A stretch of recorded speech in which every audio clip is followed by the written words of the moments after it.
The Great Gatsby by F. Scott Fitzgerald. Once again. 2. Zelda. Then wear the gold hat, if that will move her. If you can bounce high, bounce for her too, till she cry lover, gold-hatted, high-bouncing lover. I must have you. Thomas Parkton Villiers. Chapter 1. In my younger and more vulnerable years, my father gave me some advice that I've been turning over in my mind ever since. Whenever you feel like criticizing anyone, he told me, just remember that all the people in this world haven't had the advantages that you've had. He didn't say any more, but we've always been unusually communicative in a reserved way, and I understood that he meant a great deal more than that. In consequence, I'm inclined to reserve all judgments, a habit that has opened up many curious natures to me, and also made me the victim of not a few veteran bores. The abnormal mind is quick to detect and attach itself to this quality when it appears in a normal person, and so it came about that in college I was unjustly accused of being a politician, because I was privy to the secret griefs of wild, unknown men. Most of the confidences were unsought. Frequently I have feigned sleep, preoccupation, or a hostile levity when I realized by some unmistakable sign that an intimate revelation was quivering on the horizon. For the intimate revelations of young men, or at least the terms in which they express them, are usually plagiaristic and marred by obvious suppressions. Reserving judgments is a matter of infinite hope. I am still a little afraid of missing something if I forget that, as my father snobbishly suggested, and I snobbishly repeat, a sense of the fundamental decencies is parcelled out unequally at birth. And after boasting this way of my tolerance, I come to the admission that it has a limit. Conduct may be founded on the hard rock or the wet marshes, but after a certain point I don't care what it's founded on. When I came back from the East last autumn, I felt that I wanted the world to be in uniform, and at a sort of moral attention forever. I wanted no more riotous excursions with privileged glimpses into the human heart. Only Gatsby, the man who gives his name to this book, was exempt from my reaction. Gatsby, who represented everything for which I have an unaffected scorn. If personality is an unbroken series of successful gestures, then there was something gorgeous about him, some heightened sensitivity to the promises of life, as if he were related to one of those intricate machines that register earthquakes 10,000 miles away. This responsiveness had nothing to do with that flabby impressionability which is dignified under the name of the creative temperament. It was an extraordinary gift for hope, a romantic readiness such as I have never found in any other person, and which it is not likely I shall ever find again. No, Gatsby turned out all right at the end. It is what preyed on Gatsby, what foul dust floated in the wake of his dreams, that temporarily closed out my interest in the abortive sorrows and short-winded elations of men. My family have been prominent, well-to-do people in this middle western city for 3 generations. The Carraways are something of a clan, and we have a tradition that we're descended from the Dukes of Buccleuch, but the actual founder of my line was my grandfather's brother, who came here in 51, sent a substitute to the Civil War, and started the wholesale hardware business that my father carries on today. I never saw this great-uncle, but I'm supposed to look like him, with special reference to the rather hard, boiled painting that hangs in Father's office. I graduated from New Haven in 1915, just a quarter of a century after my father, and a little later I participated in that delayed Teutonic migration known as the Great War. I enjoyed the counter-raid so thoroughly that I came back restless. Instead of being the warm center of the world, the Middle West now seemed like the ragged edge of the universe. So I decided to go east and learn the bond business. Everybody I knew was in the bond business, so I supposed it could support one more single man. All my aunts and uncles talked it over as if they were choosing a prep school for me, and finally said, "Why, yes," with very grave, hesitant faces. Father agreed to finance me for a year, and after various delays I came east, permanently I thought, in the spring of 2002. The practical thing was to find rooms in the city, but it was a warm season, and I had just left a country of wide lawns and friendly trees, so when a young man at the office suggested that we take a house together in a commuting town, it sounded like a great idea. He found the house, a weather-beaten cardboard bungalow at $80 a month, but at the last minute the firm ordered him to Washington, and I went out to the country alone. I had a dog. At least I had him for a few days until he ran away, and an old Dodge and a Finnish woman, who made my bed and cooked breakfast, and muttered Finnish wisdom to herself over the electric stove. It was lonely for a day or so until one morning, some man, more recently arrived than I, stopped me on the road. "How do you get to West Egg Village?" he asked helplessly. I told him. And as I walked on, I was lonely no longer. I was a guide, a pathfinder, an original settler. He had casually conferred on me the freedom of the neighborhood. And so with the sunshine and the great bursts of leaves growing on the trees, just as things grow in fast movies, I had that familiar conviction that life was beginning over again with the summer. There was so much to read, for one thing, and so much fine health to be pulled down out of the young, breath-giving air. I bought a dozen volumes on banking and credit and investment securities, and they stood on my shelf in red and gold like new money from the mint, promising to unfold the shining secrets that only Midas and Morgan and Maecenas knew. And I had the high intention of reading many other books besides. I was rather literary in college. One year I wrote a series of very solemn and obvious editorials for the Yale News, and now I was going to bring back all such things into my life, and become again that most limited of all specialists, the well-rounded man. This isn't just an epigram. Life is much more successfully looked at from a single window, after all. It was a matter of chance that I should have rented a house in one of the strangest communities in North America. It was on that slender, riotous island which extends itself due east of New York, and where there are, among other natural curiosities, two unusual formations of land. 20 miles from the city, a pair of enormous eggs, identical in contour, and separated only by a courtesy bay, jut out into the most domesticated body of salt water in the Western Hemisphere, the great wet barnyard of Long Island Sound. They are not perfect ovals. Like the egg in the Columbus story, they are both crushed flat at the contact end, but their physical resemblance must be a source of perpetual wonder to the gulls that fly overhead. To the wingless, a more interesting phenomenon is their dissimilarity in every particular except shape and size. I lived at West Egg, the less fashionable of the two, though this is a most superficial tag to express the bizarre and not a little sinister contrast between them. My house was at the very tip of the egg, only 50 yards from the Sound, and squeezed between two huge places that rented for $12,000 or $15,000 a season. The one on my right was a colossal affair by any standard. It was a factual imitation of some Hôtel de Ville in Normandy, with a tower on one side, spanking new under a thin beard of raw ivy, and a marble swimming pool, and more than 40 acres of lawn and garden. It was Gatsby's mansion.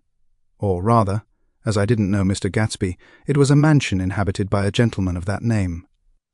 My own house was an eyesore, but it was a small eyesore, and it had been overlooked, so I had a view of the water, a partial view of my neighbour's lawn, and the consoling proximity of millionaires, all for $80 a month. Across the courtesy bay, the white palaces of fashionable East Egg glittered along the water, and the history of the summer really begins on the evening I drove over there to have dinner with the Tom Buchanans. Daisy was my second cousin once removed, and I'd known Tom in college, and just after the war I spent 2 days with them in Chicago. Her husband, among various physical accomplishments, had been one of the most powerful ends that ever played football at New Haven, a national figure in a way, one of those men who reach such an acute, limited excellence at 21 that everything afterwards savours of anticlimax. His family were enormously wealthy, even in college his. Freedom with money was a matter for reproach. But now he'd left Chicago and come east in a fashion that rather took your breath away. For instance, he brought down a string of polo ponies from Lake Forest. It was hard to realize that a man in my own generation was wealthy enough to do that. Why they came east, I don't know. They had spent a year in France for no particular reason, and then drifted here and there unrestfully wherever people played polo and were rich together. "This was a permanent move," said Daisy over the telephone, but I didn't believe it. I had no sight into Daisy's heart, but I felt that Tom would drift on forever seeking, a little wistfully, for the dramatic turbulence of some irrecoverable football game. And so it happened that on a warm, windy evening, I drove over to East Egg to see two old friends whom I scarcely knew at all. Their house was even more elaborate than I expected. A cheerful red and white Georgian colonial mansion, overlooking the bay. The lawn started at the beach and ran towards the front door for a quarter of a mile, jumping over sundials and brick walks and burning gardens. Finally, when it reached the house, drifting up the side in bright vines, as though from the momentum of its run. The front was broken by a line of French windows, glowing now with reflected gold and wide open to the warm, windy afternoon, and Tom Buchanan in riding clothes was standing with his legs apart on the front porch. He had changed since his New Haven years. Now he was a sturdy, straw-haired man of 30, with a rather hard mouth and a supercilious manner. 2 shining, arrogant eyes had established dominance over his face and gave him the appearance of always leaning aggressively forward. Not even the effeminate swank of his riding clothes could hide the enormous power of that body. He seemed to fill those glistening boots until he strained the top lacing, and you could see a great pack of muscle shifting when his shoulder moved under his thin coat. It was a body capable of enormous leverage, a cruel body. His speaking voice, a gruff, husky tenor, added to the impression of fractiousness he conveyed. There was a touch of paternal contempt in it, even toward people he liked. And there were men at New Haven who had hated his guts. "Now, don't think my opinion on these matters is final," he seemed to say, "just because I'm stronger and more of a man than you are." We were in the same senior society, and while we were never intimate, I always had the impression that he approved of me and wanted me to like him with some harsh, defiant wistfulness of his own. We talked for a few minutes on the sunny porch. "I've got a nice place here," he said, his eyes flashing about restlessly. Turning me around by one arm, he moved a broad, flat hand along the front vista, including in its sweep a sunken Italian garden, a half-acre of deep, pungent roses, and a snub-nosed motorboat that bumped the tide offshore. It belonged to Demain, the oilman. He turned me around again, politely and abruptly. "We'll go inside."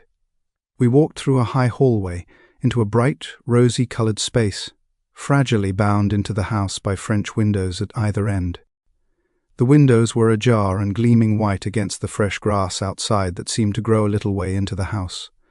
A breeze blew through the room, blew curtains in at one end and out the other like pale flags, twisting them up toward the frosted wedding cake of the ceiling, and then rippled over the wine-coloured rug, making a shadow on it as wind does on the sea. The only completely stationary object in the room was an enormous couch on which 2 young women were buoyed up as though upon an anchored balloon. They were both in white, and their dresses were rippling and fluttering, as if they had just been blown back in after a short flight around the house. I must have stood for a few moments listening to the whip and snap of the curtains and the groan of a picture on the wall. Then there was a boom as Tom Buchanan shut the rear windows, and the court wind died out about the room, and the curtains and the rugs, and the 2 young women ballooned slowly to the floor. The younger of the 2 was a stranger to me. She was extended full length at her end of the divan, completely motionless, and with her chin raised a little, as if she were balancing something on it which was quite likely to fall, if she saw me out of the corner of her eyes. She gave no hint of it. Indeed, I was almost surprised into murmuring an apology for having disturbed her by coming in. The other girl, Daisy, made an attempt to rise. She leaned slightly forward with a conscientious expression. Then she laughed, an absurd, charming little laugh, and I laughed too and came forward into the room. "I'm P, paralyzed with happiness." She laughed again, as if she said something very witty, and held my hand for a moment, looking up into my face, promising that there was no one in the world she so much wanted to see. That was a way she had. She hinted in a murmur that the surname of the balancing girl was Baker. At any rate, Miss Baker's lips fluttered. She nodded at me almost imperceptibly, and then quickly tipped her head back again. The object she was balancing had obviously tottered a little and given her something of a fright. Again a sort of apology arose to my lips. Almost any exhibition of complete self-sufficiency draws a stunned tribute from me. I looked back at my cousin, who began to ask me questions in her low, thrilling voice. It was the kind of voice that the ear follows up and down, as if each speech is an arrangement of notes that will never be. Played again. Her face was sad and lovely with bright things in it, bright eyes and a bright, passionate mouth. But there was an excitement in her voice that men who had cared for her found difficult to forget, a singing compulsion, a whispered listen, a promise that she had done gay, exciting things just a while since, and that there were gay, exciting things hovering in the next hour. I told her how I had stopped off in Chicago for a day on my way east, and how a dozen people had sent their love through me. "Do they miss me?" she cried ecstatically. "The whole town is desolate.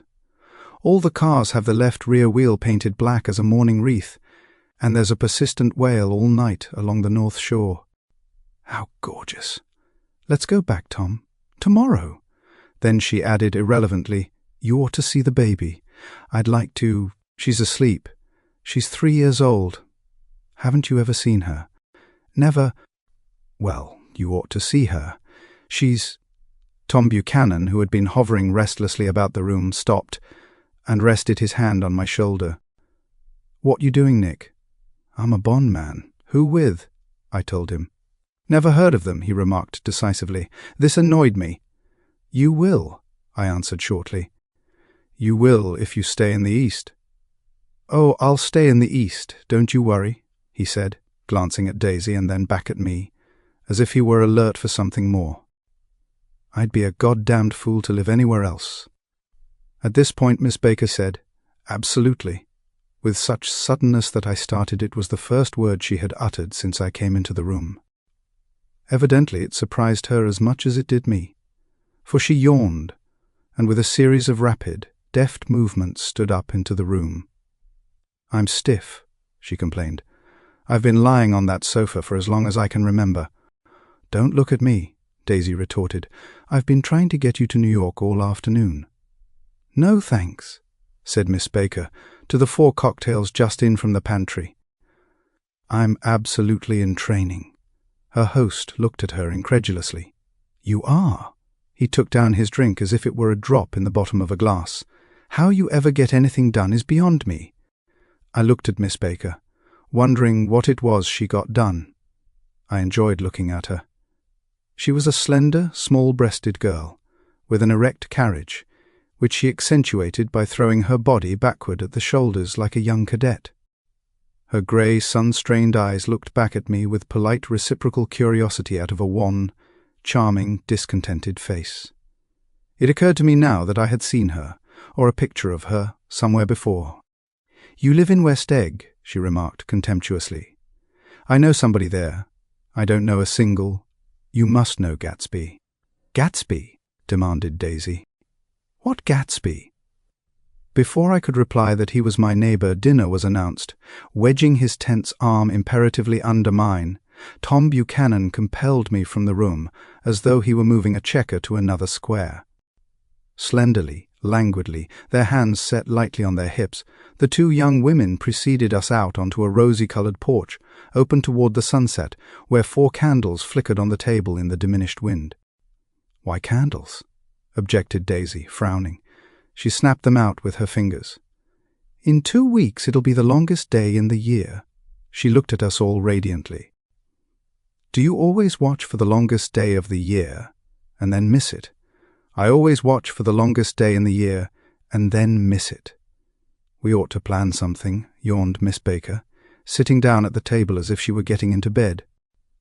"All right," said Daisy. "What'll we plan?" She turned to me helplessly. "What do people plan?" Before I could answer, her eyes fastened with an awed expression on her little finger. "Look!" she complained. "I hurt it." We all looked. The knuckle was black and blue. "You did it, Tom," she said accusingly. "I know you didn't mean to, but you did do it. That's what I get for marrying a brute of a man. A great, big, hulking physical specimen of a—" "I hate that word hulking," objected Tom crossly, "even in kidding." "Hulking," insisted Daisy. Sometimes she and Miss Baker talked at once, unobtrusively and with a bantering inconsequence that was never quite chatter, that was as cool as their white dresses and their impersonal eyes in the absence of all desire. They were here, and they accepted Tom and me, making only a polite, pleasant effort to entertain or to be entertained. They knew that presently dinner would be over, and a little later the evening too would be over and casually put away. It was sharply different from the West, where an evening was hurried from phase to phase towards its close, in a continually disappointed anticipation, or else in sheer nervous dread of the moment itself. "You make me feel uncivilized, Daisy," I confessed on my second glass of corky, but rather impressive claret. "Can't you talk about crops or something?" I meant nothing in particular by this remark, but it was taken up in an unexpected way. "Civilization's going to pieces," broke out Tom violently. "I've gotten to be a terrible pessimist about things. Have you read The Rise of the Colored Empires by this man Goddard?" "Why, no," I answered, rather surprised by his tone. "Well, it's a fine book, and everybody ought to read it. The idea is if we don't look out, the white race will be utterly submerged. It's all scientific stuff. It's been proved."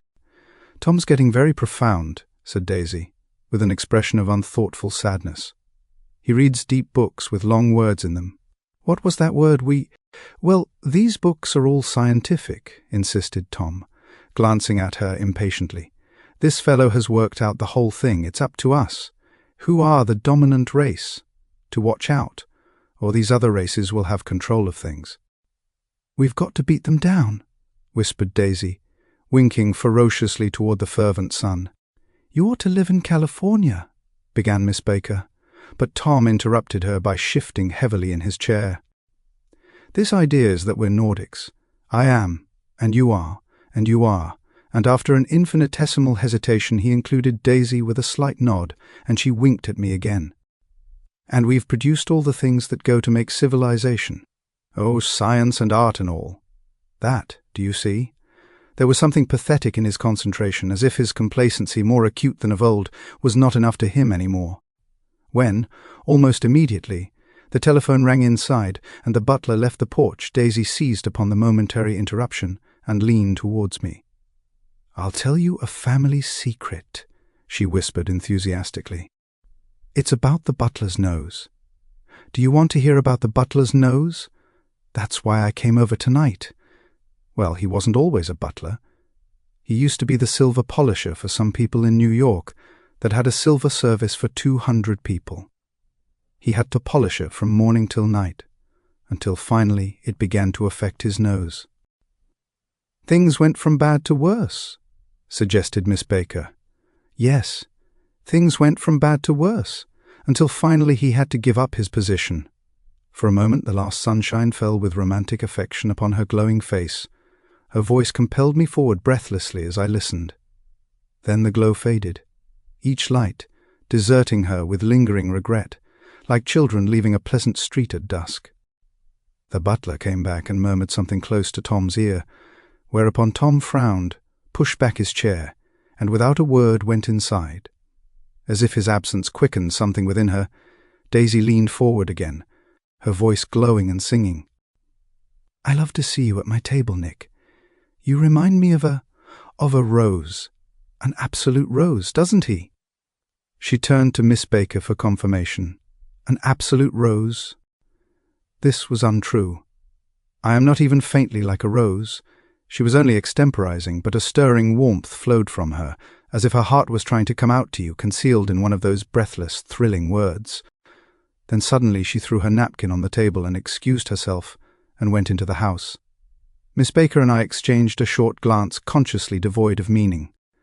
I was about to speak when she sat up alertly and said "shh" in a warning voice.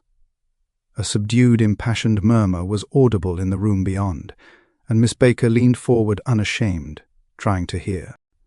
The murmur trembled on the verge of coherence, sank down, mounted excitedly, and then ceased altogether. "This Mr. Gatsby you spoke of is my neighbor," I began. "Don't talk. I want to hear what happens.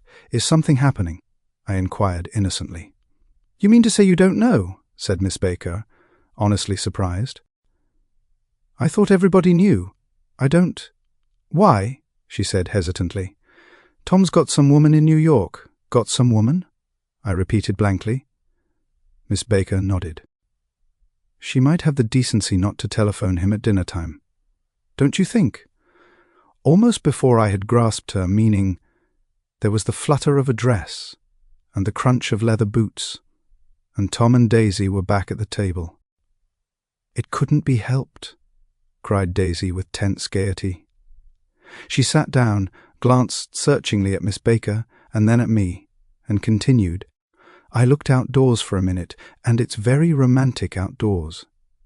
There's a bird on the lawn that I think must be a nightingale come over on the Cunard or White Star Line. He's singing away." Her voice sang. "It's romantic, isn't it, Tom?" "Very romantic," he said, "and then miserably to me if it's light. Enough after dinner. I want to take you down to the stables."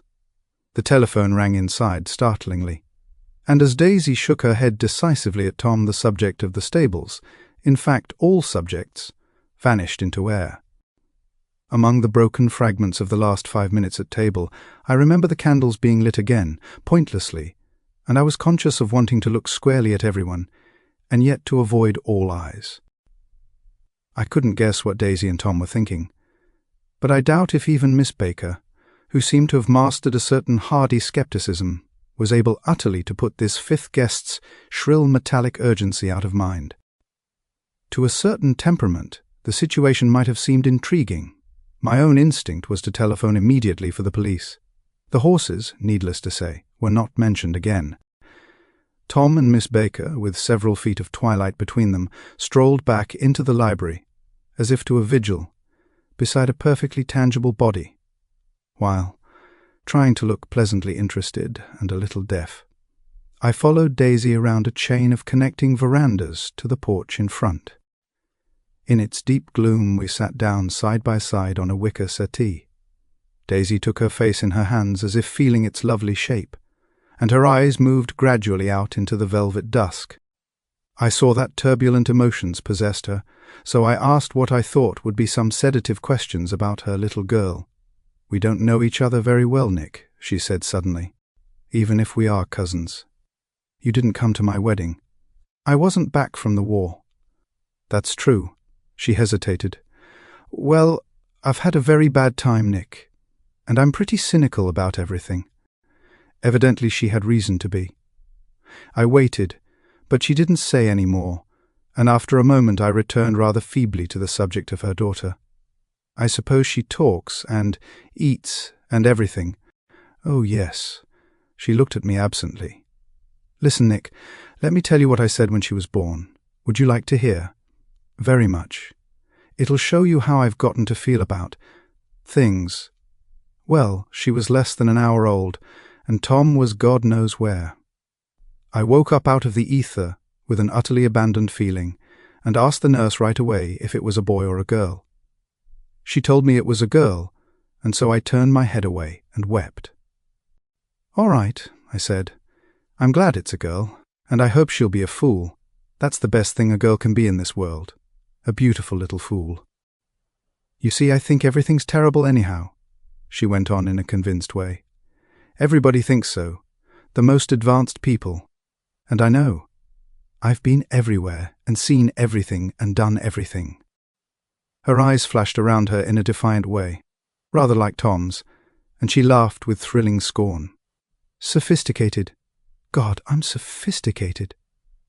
The instant her voice broke off, ceasing to compel my attention, my belief, I felt the basic insincerity of what she had said.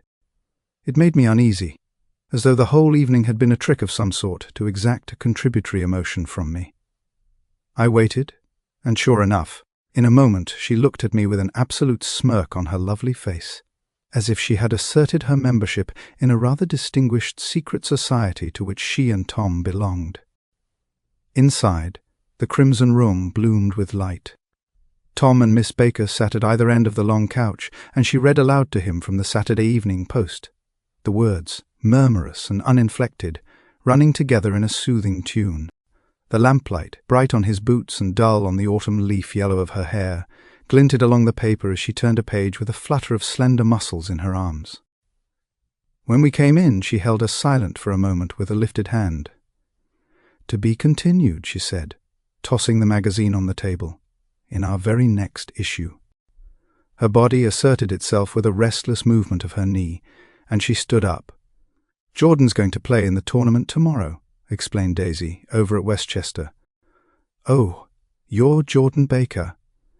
I knew now why her face was familiar. Its pleasing, contemptuous expression had looked out at me from many rotogravure pictures of the sporting life at Asheville and Hot Springs and Palm Beach. I had heard some story of her too, a critical, unpleasant story, but what it was I had forgotten long ago. "Good night," she said softly. "Wake me at 8, won't you? If you'll get up." "I will." "Good night, Mr. Carraway." "See you anon." "Of course you will," confirmed Daisy. "In fact, I think I'll arrange a marriage. Come over often, Nick, and I'll fling you together. You know, lock you up accidentally in linen closets and push you out to sea in a boat and all that sort of thing." "Good night," called Miss Baker from the stairs. "I haven't heard a word." "She's a nice girl," said Tom after a moment. "They oughtn't to let her run around the country this way." "Who oughtn't to?" inquired Daisy coldly. "Her family. Her family is one aunt about 1,000 years old. Besides, Nick's going to look after her, aren't you, Nick? She's going to spend lots of weekends out here this summer. I think the home influence will be very good for her." Daisy and Tom looked at each other for a moment in silence. "Is she from New York?" I asked quickly. "From Louisville. Our white girlhood was passed together there. Our beautiful white—" "Did you give Nick a little heart-to-heart talk on the veranda?" demanded Tom suddenly. "Did I?" She looked at me. "I can't seem to remember, but I think we talked about the Nordic race." "Yes, I'm sure we did. It sort of crept up on us, and first thing you know—" "Don't believe everything you hear, Nick," he advised me. I said lightly that I had heard nothing at all, and a few minutes later I got up to go home. They came to the door with me and stood side by side in a cheerful square of light. As I started my motor, Daisy peremptorily called, "Wait! I forgot to ask you something, and it's important.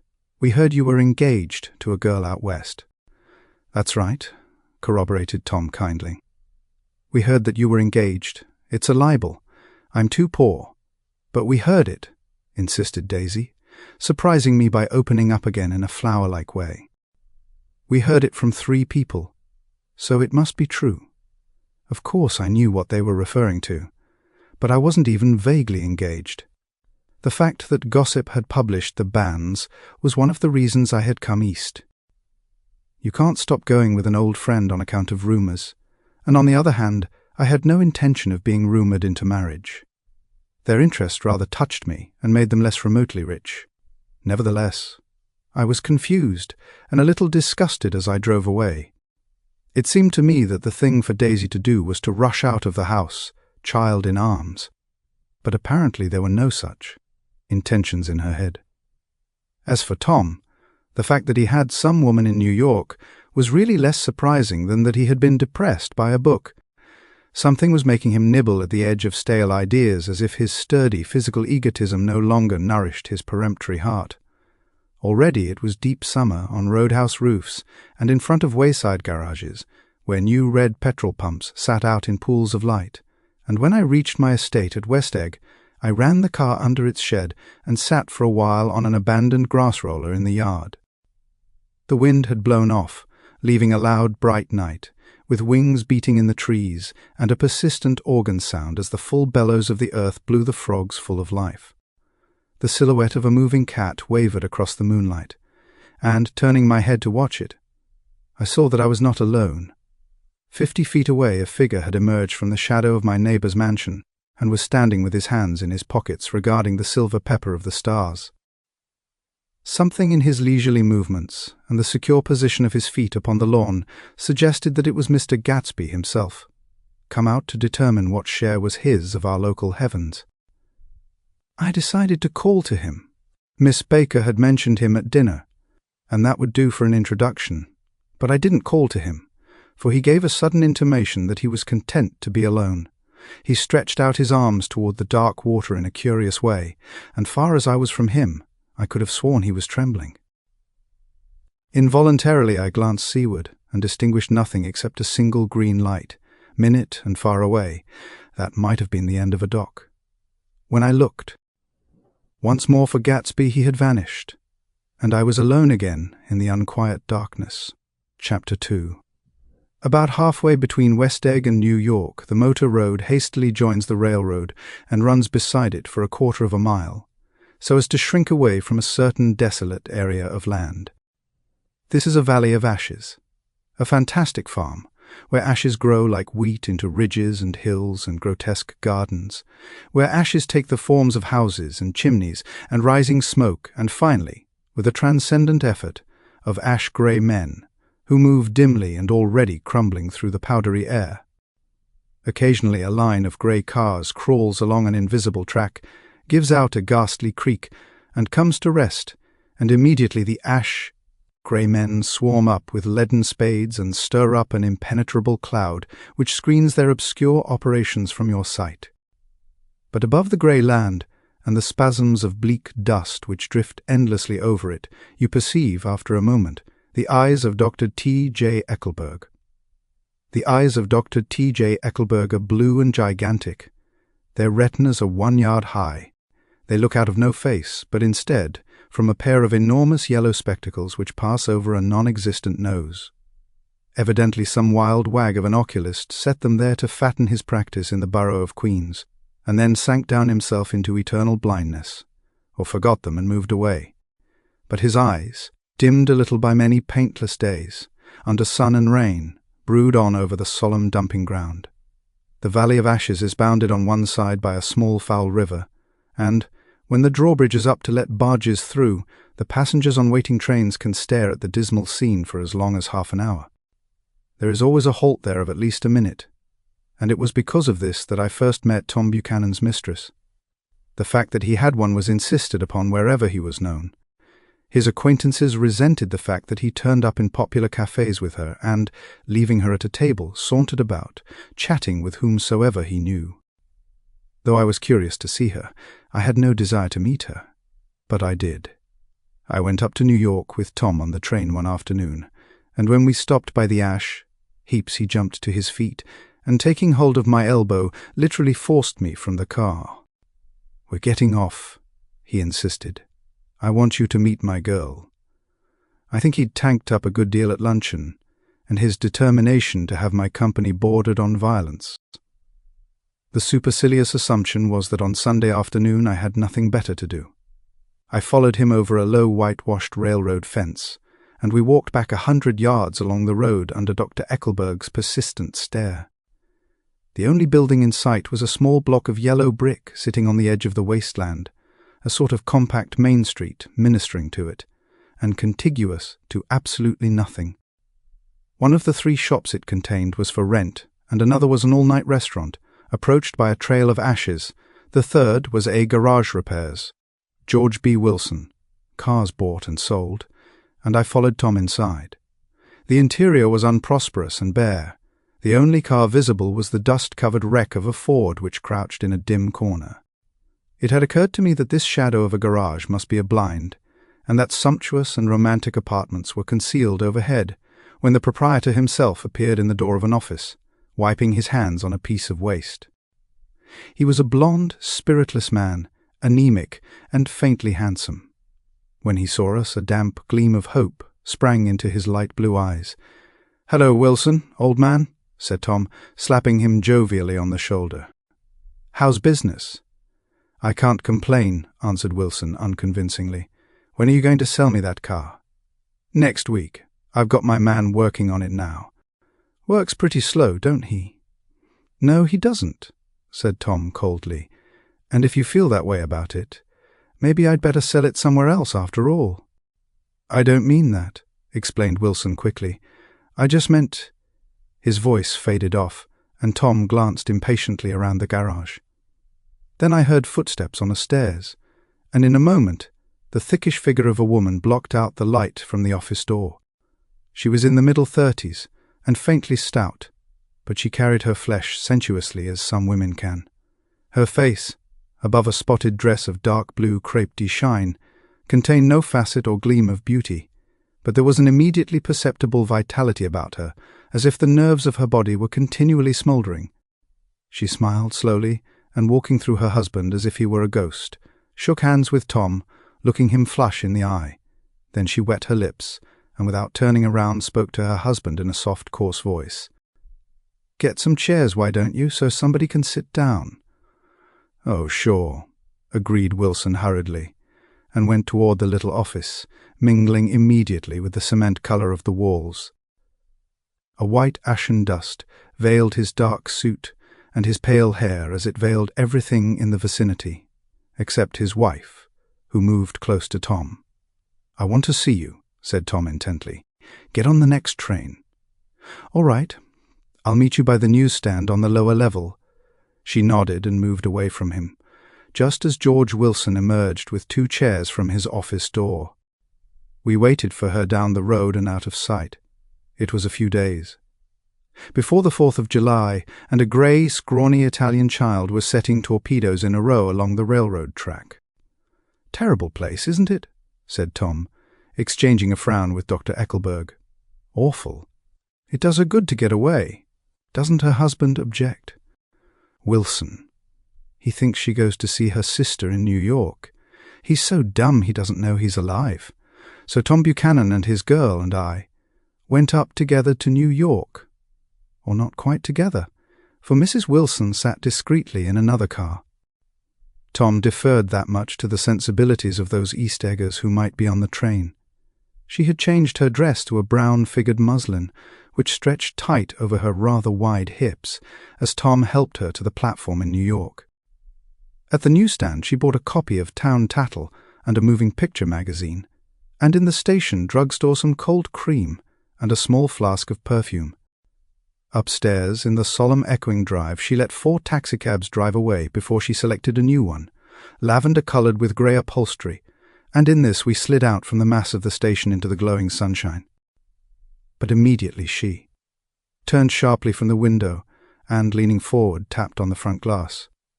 "I want to get one of those dogs," she said earnestly. "I want to get one for the apartment. They're nice to have. A dog." We backed up to a grey old man who bore an absurd resemblance to John D. Rockefeller. In a basket swung from his neck cowered a dozen very recent puppies of an indeterminate breed. "What kind are they?" asked Mrs. Wilson eagerly, as he came to the taxi window. "All kinds. What kind do you want, lady?" "I'd like to get one of those police dogs. I don't suppose you got that kind." The man peered doubtfully into the basket, plunged in his hand and drew one up, wriggling by the back of the neck. "That's no police dog," said Tom. "No, it's not exactly a police dog," said the man with disappointment in his voice. "It's more of an Airedale." He passed his hand over the brown wash-rag of a back. "Look at that coat. Some coat. That's a dog that'll never bother you with catching cold." "I think it's cute," said Mrs. Wilson enthusiastically. "How much is it?" "That dog?" He looked at it admiringly. "That dog will cost you $10. The Airedale, undoubtedly there was an Airedale concerned in it somewhere, though its feet were startlingly white, changed hands and settled down into Mrs. Wilson's lap, where she fondled the weatherproof coat with rapture. "Is it a boy or a girl?" she asked delicately. "That dog? That dog's a boy." "It's a bitch," said Tom decisively. "Here's your money. Go and buy 10 more dogs with it." We drove over to Fifth Avenue, warm and soft, almost pastoral, on the summer Sunday afternoon. I wouldn't have been surprised to see a great flock of white sheep turn the corner. "Hold on," I said. "I have to leave you here." "No, you don't," interposed Tom quickly. "Myrtle'll be hurt if you don't come up to the apartment. Won't you, Myrtle?" "Come on," she urged. "I'll telephone my sister Catherine," she said, "to be very beautiful by people who ought to know." Well, I'd like to, but... We went on, cutting back again over the park toward the West Hundreds. At 158th Street, the cab stopped at one slice in a long white cake of apartment houses. Throwing a regal homecoming glance around the neighborhood, Mrs. Wilson gathered up her dog and her other purchases and went haughtily in. "I'm going to have the MC Keys come up," she announced as we rose in the elevator. And, of course, I got to call up my sister too. The apartment was on the top floor.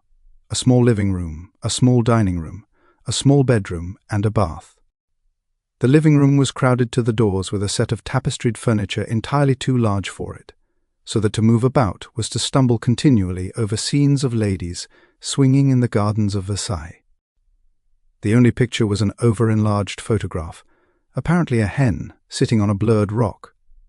Looked at from a distance, however, the hen resolved itself into a bonnet, and the countenance of a stout old lady beamed down into the room. Several old copies of Town Tattle lay on the table together with a copy of Simon Called Peter, and some of the small scandal magazines of Broadway.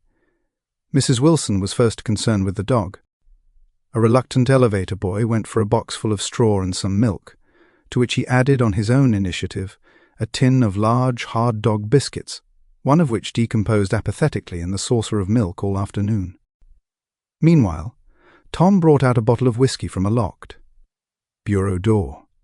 I have been drunk just twice in my life, and the second time was that afternoon, so everything that happened has a dim, hazy cast over it, although until after 8 o'clock the apartment was full of cheerful sun. Sitting on Tom's lap, Mrs. Wilson called up several people on the telephone. Then there were no cigarettes, and I went out to buy some at the drugstore on the corner.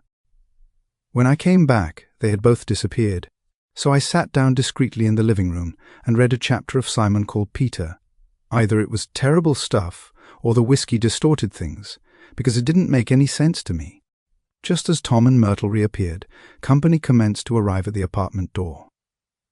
The sister, Catherine, was a slender, worldly girl of about 30, with a solid, sticky bob of red hair and a complexion powdered milky white. Her eyebrows had been plucked and then drawn on again at a more rakish angle, but the efforts of nature toward the restoration of the old alignment gave a blurred air to her face. When she moved about, there was an incessant clicking as innumerable pottery bracelets jingled up and down upon her arms. She came in with such a proprietary haste, and looked around so possessively at the furniture that I wondered if she lived here. But when I asked her, she laughed immoderately, repeated my question aloud, and told me she lived with a girlfriend at a hotel. Mr. McKee was a pale, feminine man from the flat below. He had just shaved, for there was a white spot of lather on his cheekbone, and he was most respectful in his greeting to everyone in the room. He informed me that he was in the artistic game, and I gathered later that he was a photographer, and had made the dim enlargement of Mrs. Wilson's mother, which hovered like an ectoplasm on the wall. His wife was shrill, languid, handsome, and horrible. She told me with pride that her husband had photographed her 127 times since they had been married. Mrs. Wilson had changed her costume some time before, and was now attired in an elaborate afternoon dress of cream, coloured chiffon, which gave out a continual rustle as she swept about the room. With the influence of the dress, her personality had also undergone a change. The intense vitality that had been so remarkable in the garage was converted into impressive hauteur. Her laughter, her gestures, her assertions became more violently affected moment by moment, and as she expanded the room grew smaller around her until she seemed to be revolving on a noisy, creaking pivot through the smoky air. "My dear," she told her sister in a high, mincing shout, "most of these fellas will cheat you every time. All they think of is money. Had a woman up here last week to look at my feet, and when she gave me the bill you'd have thought she had my appendicitis out." "What was the name of the woman?" asked Mrs. McKee. "Mrs. Eberhardt. She goes around looking at people's feet in their own." "Holmes, I like your dress," remarked Mrs. McKee. "I think it's adorable." Mrs. Wilson rejected the compliment by raising her eyebrow in disdain. "It's just a crazy old thing," she said. "I just slip it on sometimes when I don't care what I look like." "But it looks wonderful on you, if you know what I mean," pursued Mrs. McKee. "If Chester could only get you in that pose, I think he could make something of it." We all looked in silence at Mrs. Wilson, who removed a strand of hair from over her eyes and looked back at us with a brilliant smile. Mr. McKee regarded her intently with his head on one side, and then moved his hand back and forth slowly in front of his face. "I should change the light," he said after a moment. "I'd like to bring out the modelling of the features, and I'd try to get hold of all the back hair." "I wouldn't think of changing the light," cried Mrs. McKee. "I think it's—" her husband said "she," and we all looked at the subject again, whereupon Tom Buchanan yawned audibly and got to his feet. "You Mackeys have something to drink," he said. "Get some more ice and mineral water, Myrtle, before everybody goes to sleep." "I told that boy about the ice." Myrtle raised her eyebrows in despair at the shiftlessness of the lower orders. "These people, you have to keep after them all the time." She looked at me and laughed pointlessly. Then she flounced over to the dog, kissed it with ecstasy, and swept into the kitchen, implying that a dozen chefs awaited her orders there. "I've done some nice things out on Long Island," asserted Mr. Mackey. Tom looked at him blankly. "2 of them we have framed downstairs." "2 what?" demanded Tom. "2 studies. One of them I call Montauk Point, the gulls, and the other I call Montauk Point, the sea." The sister Catherine sat down beside me on the couch. "Do you live down on Long Island too?" she inquired. "I live at West Egg." "Really? I was down there at a party about a month ago, at a man named Gatsby's. Do you know him?" "I live next door to him. Well, they say he's a nephew or a cousin of Kaiser Wilhelm's. That's where all his money comes from." "Really?"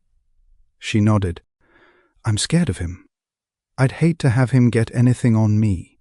This absorbing information about my neighbor was interrupted by Mrs. Mackey's pointing suddenly at Catherine. "Chester, I think you could do something with her," she broke out. But Mr. Mackey only nodded in a bored way and turned his attention to Tom. "I'd like to do more work on Long Island, if I could get the entry. All I ask is that they should give me a start." "Ask Myrtle," said Tom, breaking into a short shout of laughter as Mrs. Wilson entered with a tray. "She'll give you a letter of introduction, won't you, Myrtle?" "Do what?" she asked, startled. "You'll give Mackey a letter of introduction to your husband, so he can do some studies of him." His lips moved silently for a moment as he invented, "George B. Wilson at the gasoline pump," or something like that. Catherine leaned close to me and whispered in my ear, "Neither of them can stand the person they're married to, can't they? Can't stand them." She looked at Myrtle and then at Tom. "What I say is, why go on living with them if they can't stand them? If I was them, I'd get a divorce and get married to each other right away. Doesn't she like Wilson either?" The answer to this was unexpected. It came from Myrtle, who had overheard the question, and it was violent and obscene. "You see," cried Catherine triumphantly. She lowered her voice again. "It's really his wife that's keeping them apart. She's a Catholic, and they don't believe in divorce." Daisy was not a Catholic, and I was a little shocked at the elaborateness of the lie. "When they do get married," continued Catherine, "they're going west to live for a while until it blows over. It'd be more discreet to go to Europe."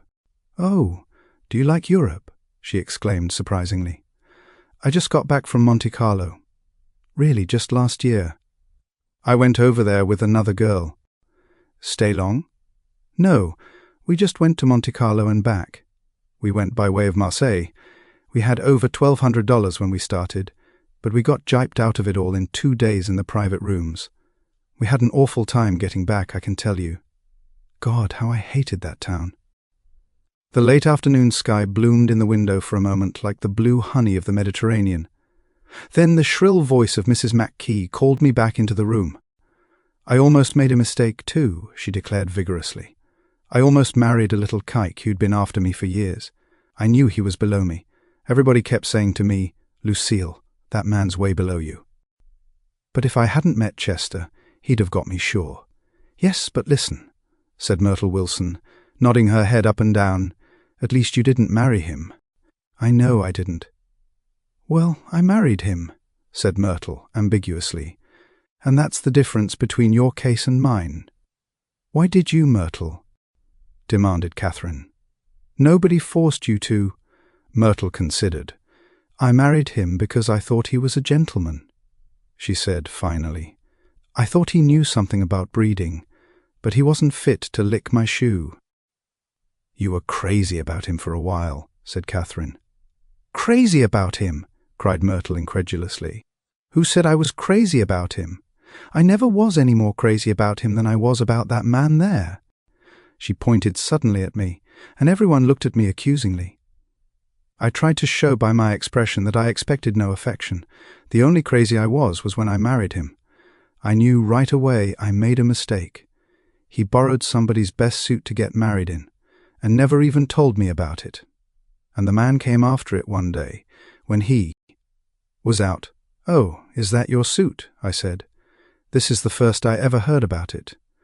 But I gave it to him, and then I lay down and cried to beat the band all afternoon.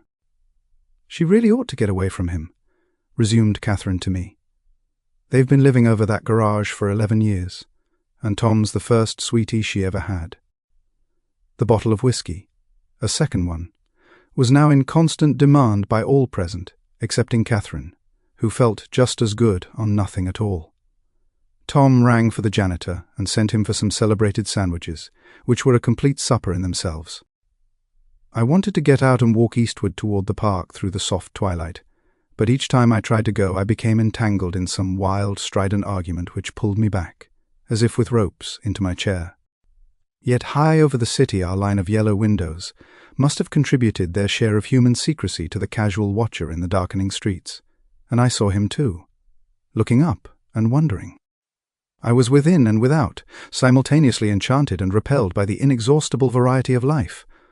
Myrtle pulled her chair close to mine, and suddenly her warm breath poured over me the story of her first meeting with Tom. It was on the two little seats facing each other that are always the last ones left on the train. I was going up to New York to see my sister and spend the night.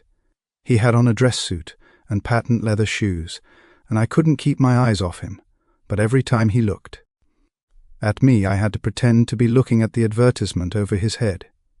When we came into the station he was next to me, and his white shirt front pressed against my arm, and so I told him I'd have to call a policeman, but he knew I lied. I was so excited that when I got into a taxi with him I didn't hardly know I wasn't getting into a subway train. All I kept thinking about over and over was, "You can't live forever, you can't live forever." She turned to Mrs. McKee, and the room rang full of her artificial laughter. "My dear," she cried, "I'm going to give you this dress as soon as I'm through with it. I've got to get another one tomorrow. I'm going to make a list of all the things I've got to get. A massage and a wave, and a collar for the dog, and one of those cute little ashtrays where you touch a spring, and a wreath with a black silk bow for Mother's grave that'll last all summer.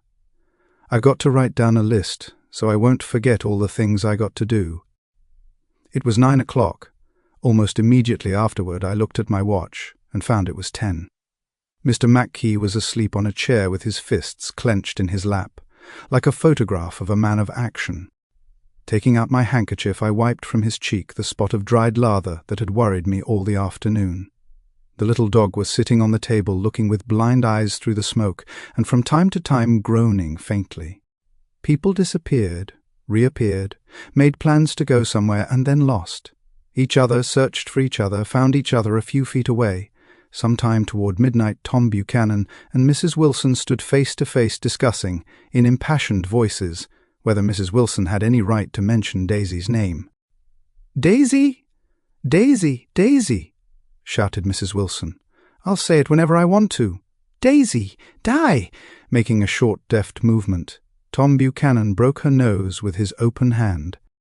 Then there were bloody towels upon the bathroom floor, and women's voices scolding, and high over the confusion a long broken wail of pain. Mr. McKee awoke from his doze and started in a daze toward the door.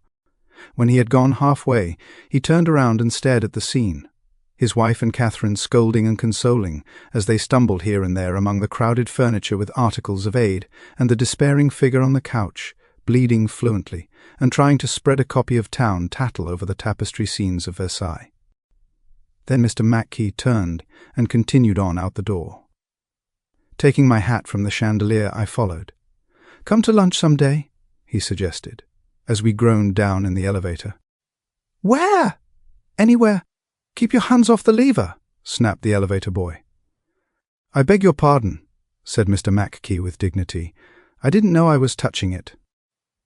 "All right," I agreed. "I'll be glad to." I was standing beside his bed, and he was sitting up between the sheets, clad in his underwear, with a great portfolio in his hands. Beauty and the Beast, loneliness, old grocery horse, brook and bridge. Then I was lying half asleep in the cold lower level of the Pennsylvania station, staring at the Morning Tribune and waiting for the 4 o'clock train. Chapter 3. There was music from my neighbor's house through the summer nights. In his blue gardens, men and girls came and went like moths among the whisperings and the champagne and the stars. At high tide in the afternoon I watched his guests diving from the tower of his raft, or taking the sun on the hot sand of his beach, while his 2 motorboats slit the waters of the Sound, drawing aquaplanes over cataracts of foam. On weekends his Rolls-Royce became an omnibus, bearing parties to and from the city between 9 in the morning and long past midnight, while his station wagon scampered like a brisk yellow bug to meet all trains. And on Mondays 8 servants, including an extra gardener, toiled all day with mops and scrubbing brushes and hammers and garden shears, repairing the ravages of the night before. Every Friday 5 crates of oranges and lemons arrived from a fruiterer in New York. Every Monday these same oranges and lemons left his back door in a pyramid of pulpless halves. There was a machine in the kitchen which could extract the juice of 200 oranges in half an hour if a little button was pressed 200 times by a butler's thumb. At least once a fortnight, a corps of caterers came down with several 100 feet of canvas and enough colored lights to make a Christmas tree of Gatsby's enormous garden. On buffet tables, garnished with glistening hors d'oeuvre, spiced baked hams crowded against salads of harlequin designs and pastry pigs and turkeys bewitched to a dark gold. In the main hall a bar with a real brass rail was set up, and stocked with gins and liquors, and with cordials so long forgotten that most of his female guests were too young to know one from another. By 7 o'clock the orchestra has arrived. No thin 5-piece affair, but a whole pitful of oboes and trombones and saxophones and viols and cornets and piccolos, and low and high drums. The last swimmers have come in from the beach now and are dressing upstairs. The cars from New York are parked 5 deep in the drive, and already the halls and salons and verandas are gaudy with primary colors, and hair bobbed in strange new ways, and shawls beyond the dreams of Castile. The bar is in full swing, and floating rounds of cocktails permeate the garden outside, until the air is alive with chatter and laughter, and casual innuendo and introductions forgotten on the spot, and enthusiastic meetings between women who never knew each other's names. The lights grow brighter as the earth lurches away from the sun, and now the orchestra is playing yellow cocktail music, and the opera of voices pitches a key higher. Laughter is easier minute by minute, spilled with prodigality, tipped out at a cheerful word. The groups change more swiftly, swell with new arrivals, dissolve and form in the same breath. Already there are wanderers. Confident girls who weave here and there among the stouter and more stable, become for a sharp, joyous moment the center of a group, and then, excited with triumph, glide on through the sea change of faces and voices and color under the constantly changing light. Suddenly one of these gypsies, in trembling opal, seizes a cocktail out of the air, dumps it down for courage, and, moving her hands like Frisco, dances out alone on the canvas platform. A momentary hush, the orchestra leader varies his rhythm obligingly for her, and there is a burst of chatter as the erroneous news goes around that she is Gilda Gray's understudy from the Follies. The party has begun. I believe that on the first night I went to Gatsby's house I was one of the few guests who had actually been invited. People were not invited. They went there. They got into automobiles which bore them out to Long Island, and somehow they ended up at Gatsby's door. Once there, they were introduced by somebody who knew Gatsby, and after that they conducted themselves according to the rules of behavior associated with an amusement park. Sometimes they came and went without having met Gatsby at all, came for the party with the simplicity of heart that was its own ticket of admission. I had been actually invited. A chauffeur in a uniform of robins, egg blue, crossed my lawn early that Saturday morning with a surprisingly formal note from his employer. The honor would be entirely Gatsby's, it said, if I would attend his little party that night. He had seen me several times, and had intended to call on me long before, but a peculiar combination of circumstances had prevented it. Signed Jay Gatsby, in a majestic hand. Dressed up in white flannels, I went over to his lawn a little after 7, and wandered around rather ill at ease, among swirls and eddies of people I didn't know, though here and there was a face I had noticed on the commuting train. I was immediately struck by the number of young Englishmen dotted about, all well-dressed, all looking a little hungry, and all talking in low, earnest voices to solid and prosperous Americans. I was sure that they were selling something, bonds or insurance or automobiles. They were at least agonizingly aware of the easy money in the vicinity, and convinced that it was theirs for a few words in the right key. As soon as I arrived, I made an attempt to find my host, but the 2 or 3 people of whom I asked his whereabouts stared at me in such an amazed way, and denied so vehemently any knowledge of his movements, that I slunk off in the direction of the cocktail table, the only place. I was on my way to get roaring drunk from sheer embarrassment when Jordan Baker came out of the house and stood at the head of the marble steps, leaning a little backward and looking with contemptuous interest down into the garden. Welcome or not, I found it necessary to attach myself to someone before I should begin to address cordial remarks to the passers-by. "Hello!" I roared, advancing toward her. My voice seemed unnaturally loud across the garden. "I thought you might be here," she responded absently as I came up. "I remembered you lived next door to—" She held my hand impersonally, as a promise that she'd take care of me in a minute, and gave ear to 2 girls in twin yellow dresses, who stopped at the foot of the steps. "Hello!" they cried together. "Sorry you didn't win. That was for the golf tournament. She had lost in the finals the week before." "You don't know who we are," said one of the girls in yellow. "But we met you here about a month ago." "You've dyed your hair since then," remarked Jordan, and I started, but the girls had moved casually on, and her remark was addressed to the premature moon, produced like the supper, no doubt, out of a caterer's basket. With Jordan's slender golden arm resting in mine, we descended the steps and sauntered about the garden. A tray of cocktails floated at us through the twilight, and we sat down at a table with the 2 girls in yellow and 3 men, each one introduced to us as Mr. Mumble. "Do you come to these parties often?" inquired Jordan of the girl beside her. "The last one was the one I met you at," answered the girl, in an alert, confident voice. She turned to her companion. "Wasn't it for you, Lucille?" "It was for Lucille too. I like to come," Lucille said. "I never care what I do, so I always have a good time. When I was here last I tore my gown on a chair, and he asked me my name and address. Inside of a week I got a package from Crorier's with a new evening gown in it." "Did you keep it?" asked Jordan. "Sure I did. I was going to wear it tonight, but it was too big in the bust and had to be altered. It was gas blue with lavender beads. $265. "There's something funny about a fellow that'll do a thing like that," said the other girl eagerly. "He doesn't want any trouble with anybody." "Who doesn't?"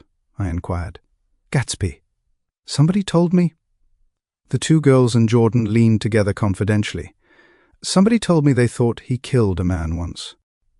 A thrill passed over all of us. The 3 Mr. Mumbles bent forward and listened eagerly. "I don't think it's so much that," argued Lucille skeptically. "It's more that he was a German spy during the war." One of the men nodded in confirmation. "I heard that from a man who knew all about him. Grew up with him in Germany," he assured us positively. "Oh no," said the first girl. "It couldn't be that, because he was in the American Army during the war." As our credulity switched back to her, she leaned forward with enthusiasm. "You look at him sometimes, when he thinks nobody's looking at him. I'll bet he killed a man." She narrowed her eyes and shivered. Lucille shivered. We all turned and looked around for Gatsby. It was testimony to the romantic speculation he inspired that there were whispers about him from those who had found little that it was necessary to whisper about in this world. The first supper, there would be another one after midnight, was now being served, and Jordan invited me to join her own party, who were spread around a table on the other side of the garden.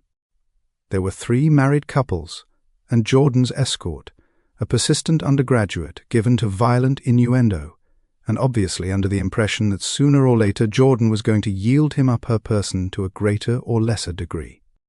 Instead of rambling, This party had preserved a dignified homogeneity and assumed to itself the function of representing the staid nobility of the countryside, East Egg condescending to West Egg and carefully on guard against its spectroscopic gaiety. "Let's get out," whispered Jordan. "After a somehow wasteful and inappropriate half-hour, this is much too polite for me." We got up, and she explained that we were going to find the host. I had never met him, she said, and it was making me uneasy. The undergraduate nodded in a cynical, melancholy way. The bar, where we glanced first, was crowded, but Gatsby was not. There. She couldn't find him from the top of the steps, and he wasn't on the veranda. On a chance we tried an important-looking door, and walked into a high Gothic library, panelled with carved English oak, and probably transported complete from some ruin overseas. A stout, middle-aged man, with enormous owl-eyed spectacles, was sitting somewhat drunk on the edge of a great table, staring with unsteady concentration at the shelves of books.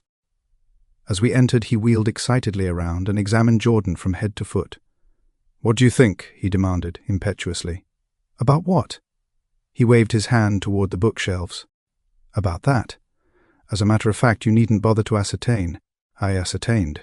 "They're real, the books?" He nodded. "Absolutely real, have pages and everything. I thought they'd be a nice durable cardboard." "Matter of fact, they're absolutely real. Pages and... Here, let me show you."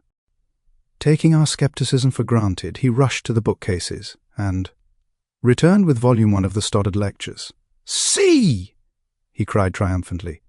"It's a bona fide piece of printed matter. It fooled me. This fella's a regular Belasco. It's a triumph. What thoroughness. What realism. Knew when to stop too. Didn't cut the pages. But what do you want? What do you expect?" He snatched the book from me and replaced it hastily on its shelf, muttering that if one brick was removed, the whole library was liable to collapse. "Who brought you?" he demanded. "Or did you just come?" "I was brought." Most people were brought. Jordan looked at him alertly, cheerfully, without answering. "I was brought by a woman named Roosevelt," he continued. "Mrs. Claude Roosevelt. Do you know her? I met her somewhere last night. I've been drunk for about a week now, and I thought it might sober me up to sit in a library." "Has it?" "A little bit, I think. I can't tell yet. I've only been here an hour. Did I tell you about the books? They're real. They're... You told us." We shook hands with him gravely and went back outdoors. There was dancing now on the canvas in the garden. Old men pushing young girls backward in eternal graceless circles. Superior couples holding each other tortuously, fashionably, and keeping in the corners, and a great number of single girls dancing individually or relieving the orchestra for a moment of the burden of the banjo or the traps. By midnight, the hilarity had increased.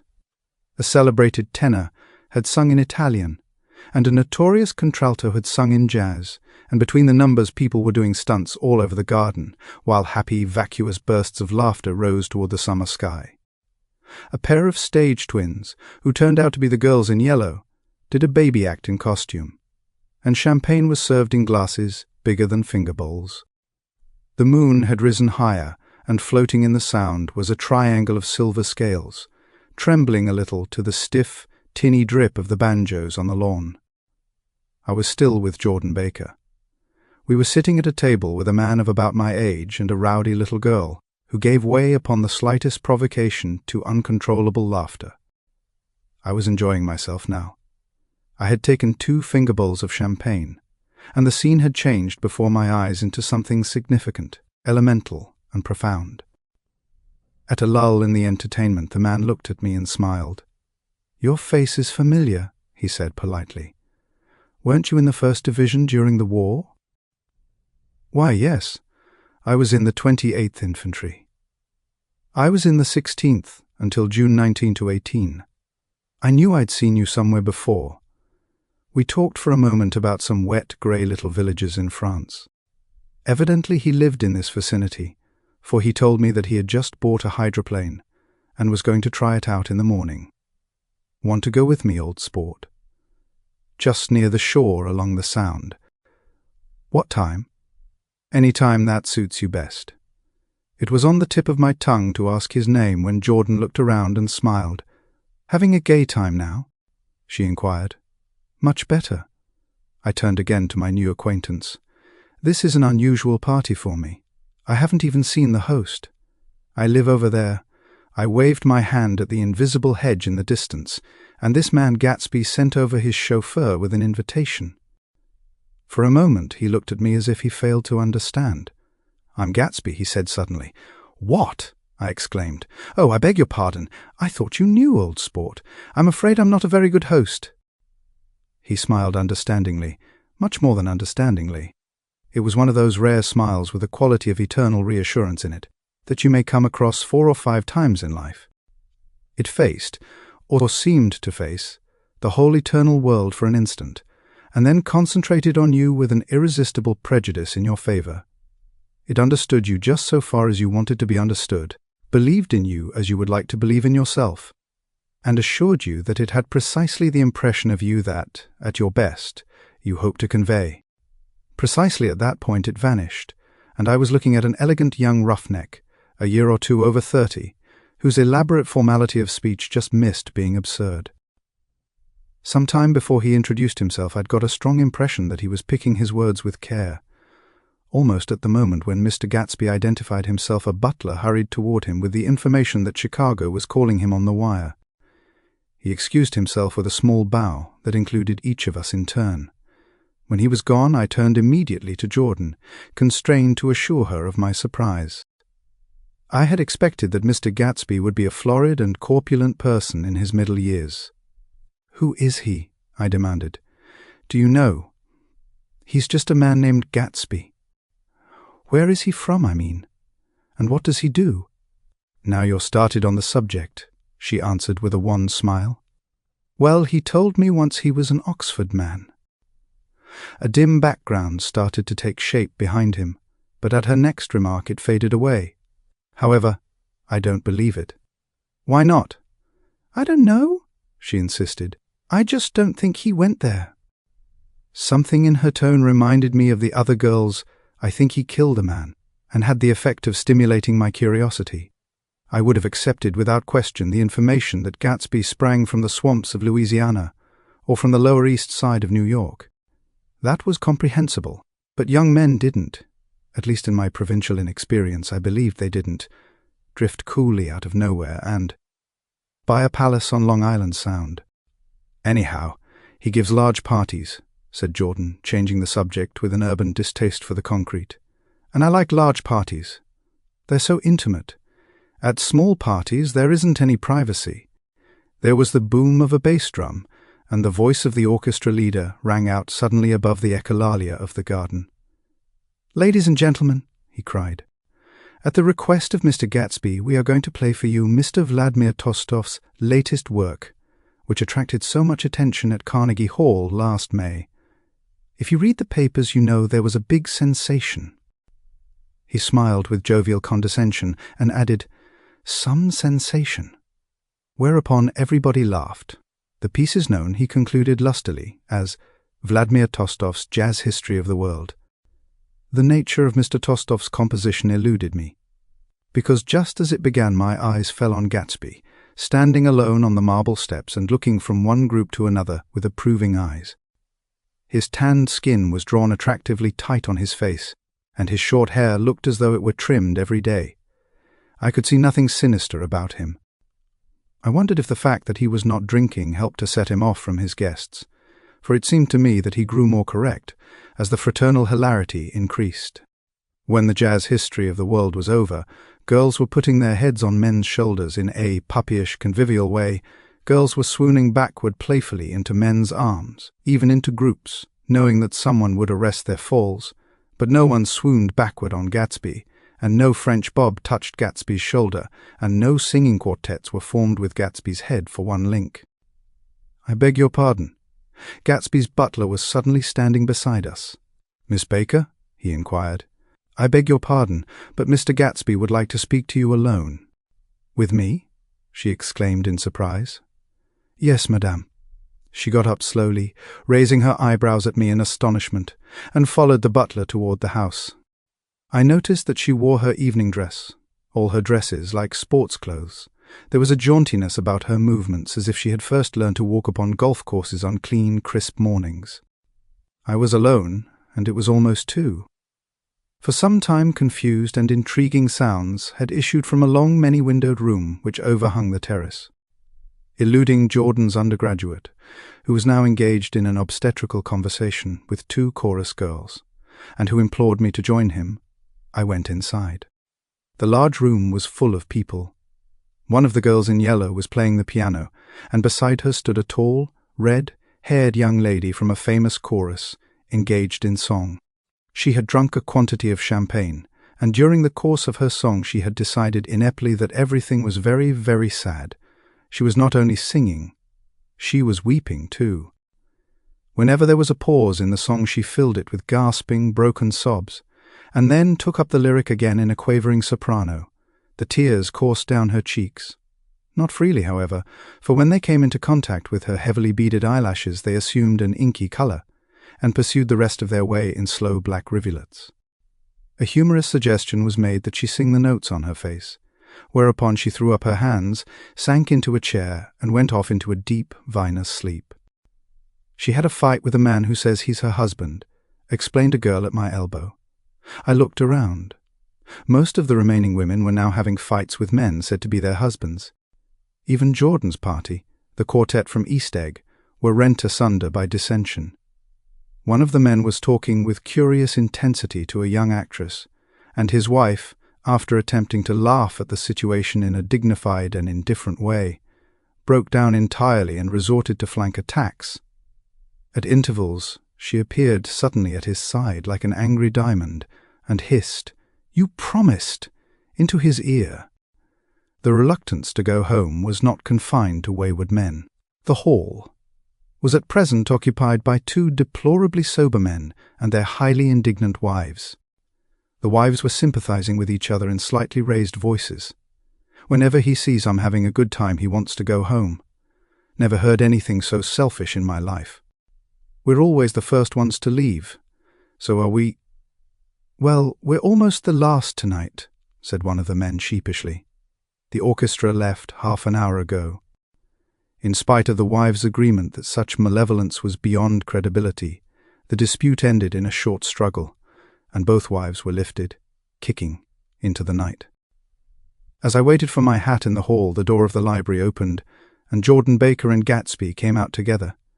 He was saying some last word to her, but the eagerness in his manner tightened abruptly into formality as several people approached him to say goodbye.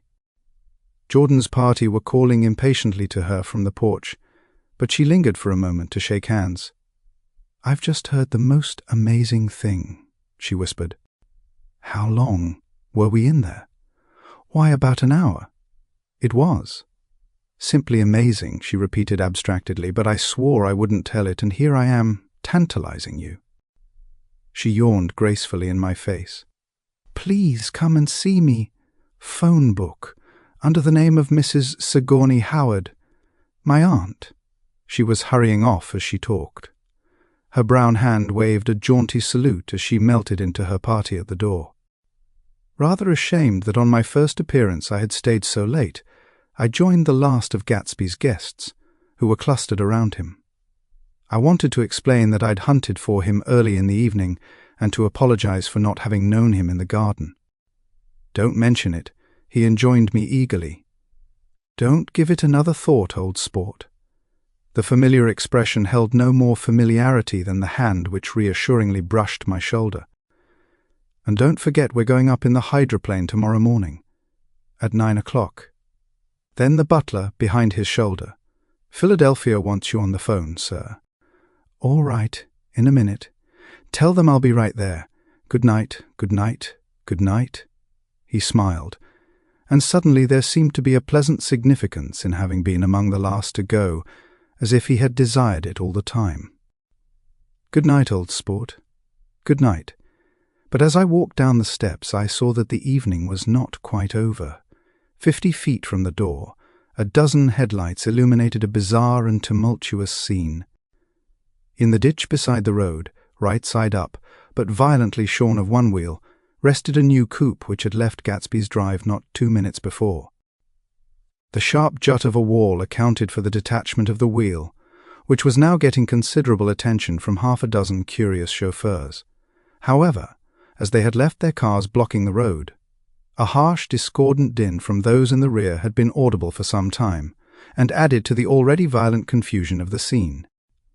A man in a long duster had dismounted from the wreck and now stood in the middle of the road, looking from the car to the tire, and from the tire to the observers in a pleasant, puzzled way. "See," he explained. "It went in the ditch." The fact was infinitely astonishing to him, and I recognized first the unusual quality of wonder, and then the man. It was the late patron of Gatsby's library. How'd it happen? He shrugged his shoulders.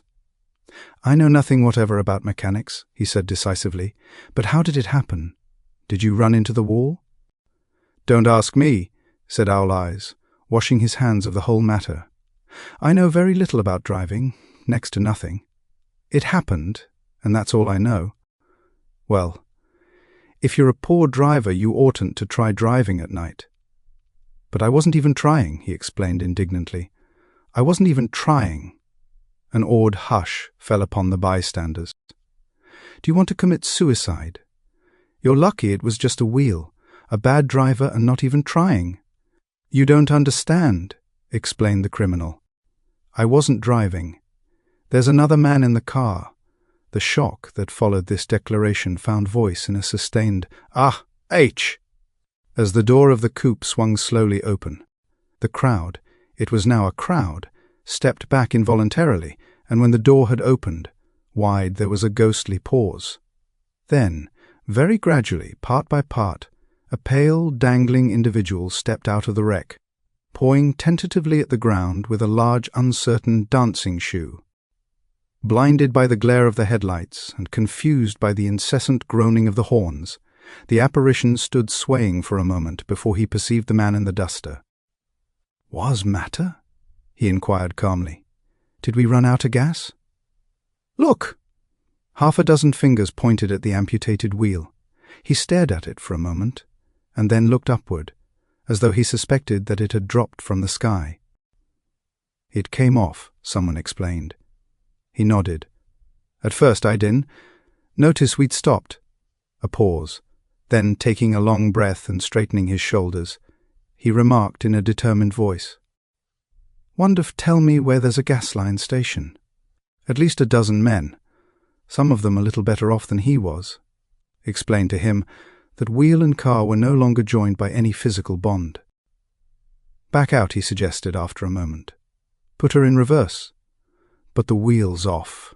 He hesitated. "No harm in trying," he said.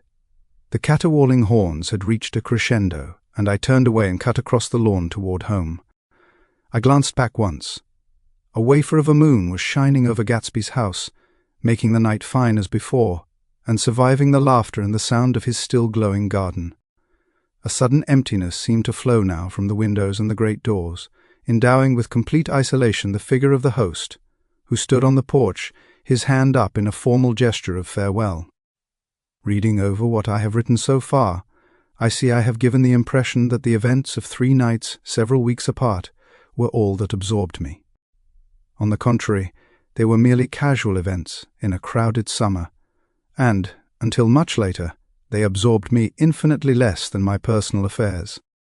Most of the time I worked. In the early morning the sun threw my shadow westward as I hurried down the white chasms of lower New York to the Probity Trust. I knew the other clerks and young bond salesmen by their first names, and lunched with them in dark, crowded restaurants on little pig sausages and mashed potatoes and coffee. I even had a short affair with a girl who lived in Jersey City and worked in the accounting department, but her brother began throwing mean looks in my direction. So when she went on her vacation in July, I let it blow quietly away. I took dinner usually at the Yale Club. For some reason it was the gloomiest event of my day, and then I went upstairs to the library and studied investments and securities for a conscientious hour. There were generally a few rioters around, but they never came into the library, so it was a good place to work. After that, if the night was mellow, I strolled down Madison Avenue past the old Murray Hill Hotel and over 33rd Street to the Pennsylvania Station.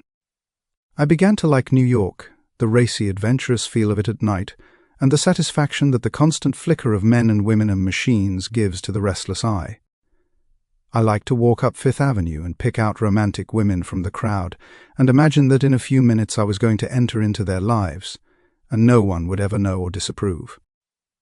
Sometimes, in my mind, I followed them to their apartments on the corners of hidden streets, and they turned and smiled back at me before they faded through a door into warm darkness.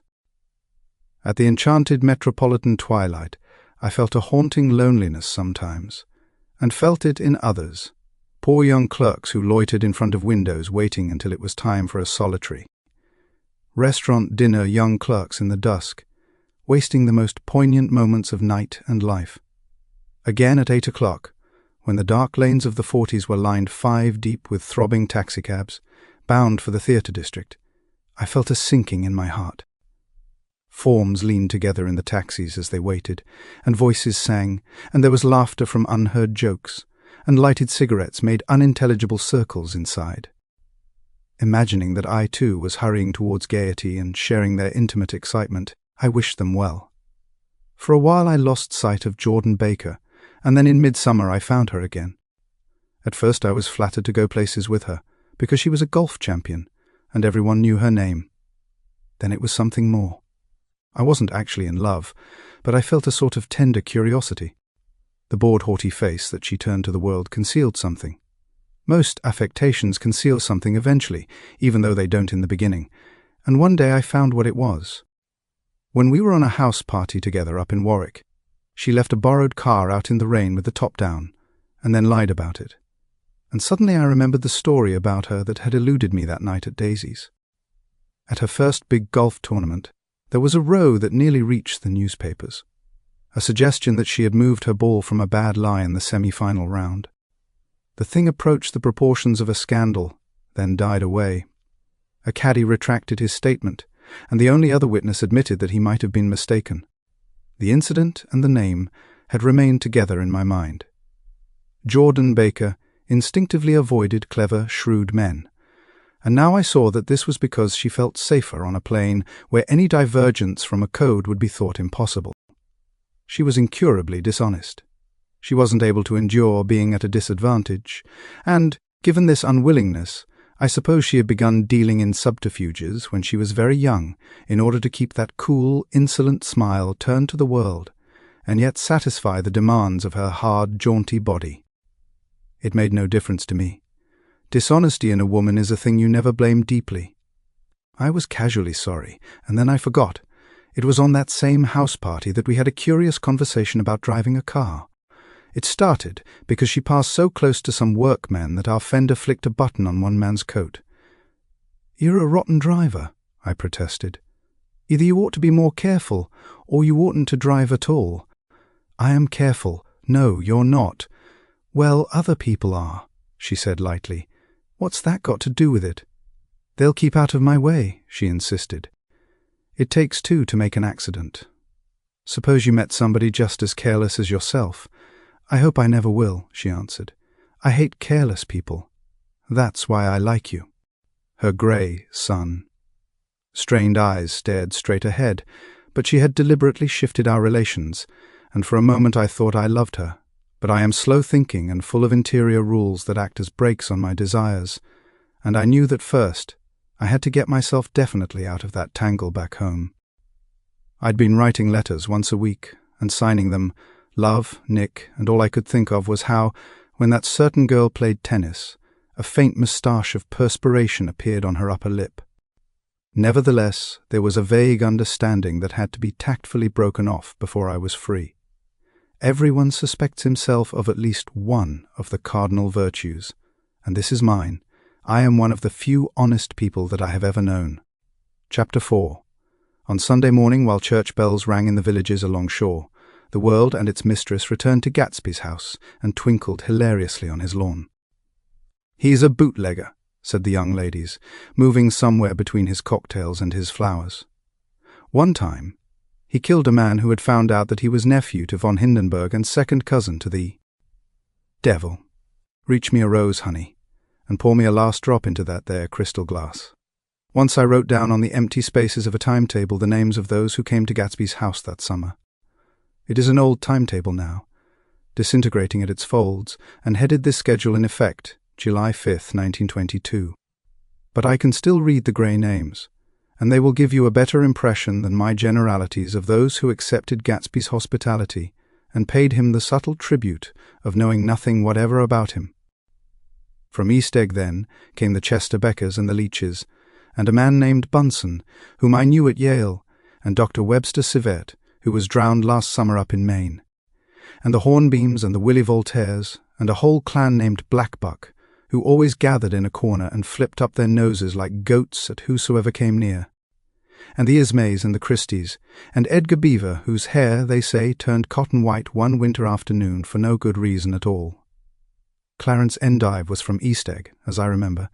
He came only once, in white knickerbockers, and had a fight with a bum named Etty in the garden.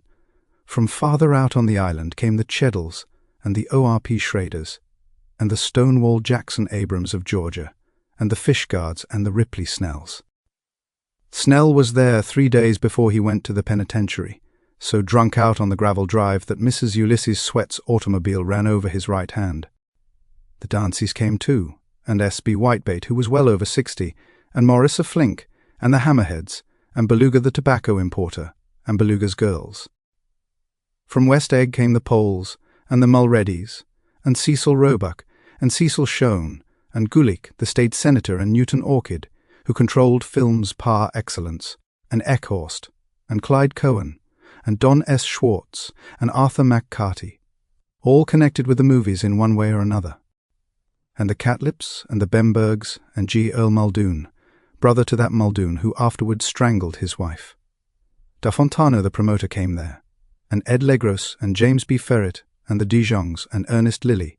They came to gamble, and when Ferret wandered into the garden, it meant he was cleaned out, and Associated Traction would have to fluctuate profitably next day. A man named Klipspringer was there so often that he became known as the Boarder. I doubt if he had any other home. Of theatrical people there were Gus Ways, and Horace O'Donovan, and Lester Meyer, and George Duckweed, and Francis Bull.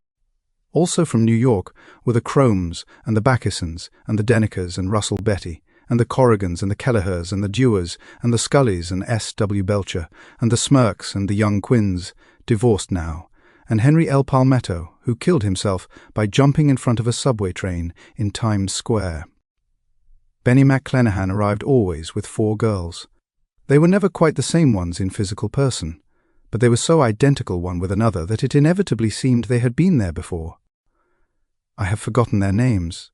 Jacqueline, I think, or else Consuela, or Gloria, or Judy or June, and their last names were either the melodious names of flowers and months, or the sterner ones of the great American capitalists whose cousins, if pressed, they would confess themselves to be.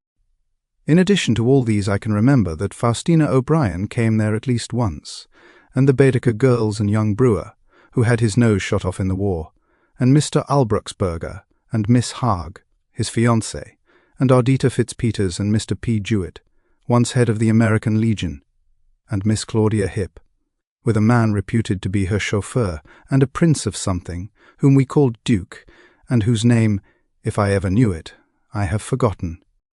All these people came to Gatsby's house in the summer. At 9 o'clock, one morning late in July, Gatsby's gorgeous car lurched up the rocky drive to my door and gave out a burst of melody from its 3-noted horn. It was the first time he had called on me, though I had gone to 2 of his parties, mounted in his hydroplane, and, at his urgent invitation, made frequent use of his beach. "Good morning, old sport. You're having lunch with me today, and I thought we'd ride up together." He was balancing himself on the dashboard of his car, with that resourcefulness of movement that is so peculiarly American, that comes, I suppose, with the absence of lifting work in youth, and even more, with the formless grace of our nervous, sporadic games. This quality was continually breaking through his punctilious manner in the shape of restlessness. He was never quite still. There was always a tapping foot somewhere, or the impatient opening and closing of a hand. He saw me looking with admiration at his car.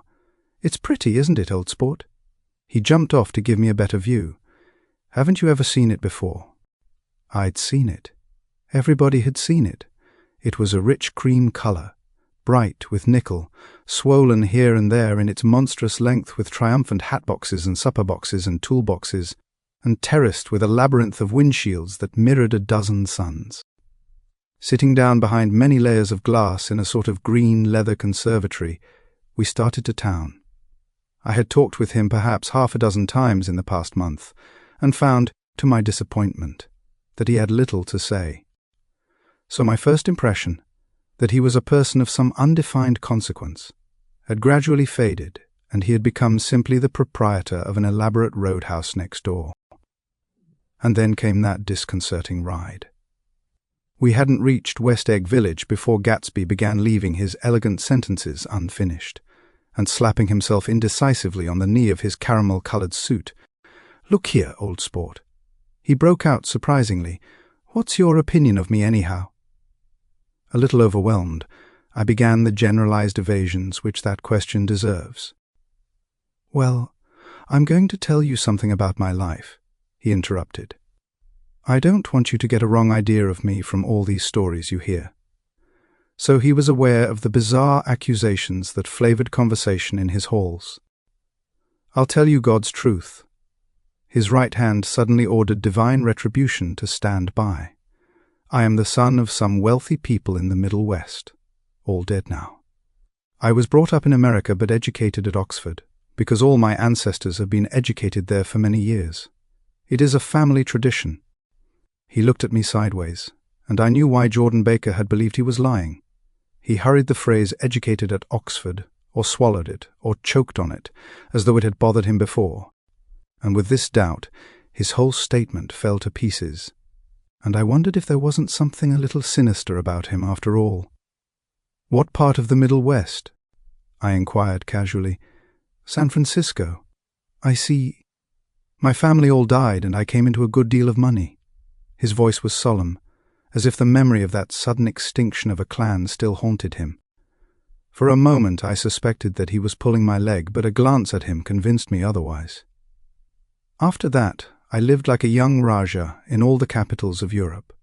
Paris, Venice, Rome, collecting jewels, chiefly rubies, hunting big game, painting a little, things for myself only, and trying to forget something very sad that had happened to me long ago. With an effort I managed to restrain my incredulous laughter. The very phrases were worn so threadbare that they evoked no image except that of a turbaned character leaking sawdust at every pore as he pursued a tiger through the Bois de Boulogne. Then came the war, old sport. It was a great relief, and I tried very hard to die, but I seemed to bear an enchanted life. I accepted a commission as first lieutenant when it began. In the Argonne Forest I took the remains of my machine-gun battalion so far forward that there was a half-mile gap on either side of us where the infantry couldn't advance. We stayed there 2 days and 2 nights, 130. Men with 16 Lewis guns. And when the infantry came up at last, they found the insignia of 3 German divisions among the piles of dead. I was promoted to be a major, and every Allied government gave me a decoration. Even Montenegro, Little Montenegro, down on the Adriatic Sea. Little Montenegro! He lifted up the words and nodded at them, with his smile. The smile comprehended Montenegro's troubled history and sympathized with the brave struggles of the Montenegrin people. It appreciated fully the chain of national circumstances which had elicited this tribute from Montenegro's warm little heart. My incredulity was submerged in fascination now. It was like skimming hastily through a dozen magazines. He reached in his pocket, and a piece of metal, slung on a ribbon, fell into my palm. "That's the one from Montenegro." To my astonishment, the thing had an authentic look. "Orderi di Danilo," ran the circular legend, Montenegro, Nicholas Rex. "Turn it. Major Jay Gatsby," I read, "for valor extraordinary." Here's another thing I always carry, a souvenir of Oxford days. It was taken in Trinity Quad. The man on my left is now the Earl of Doncaster. It was a photograph of half a dozen young men in blazers loafing in an archway through which were visible a host of spires. There was Gatsby, looking a little, not much, younger, with a cricket bat in his hand.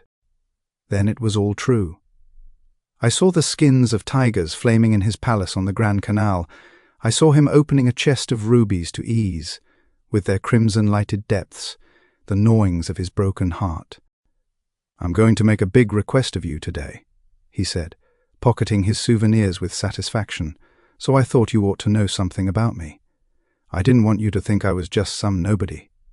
You see, I usually find myself among strangers, because I drift here and there trying to forget the sad things that happened to me." He hesitated. "You'll hear about it this afternoon." "At lunch?" "No, this afternoon. I happen to find out that you're taking Miss Baker to tea." "Do you mean you're in love with Miss Baker?" "No, old sport, I'm not. But Miss Baker has kindly consented to speak to you about this matter." I hadn't the faintest idea what this matter was, but I was more annoyed than interested. I hadn't asked Jordan to tea in order to discuss Mr. Jay Gatsby. I was sure the request would be something utterly fantastic, and for a moment I was sorry I'd ever set foot upon his overpopulated lawn. He wouldn't say another word. His correctness grew on him as we neared the city. We passed Port Roosevelt, where there was a glimpse of red-belted ocean-going ships, and sped along a cobbled slum lined with the dark, undeserted saloons of the faded gilt 1900s. Then the Valley of Ashes opened out on both sides of us, and I had a glimpse of Mrs. Wilson straining at the garage pump with panting vitality as we went by. With fenders spread like wings, we scattered light through half Astoria, only half, for as we twisted among the pillars of the elevated, I heard the familiar jug-jug spat of a motorcycle, and a frantic policeman rode alongside. "All right, old sport," called Gatsby. We slowed down. Taking a white card from his wallet, he waved it before the man's eyes. "Right you are," agreed the policeman, tipping his cap. "Know you next time, Mr. Gatsby." "Excuse me, what was that?" I inquired. "The picture of Oxford?" I was able to do the commissioner a favour once, and he sends me a Christmas card every year. Over the Great Bridge, with the sunlight through the girders making a constant flicker upon the moving cars, with the city rising up across the river in white heaps, and sugar lumps all built with a wish out of non-olfactory money. The city scene from the Queensborough Bridge is always the city scene for the first time, in its first wild promise of all the mystery and the beauty in the world. A dead man passed us in a hearse heaped with blooms, followed by 2 carriages with drawn blinds, and by more cheerful carriages for friends. The friends looked out at us, with the tragic eyes and short upper lips of southeastern Europe, and I was glad that the sight of Gatsby's splendid car was included in their sombre holiday. As we crossed Blackwell's Island, a limousine passed us, driven by a white chauffeur, in which sat 3 modish Negroes, 2 bucks, and a girl. I laughed aloud as the yolks of their eyeballs rolled toward us in haughty rivalry. Anything can happen now that we've slid over this bridge, I thought, anything at all. Even Gatsby could happen, without any particular wonder. Roaring noon. In a well-fanned 42nd Street cellar, I met Gatsby for lunch. Blinking away the brightness of the street outside, my eyes picked him out obscurely in the anteroom, talking to another man. "Mr. Carraway, this is my friend, Mr. Wolfsheim." A small, flat-nosed Jew raised his large head and regarded me with 2 fine growths of hair which luxuriated in either nostril. After a moment, I discovered his tiny eyes in the half-darkness. "So I took one look at him," said Mr. Wolfsheim, shaking my hand earnestly. "And what do you think I did?" "What?" I inquired politely. But evidently he was not addressing me, for he dropped my hand and covered Gatsby with his expressive nose. I handed the money to Catspaw and I said, "All right, Catspaw, don't pay him a penny till he shuts his mouth." He shut it then and there. Gatsby took an arm of each of us and moved forward into the restaurant, whereupon Mr. Wolfsheim swallowed a new sentence he was starting and lapsed into a somnambulatory abstraction. "Highballs?" asked the head waiter. "This is a nice restaurant here," said Mr. Wolfsheim, looking at the Presbyterian nymphs on the ceiling, "but I like across the street better." "Yes, highballs," agreed Gatsby, and then to Mr. Wolfsheim, "It's too hot over there." "Hot and small, yes," said Mr. Wolfsheim, but full of memories. "What place is that?" I asked. "The old Metropole. The old metropole, brooded Mr. Wolfsheim gloomily. Filled with faces dead and gone.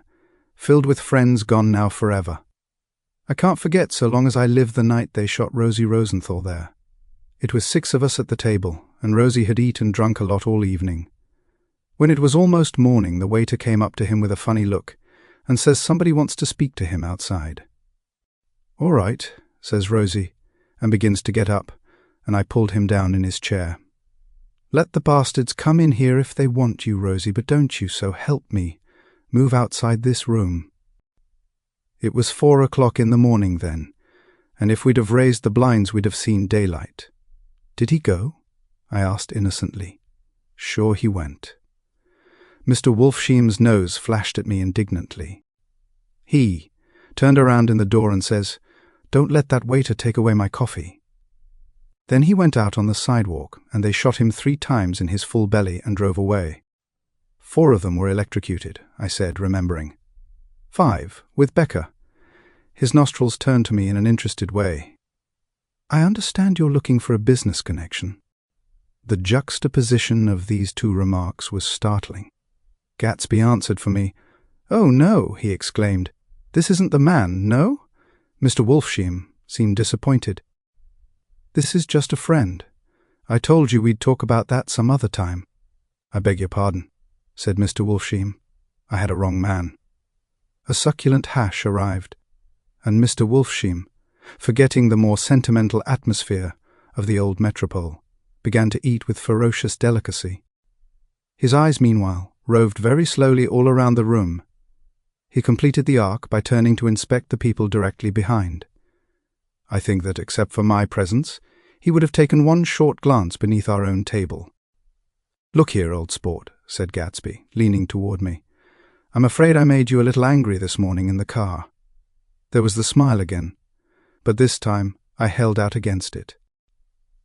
"I don't like mysteries," I answered, "and I don't understand why you won't come out frankly and tell me what you want. Why has it all got to come through Miss Baker?" "Oh, it's nothing underhand," he assured me. "Miss Baker's a great sportswoman, you know, and she'd never do anything that wasn't all right." Suddenly he looked at his watch, jumped up, and hurried from the room, leaving me with Mr. Wolfsheim at the table. "He has to telephone," said Mr. Wolfsheim, following him with his eyes. "Fine fellow, isn't he? Handsome to look at, and a perfect gentleman. Yes, he's an Oxford man. Oh, he went to Oxford College in England. You know Oxford College? I've heard of it. It's one of the most famous colleges in the world." "Have you known Gatsby for a long time?" I inquired. "Several years," he answered in a gratified way. "I made the pleasure of his acquaintance just after the war, but I knew I had discovered a man of fine breeding after I talked with him an hour. I said to myself, there's the kind of man you'd like to take home and introduce to your mother and sister." He paused. "I see you're looking at my cuff buttons." I hadn't been looking at them, but I did now. They were composed of oddly familiar pieces of ivory. Finest specimens of human molars, he informed me. "Well," I inspected them. "That's a very interesting idea." "Yeah." He flipped his sleeves up under his coat. "Yeah, Gatsby's very careful about women. He would never so much as look at a friend's wife." When the subject of this instinctive trust returned to the table and sat down, Mr. Wolfsheim drank his coffee with a jerk and got to his feet. "I have enjoyed my lunch," he said, "and I'm going to run off from you 2 young men before I outstay my welcome." "Don't hurry, Maya," said Gatsby without enthusiasm. Mr. Wolfsheim raised his hand in a sort of benediction. "You're very polite, but I belong to another generation," he announced solemnly. "You sit here and discuss your sports and your young ladies and your—" He supplied an imaginary noun with another wave of his hand. "As for me, I am 50 years old, and I won't impose myself on you any longer," as he shook hands and turned away. His tragic nose was trembling. I wondered if I had said anything to offend him. "He becomes very sentimental sometimes," explained Gatsby. "This is one of his sentimental days. He's quite a character around New York." A denizen of Broadway. Who is he anyhow, an actor? No, a dentist. Maya Wolfsheim? No, he's a gambler. Gatsby hesitated, then added, Cooley. He's the man who fixed the World Series back in 1919. Fixed the World Series? I repeated. The idea staggered me. I remembered, of course, that the World Series had been fixed in 1919.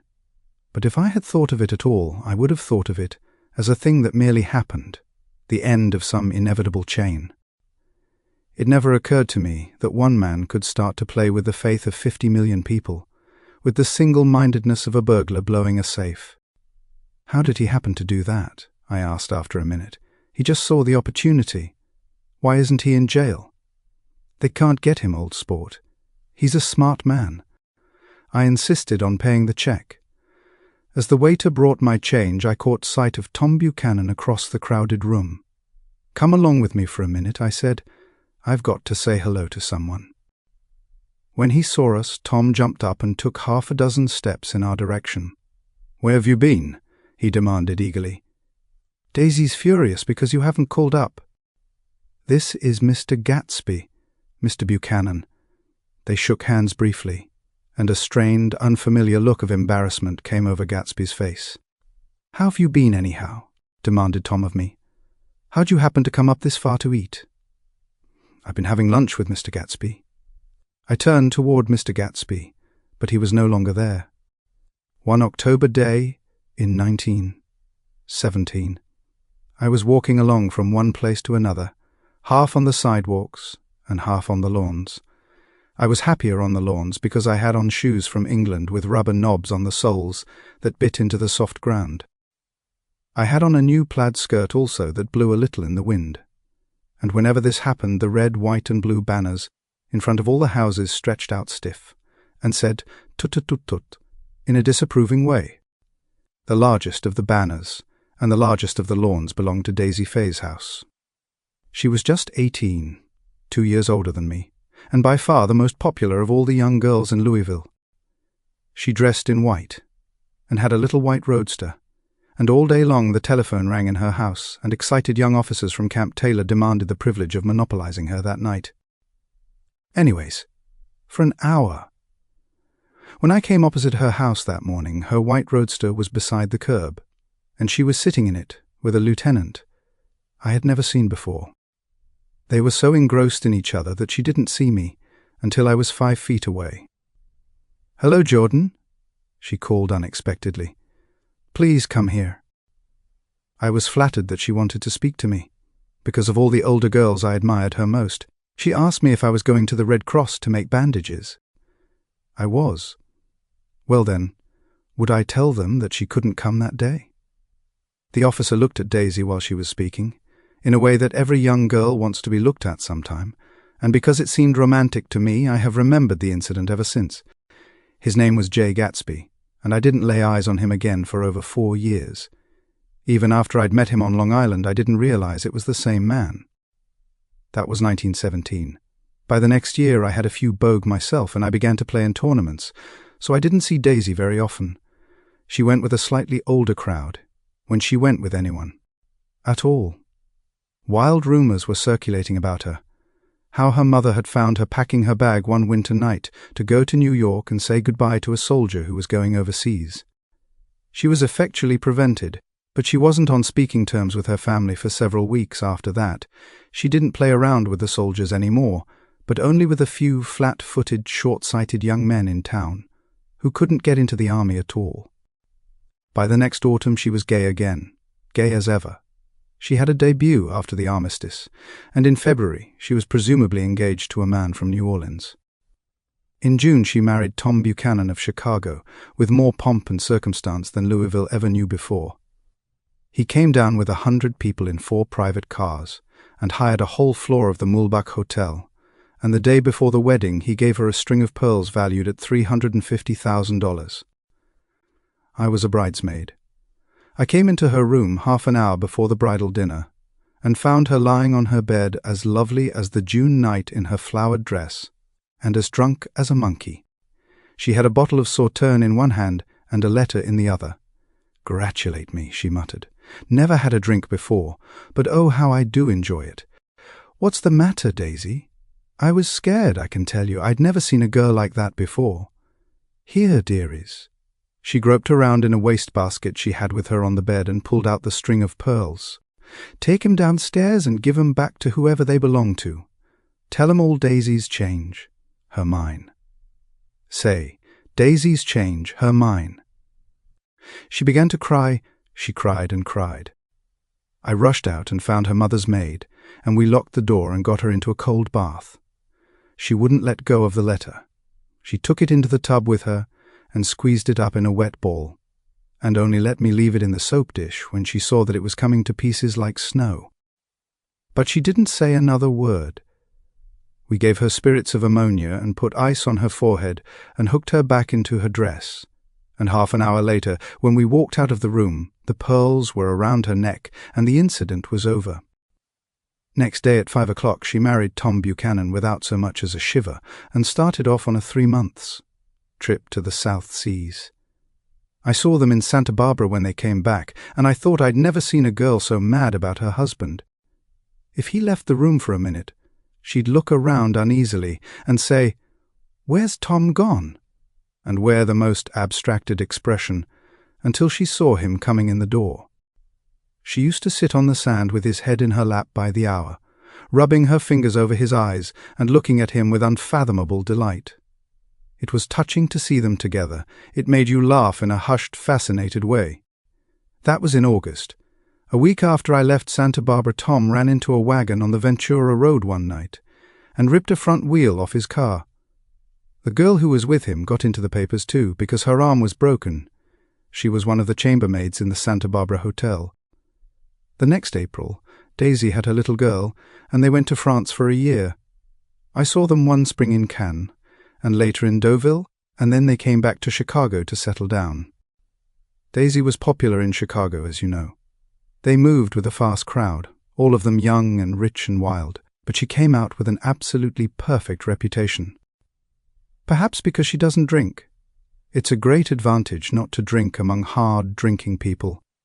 You can hold your tongue, and moreover you can time any little irregularity of your own so that everybody else is so blind that they don't see or care.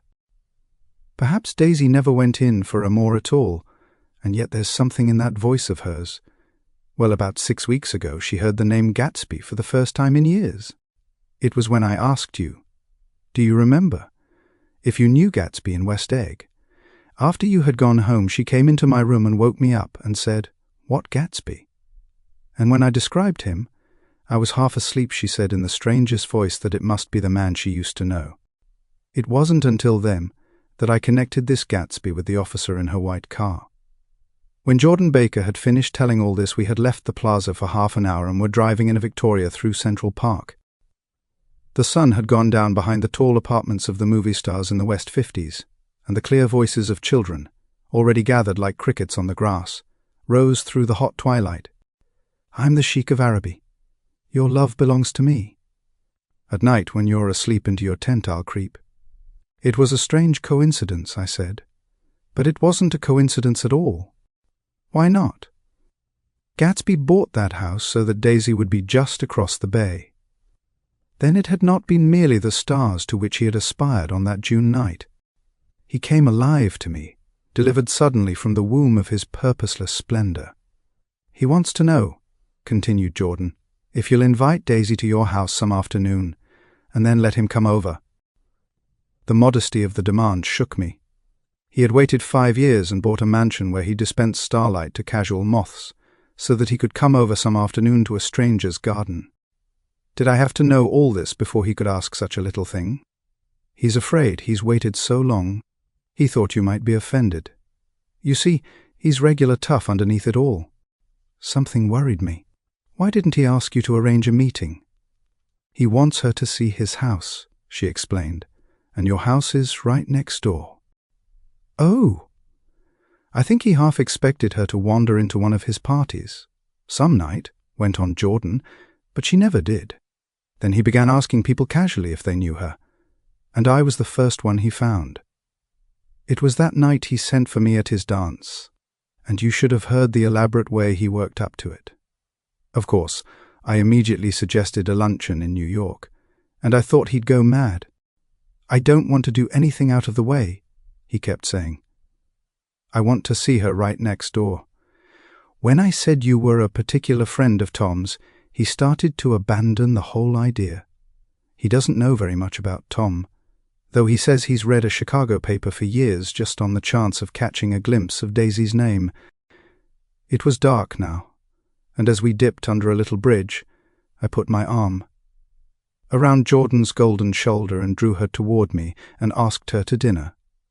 Suddenly I wasn't thinking of Daisy and Gatsby anymore, but of this clean, hard, limited person who dealt in universal skepticism and who leaned back jauntily just within the circle of my arm. A phrase began to beat in my ears with a sort of heady excitement. There are only the pursued, the pursuing, the busy, and the tired. And Daisy ought to have something in her life, murmured Jordan to me. Does she want to see Gatsby?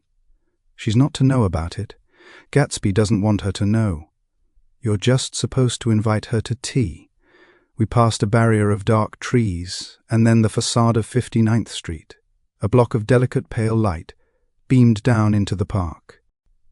Unlike Gatsby and Tom Buchanan, I had no girl whose disembodied face floated along the dark cornices and blinding signs, and so I drew up the girl beside me, tightening my arms. Her wan, scornful mouth smiled, and so I drew her up again closer, this time to my face. Chapter 5. When I came home to West Egg that night, I was afraid for a moment that my house was on fire. 2 o'clock, and the whole corner of the peninsula was blazing with light, which fell unreal on the shrubbery, and made thin, elongating glints upon the roadside wires. Turning a corner, I saw that it was Gatsby's house, lit from tower to cellar. At first I thought it was another party, a wild rout that had resolved itself into hide and go, seek, or sardines, in the box with all the house thrown open to the game. But there wasn't a sound. Only wind in the trees, which blew the wires and made the lights go off and on again as if the house had winked into the darkness. As my taxi groaned away, I saw Gatsby walking toward me across his lawn. "Your place looks like the World's Fair," I said. "Does it?" He turned his eyes toward it absently. "I have been glancing into some of the rooms. Let's go to Coney Island, old sport. In my car. It's too late. Well, suppose we take a plunge in the swimming pool? I haven't made use of it all summer. I've got to go to bed." "All right." He waited, looking at me with suppressed eagerness. "I talked with Miss Baker," I said after a moment. "I'm going to call up Daisy tomorrow and invite her over here to tea." "Oh, that's all right," he said carelessly. "I don't want to put you to any trouble. What day would suit you? What day would suit you?" He corrected me quickly. "I don't want to put you to any trouble, you see. How about the day after tomorrow?" He considered for a moment. Then, with reluctance, "I want to get the grass cut," he said. We both looked down at the grass. There was a sharp line where my ragged lawn ended and the darker, well-kept expanse of his began. I suspected that he meant my grass. "There's another little thing," he said uncertainly, and hesitated. "Would you rather put it off for a few days?" I asked. "Oh, it isn't about that. At least—" he fumbled with a series of beginnings. "Why, I thought— Why, look here, old sport, you don't make much money, do you?" "Not very much." "I thought you didn't, if you'll pardon my— You see, I carry on a little business on the side, a sort of sideline, you understand. And I thought that if you don't make very much— You're selling bonds, aren't you, old sport? Trying to— Well, this would interest you. It wouldn't take up much of your time, and you might pick up a nice bit of money.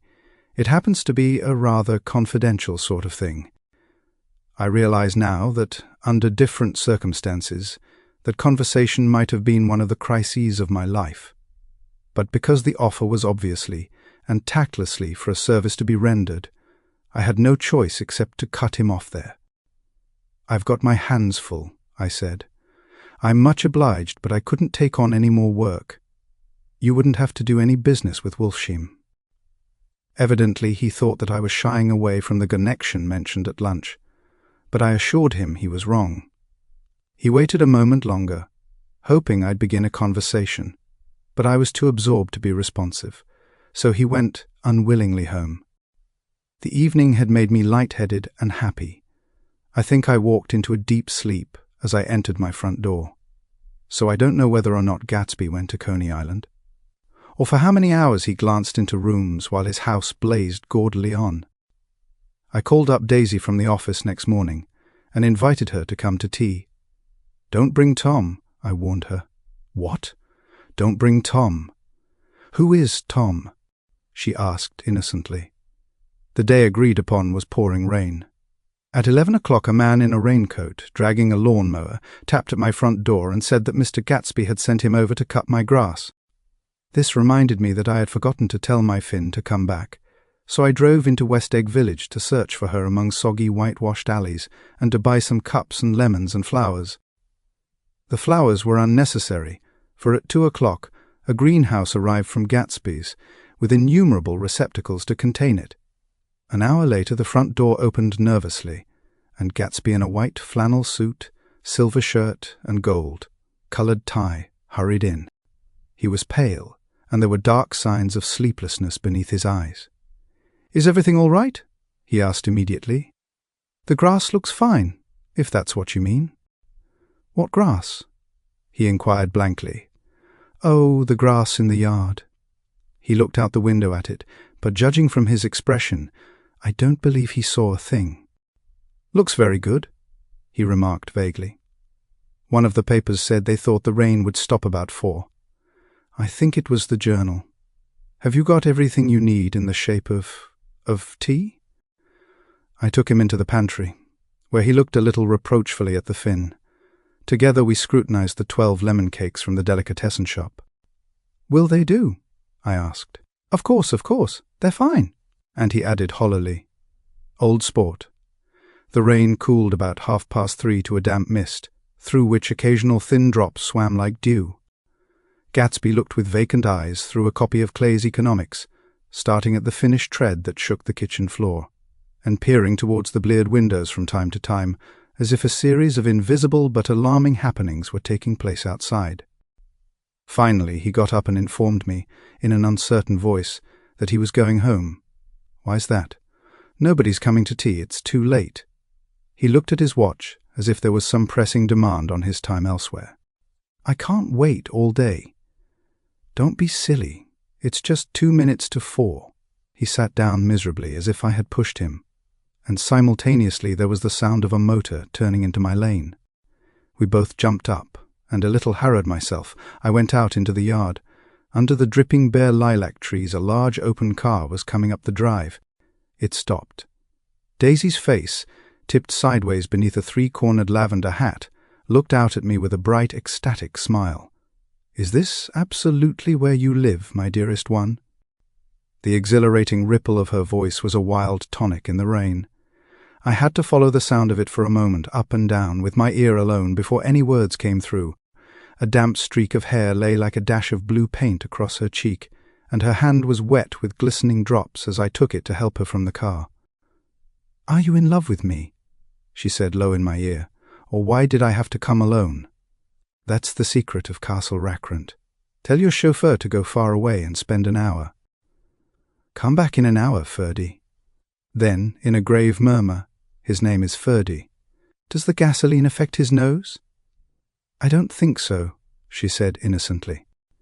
"Why?" We went in. To my overwhelming surprise, the living room was deserted. "Well, that's funny," I exclaimed. "What's funny?" She turned her head, as there was a light, dignified knocking at the front door. I went out and opened it. Gatsby, pale as death, with his hands plunged like weights in his coat pockets, was standing in a puddle of water glaring tragically into my eyes. With his hands still in his coat pockets, he stalked by me into the hall, turned sharply as if he were on a wire, and disappeared into the living room. It wasn't a bit funny. Aware of the loud beating of my own heart, I pulled the door to against the increasing rain. For half a minute there wasn't a sound. Then from the living room I heard a sort of choking murmur and part of a laugh, followed by Daisy's voice on a clear, artificial note, I certainly am awfully glad to see you again." A pause. It endured horribly. I had nothing to do in the hall, so I went into the room. Gatsby, his hands still in his pockets, was reclining against the mantelpiece in a strained counterfeit of perfect ease, even of boredom. His head leaned back so far that it rested against the face of a defunct mantelpiece clock, and from this position his distraught eyes stared down at Daisy, who was sitting, frightened but graceful, on the edge of a stiff chair. "We've met before," muttered Gatsby. His eyes glanced momentarily at me, and his lips parted with an abortive attempt at a laugh. Luckily the clock took this moment to tilt dangerously at the pressure of his head, whereupon he turned and caught it with trembling fingers and set it back in place. Then he sat down, rigidly, his elbow on the arm of the sofa and his chin in his hand.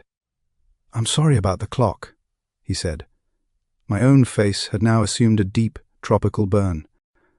I couldn't muster up a single commonplace out of the 1,000 in my head. "It's an old clock," I told them idiotically. I think we all believed for a moment that it had smashed in pieces on the floor. "We haven't met for many years," said Daisy, her voice as matter-of-fact as it could ever be. 5 years next November. The automatic quality of Gatsby's answer set us all back at least another minute.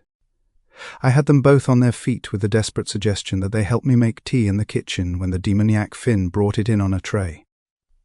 Amid the welcome confusion of cups and cakes, a certain physical decency established itself. Gatsby got himself into a shadow, and while Daisy and I talked, looked conscientiously from one to the other of us with tense, unhappy eyes. However, as calmness wasn't an end in itself, I made an excuse at the first possible moment, and got to my feet. "Where are you going?" demanded Gatsby, in immediate alarm. "I'll be back. I've got to speak to you about something before you go." He followed me wildly into the kitchen, closed the door, and whispered, "Oh God," in a miserable way. "What's the matter?" "This is a terrible mistake," he said, shaking his head from side to side. "A terrible, terrible mistake. You're just embarrassed, that's all." And luckily I added, "Daisy's embarrassed too." "She's embarrassed?" he repeated incredulously. "Just as much as you are. Don't talk so loud. You're acting like a little boy," I broke out impatiently. "Not only that, but you're rude. Daisy's sitting in there all alone." He raised his hand to stop my words, looked at me with unforgettable reproach, and, opening the door cautiously, went back into the other room. I walked out the back way, just as Gatsby had when he had made his nervous circuit of the house half an hour before, and ran for a huge black knotted tree whose massed leaves made a fabric against the rain. Once more it was pouring, and my irregular lawn, well shaved by Gatsby's gardener, abounded in small muddy swamps and prehistoric marshes. There was nothing to look at from under the tree except Gatsby's enormous house, so I stared at it, like Kant at his church steeple, for half an hour. A brewer had built it early in the period craze, a decade before, and there was a story that he'd agreed to pay 5 years' taxes on all the neighbouring cottages if the owners would have their roofs thatched with straw. Perhaps their refusal took the heart out of his plan to found a family. He went into an immediate decline. His children sold his house with the black wreath still on the door. Americans, while willing, even eager, to be serfs, have always been obstinate about being peasantry. After half an hour the sun shone again, and the grocer's automobile rounded Gatsby's drive with the raw material for his servant's dinner. I felt sure he wouldn't eat a spoonful. A maid began opening the upper windows of his house, appeared momentarily in each, and leaning from the large central bay, spat meditatively into the garden. It was time I went back. While the rain continued, it had seemed like the murmur of their voices, rising and swelling a little now and then with gusts of emotion. But in the new silence I felt that silence had fallen within the house too. I went in, after making every possible noise in the kitchen, short of pushing over the stove, but I don't believe they heard a sound. They were sitting at either end of the couch, looking at each other as if some question had been asked, or was in the air, and every vestige of embarrassment was gone. Daisy's face was smeared with tears, and when I came in she jumped up and began wiping at it with her handkerchief before a mirror. But there was a change in Gatsby that was simply confounding. He literally glowed, without a word or a gesture of. Exaltation and new well-being radiated from him and filled the little room. "Oh, hello, old sport," he said, as if he hadn't seen me for years. I thought for a moment he was going to shake hands. It stopped raining, has it? When he realized what I was talking about, that there were twinkle bells of sunshine in the room, he smiled like a weatherman, like an ecstatic patron of recurrent light, and repeated the news to Daisy. "What do you think of that? It's stopped raining." "I'm glad, Jay," her throat, full of aching, grieving beauty, told only of her unexpected joy. "I want you and Daisy to come over to my house," he said. "I'd like to show her around." "You're sure you want me to come?" "Absolutely, old sport." Daisy went upstairs to wash her face. Too late, I thought, with humiliation of my towels, while Gatsby and I waited on the lawn. "My house looks well, doesn't it?" he demanded. "See how the whole front of it catches the light." I agreed that it was splendid. "I thought you inherited your money." "I did, old sport," he said automatically. "But I lost most of it in the big panic, the panic of the war." I think he hardly knew what he was saying, for when I asked him what business he was in, he answered, "That's my affair," before he realized that it wasn't an appropriate reply. "Oh, I've been in several things," he corrected himself. "I was in the drug business, and then I was in the oil business. But I'm not in either one now." He looked at me with more attention. "Do you mean you've been thinking over what I proposed the other night?" Before I could answer, Daisy came out of the house, and 2 rows of brass buttons on her dress gleamed in the sunlight. "That huge place there," she cried, pointing. "Do you like it?" "I love it, but I don't see how you live there all alone. I keep it always full of interesting people, night and day. People who do interesting things. Celebrated people." Instead of taking the shortcut along the Sound, we went down to the road and entered by the big postern. With enchanting murmurs, Daisy admired this aspect or that of the feudal silhouette against the sky, admired the gardens, the sparkling odour of jonquils, and the frothy odour of hawthorn and plum blossoms, and the pale gold odour of Kiss Me at the Gate. It was strange to reach the marble steps and find no stir of bright dresses in and out the door, and hear no sound but bird voices in the trees. And inside, as we wandered through Marie Antoinette music rooms and restoration salons, I felt that there were guests concealed behind every couch and table, under orders to be breathlessly silent until we had passed through. As Gatsby closed the door of the Merton College Library, I could have sworn I heard the owl-eyed man break into ghostly laughter. We went upstairs, through period bedrooms swathed in rose and lavender silk and vivid with new flowers, through dressing rooms and pool rooms, and bathrooms with sunken baths, intruding into one chamber where a dishevelled man in pyjamas was doing liver exercises on the floor. It was Mr. Klipspringer, the boarder. I had seen him wandering hungrily about the beach that morning. Finally we came to Gatsby's own apartment, a bedroom and a bath, and an Adam's study, where we sat down and drank a glass of some chartreuse he took from a cupboard in. The wall? He hadn't once ceased looking at Daisy, and I think he revalued everything in his house according to the measure of response it drew from her well-loved eyes. Sometimes, too, he stared around at his possessions in a dazed way, as though in her actual and astounding presence none of it was any longer real. Once he nearly toppled down a flight of stairs. His bedroom was the simplest room of all, except where the dresser was garnished with a toilet set of pure dull gold. Daisy took the brush with delight and smoothed her hair, whereupon Gatsby sat down and shaded his eyes and began to laugh. "It's the funniest thing, old sport," he said hilariously. "I can't. When I try to—" He had passed visibly through 2 states and was entering upon a third.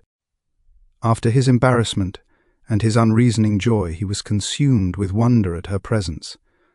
He had been full of the idea so long, dreamed it right through to the end, waited with his teeth set, so to speak, at an inconceivable pitch of intensity. Now, in the reaction, he was running down like an overwound clock. Recovering himself in a minute, he opened for us 2 hulking patent cabinets which held his massed suits and dressing gowns and ties, and his shirts piled like bricks in stacks a dozen high. I've got a man in England who buys me clothes. He sends over a selection of things at the beginning of each season, spring and fall. He took out a pile of shirts and began throwing them, one by one, before us. Shirts of sheer linen and thick silk and fine flannel, which lost their folds as they fell and covered the table in many-coloured disarray. While we admired, he brought more, and the soft, rich heap mounted higher shirts with stripes and scrolls and plaids in coral and apple green and lavender and faint orange, with monograms of Indian blue. Suddenly, with a strained sound, Daisy bent her head into the shirts and began to cry stormily. "They're such beautiful shirts," she sobbed, her voice muffled in the thick folds. "It makes me sad because I've never seen such beautiful shirts before. After the house, we were to see the grounds and the swimming pool and the hydroplane and the midsummer flowers, but outside Gatsby's window it began to rain again.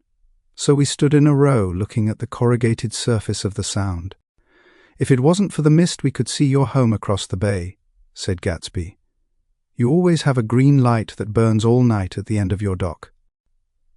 Daisy put her arm through his abruptly, but he seemed absorbed in what he had just said. Possibly it had occurred to him that the colossal significance of that light had now vanished forever. Compared to the great distance that had separated him from Daisy, it had seemed very near to her, almost touching her. It had seemed as close as a star to the moon. Now it was again a green light on a dock. His count of enchanted objects had diminished by one. I began to walk about the room, examining various indefinite objects in the half-darkness. A large photograph of an elderly man in yachting costume attracted me, hung on the wall over his desk. "Who's this?" "That's Mr. Dan Cody, old sport." The name sounded faintly familiar. "He's dead now. He used to be my best friend years ago." There was a small picture of Gatsby, also in yachting costume, on the bureau. Gatsby with his head thrown back defiantly, taken apparently when he was about 18. "I adore it," exclaimed Daisy. "The pompadour. You never told me you had a pompadour. Or a yacht." "Look at this," said Gatsby quickly. "Here's a lot of clippings. About you." They stood side by side examining it. I was going to ask to see the rubies when the phone rang, and Gatsby took up the receiver. "Yes. Well, I can't talk now." "I can't talk now, old sport." I said a small town. He must know what a small town is. Well, he's no use to us if Detroit is his idea of a small town. He rang off. "Come here, quick!" cried Daisy at the window. The rain was still falling, but the darkness had parted in the west, and there was a pink and golden billow of foamy clouds above the sea. "Look at that," she whispered. And then after a moment, "I'd like to just get one of those pink clouds and put you in it and push you around." I tried to go then, but they wouldn't hear of it. Perhaps my presence made them feel more satisfactorily alone. "I know what we'll do," said Gatsby. "We'll have Klipspringer play the piano." He went out of the room calling Ewing, and returned in a few minutes, accompanied by an embarrassed, slightly worn young man, with shell-rimmed glasses and scanty blonde hair. He was now decently clothed in a sport shirt, open at the neck, sneakers and duck trousers of a nebulous hue. "Did we interrupt your exercise?" inquired Daisy politely. "I was asleep," cried Mr. Klipspringer, in a spasm of embarrassment. That is, I'd been asleep. Then I got up. "Klipspringer plays the piano," said Gatsby, cutting him off. "Don't you, Ewing, old sport?" "I don't play well. I don't hardly play at all. I'm all out of prac." "We'll go downstairs," interrupted Gatsby. He flipped a switch. The grey windows disappeared as the house glowed full of light. In the music room, Gatsby turned on a solitary lamp beside the piano. He lit Daisy's cigarette from a trembling match, and sat down with her on a couch far across the room, where there was no light save what the gleaming floor bounced in from the hall. When Klipspringer had played the Love Nest, he turned around on the bench and searched unhappily for Gatsby in the gloom. "I'm all out of practice, you see. I told you I couldn't play. I'm all out of prac." "Don't talk so much, old sport," commanded Gatsby. "Play! In the morning, in the evening, ain't we got fun?" Outside the wind was loud, and there was a faint flow of thunder along the sound. All the lights were going on in West Egg now. The electric trains, men carrying, were plunging home through the rain from New York. It was the hour of a profound human change, and excitement was generating on the air. One thing's sure, and nothing's surer: the rich get richer and the poor get children. In the meantime, in between time, as I went over to say goodbye, I saw that the expression of bewilderment had come back into Gatsby's face, as though a faint doubt had occurred to him as to the quality of his present happiness. Almost 5 years. There must have been moments even that afternoon when Daisy tumbled short of his dreams, not through her own fault, but because of the colossal vitality of his illusion. It had gone beyond her, beyond everything. He had thrown himself into it with a creative passion, adding to it all the time, decking it out with every bright feather that drifted his way. No amount of fire or freshness can challenge what a man can store up in his ghostly heart. As I watched him, he adjusted himself a little, visibly. His hand took hold of hers, and as she said something low in his ear, he turned toward her with a rush of emotion. I think that voice held him most, with its fluctuating, feverish warmth, because it couldn't be overdreamed. That voice was a deathless song. They had forgotten me, but Daisy glanced up and held out her hand. Gatsby didn't know me now at all. I looked once more at them, and they looked back at me, remotely, possessed by intense life. Then I went out of the room and down the marble steps into the rain, leaving them there together. Chapter 6. About this time, an ambitious young reporter from New York arrived one morning at Gatsby's door and asked him if he had anything to say. "Anything to say about what?" inquired Gatsby politely. "Why, any statement to give out." It transpired after a confused 5 minutes that the man had heard Gatsby's name around his office in a connection which he either wouldn't reveal or didn't fully understand. This was his day off, and with laudable initiative he had hurried out to see. It was a random shot, and yet the reporter's instinct was right.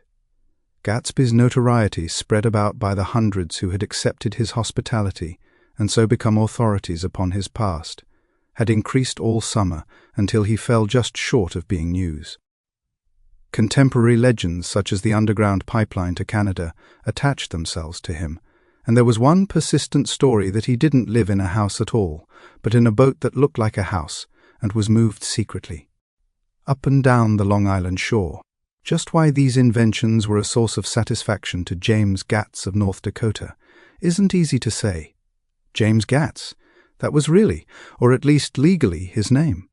He had changed it at the age of 17, and at the specific moment that witnessed the beginning of his career, when he saw Dan Cody's yacht drop anchor over the most insidious flat on Lake Superior. It was James Gatz who had been loafing along the beach that afternoon, in a torn green jersey and a pair of canvas pants.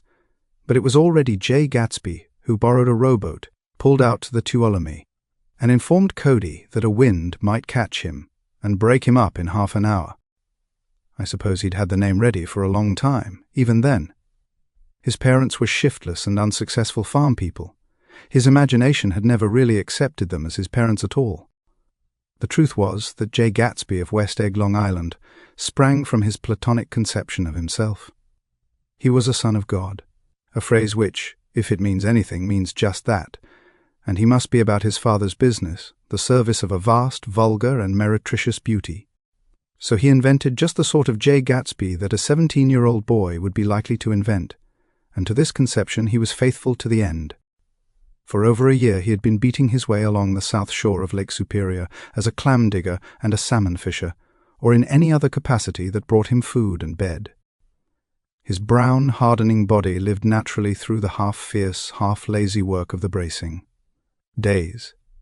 He knew women early, and since they spoiled him he became contemptuous of them, of young virgins because they were ignorant, of the others because they were hysterical about things which in his overwhelming self-absorption he took for granted. But his heart was in a constant, turbulent riot. The most grotesque and fantastic conceits haunted him in his bed at night. A universe of ineffable gaudiness spun itself out in his brain while the clock ticked on the washstand and the moon soaked with wet light his tangled clothes upon the floor. Each night he added to the pattern of his fancies until drowsiness closed down upon some vivid scene with an oblivious embrace. For a while, these reveries provided an outlet for his imagination. They were a satisfactory hint of the unreality of reality, a promise that the rock of the world was founded securely on a fairy's wing. An instinct toward his future glory had led him, some months before, to the small Lutheran College of St. Olaf's in southern Minnesota. He stayed there 2 weeks, dismayed at its ferocious indifference to the drums of his destiny, to destiny itself, and despising the janitor's work with which he was to pay his way through. Then he drifted back to Lake Superior, and he was still searching for something to do on the day that Dan Cody's yacht dropped anchor in the shallows along shore. Cody was 50 years old then, a product of the Nevada silver fields, of the Yukon, of every rush for metal since '75. The transactions in Montana copper that made him many times a millionaire found him physically robust, but on the verge of soft-mindedness, and, suspecting this, an infinite number of women tried to separate him from his money. The none too savory ramifications by which Ella Kay, the newspaper woman, played Madame de Maintenon to his weakness and sent him to sea in a yacht, were common property of the turgid journalism in 1902. He had been coasting along all too hospitable shores for 5 years when he turned up as James Gats's destiny in Little Girl Bay. To young Gats, resting on his oars and looking up at the railed deck, that yacht represented all the beauty and glamour in the world. I suppose he smiled at Cody. He had probably discovered that people liked him when he smiled. At any rate, Cody asked him a few questions and found that he was quick and extravagantly ambitious. A few days later, he took him to Duluth and bought him a blue coat, 6 pairs of white duck trousers, and a yachting cap. And when the Tuolumne left for the West Indies and the Barbary Coast, Gatsby left too. He was employed in a vague personal capacity. While he remained with Cody, he was in turn steward, mate, skipper, secretary, and even jailer, for Dan Cody sober knew what lavish doings Dan Cody drunk might soon be about, and he provided for such contingencies by reposing more and more trust in Gatsby. The arrangement lasted 5 years, during which the boat went 3 times around the continent. It might have lasted indefinitely, except for the fact that Ella Kay came on board one night in Boston, and a week later Dan Cody inhospitably died. I remember the portrait of him up in Gatsby's bedroom, a grey, florid man with a hard, empty face, the pioneer debauchee, who, during one phase of American life, brought back to the eastern seaboard the savage violence of the frontier brothel and saloon. It was indirectly due to Cody that Gatsby drank so little. Sometimes in the course of gay parties, women used to rub champagne into his hair. For himself, he formed the habit of letting liquor alone. And it was from Cody that he inherited money, a legacy of $25,000. He didn't get it. He never understood the legal device that was used against him, but what remained of the millions went intact to Ella Kay. He was left with his singularly appropriate education. The vague contour of Jay Gatsby had filled out to the substantiality of a man. He told me all this very much later, but I've put it down here with the idea of exploding those first wild rumors about his antecedents, which weren't even faintly true. Moreover, he told it to me at a time of confusion, when I had reached the point of believing everything and nothing about him. So I take advantage of this short halt, while Gatsby, so to speak, caught his breath, to clear this set of misconceptions away. It was a halt, too, in my association with his affairs. For several weeks I didn't see him or hear his voice on the phone. Mostly I was in New York, trotting around with Jordan and trying to ingratiate myself with her senile aunt, but finally I went over to his house one Sunday afternoon. I hadn't been there 2 minutes when somebody brought Tom Buchanan in for a drink. I was startled, naturally, but the really surprising thing was that it hadn't happened before. They were a party of 3 on horseback, Tom and a man named Sloane and a pretty woman in a brown riding habit who had been there previously. "I'm delighted to see you," said Gatsby, standing on his porch. "I'm delighted that you dropped in." As though they cared. "Sit right down. Have a cigarette or a cigar?" He walked around the room quickly, ringing bells. "I'll have something to drink for you in just a minute." He was profoundly affected by the fact that Tom was there. But he would be uneasy anyhow until he had given them something, realizing in a vague way that that was all they came for. Mr. Sloane wanted nothing. A lemonade? No, thanks. A little champagne? Nothing at all, thanks. I'm sorry. Did you have a nice ride? Very good roads around here. I suppose the automobiles. Yeah. Moved by an irresistible impulse, Gatsby turned to Tom, who had accepted the introduction as a stranger. I believe we've met somewhere before, Mr. Buchanan. Oh, yes, said Tom, gruffly polite, but obviously not remembering. So we did. I remember very well. About 2 weeks ago. That's right. You were with Nick here. I know your wife, continued Gatsby, almost aggressively. That's so? Tom turned to me. You live near here, Nick. Next door. That's so. Mr. Sloane didn't enter into the conversation, but lounged back. We'll all come over to your next party, Mr. Gatsby, she suggested. What do you say? Certainly. I'd be delighted to have you. Beaver nice, said Mr. Sloane without gratitude. Well, think ought to be starting home. Please don't hurry, Gatsby urged them. He had control of himself now, and he wanted to see more of Tom. Why don't you? Why don't you stay for supper? I wouldn't be surprised if some other people dropped in from New York. You come to supper with me? Said the lady enthusiastically. Both of you. This included me. Mr. Sloane got to his feet. Come along, he said, but to her only. I mean it, she insisted. I'd love to have you. Lots of room. Gatsby looked at me questioningly. He wanted to go, and he didn't see that Mr. Sloane had determined he shouldn't. I'm afraid I won't be able to, I said. Mr. Sloane murmured something close to her ear. We won't be late if we start now, she insisted aloud. I haven't got a horse, said Gatsby. I used to ride in the army, but I've never bought a horse. I'll have to follow you in my car. Excuse me for just a minute. The rest of us walked out on the porch where Sloane and the lady began an impassioned conversation aside. My God, I believe the man's coming, said Tom. Doesn't he know she doesn't want him? She says she does want him. She has a big dinner party and he won't know a soul there.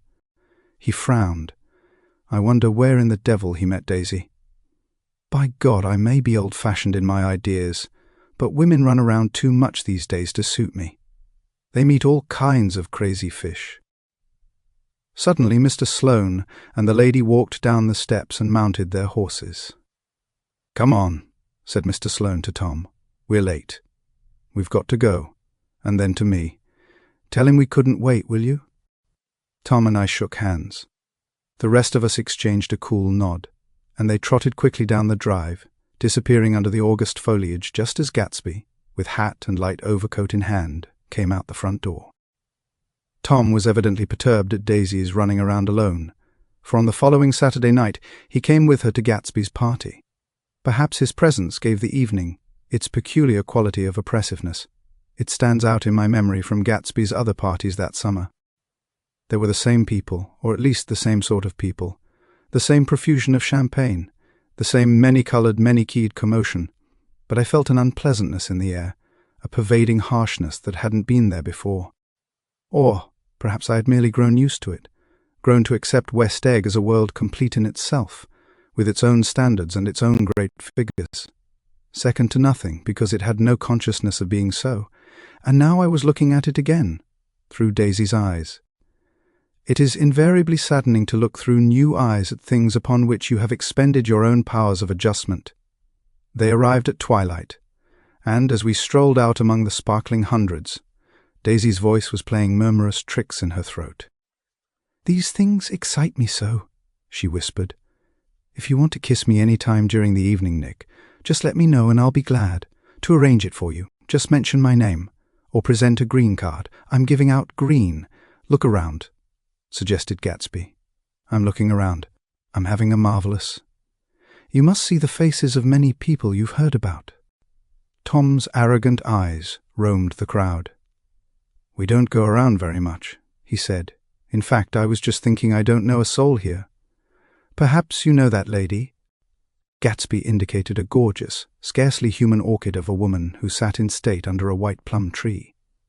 Tom and Daisy stared, with that peculiarly unreal feeling that accompanies the recognition of a hitherto ghostly celebrity of the movies.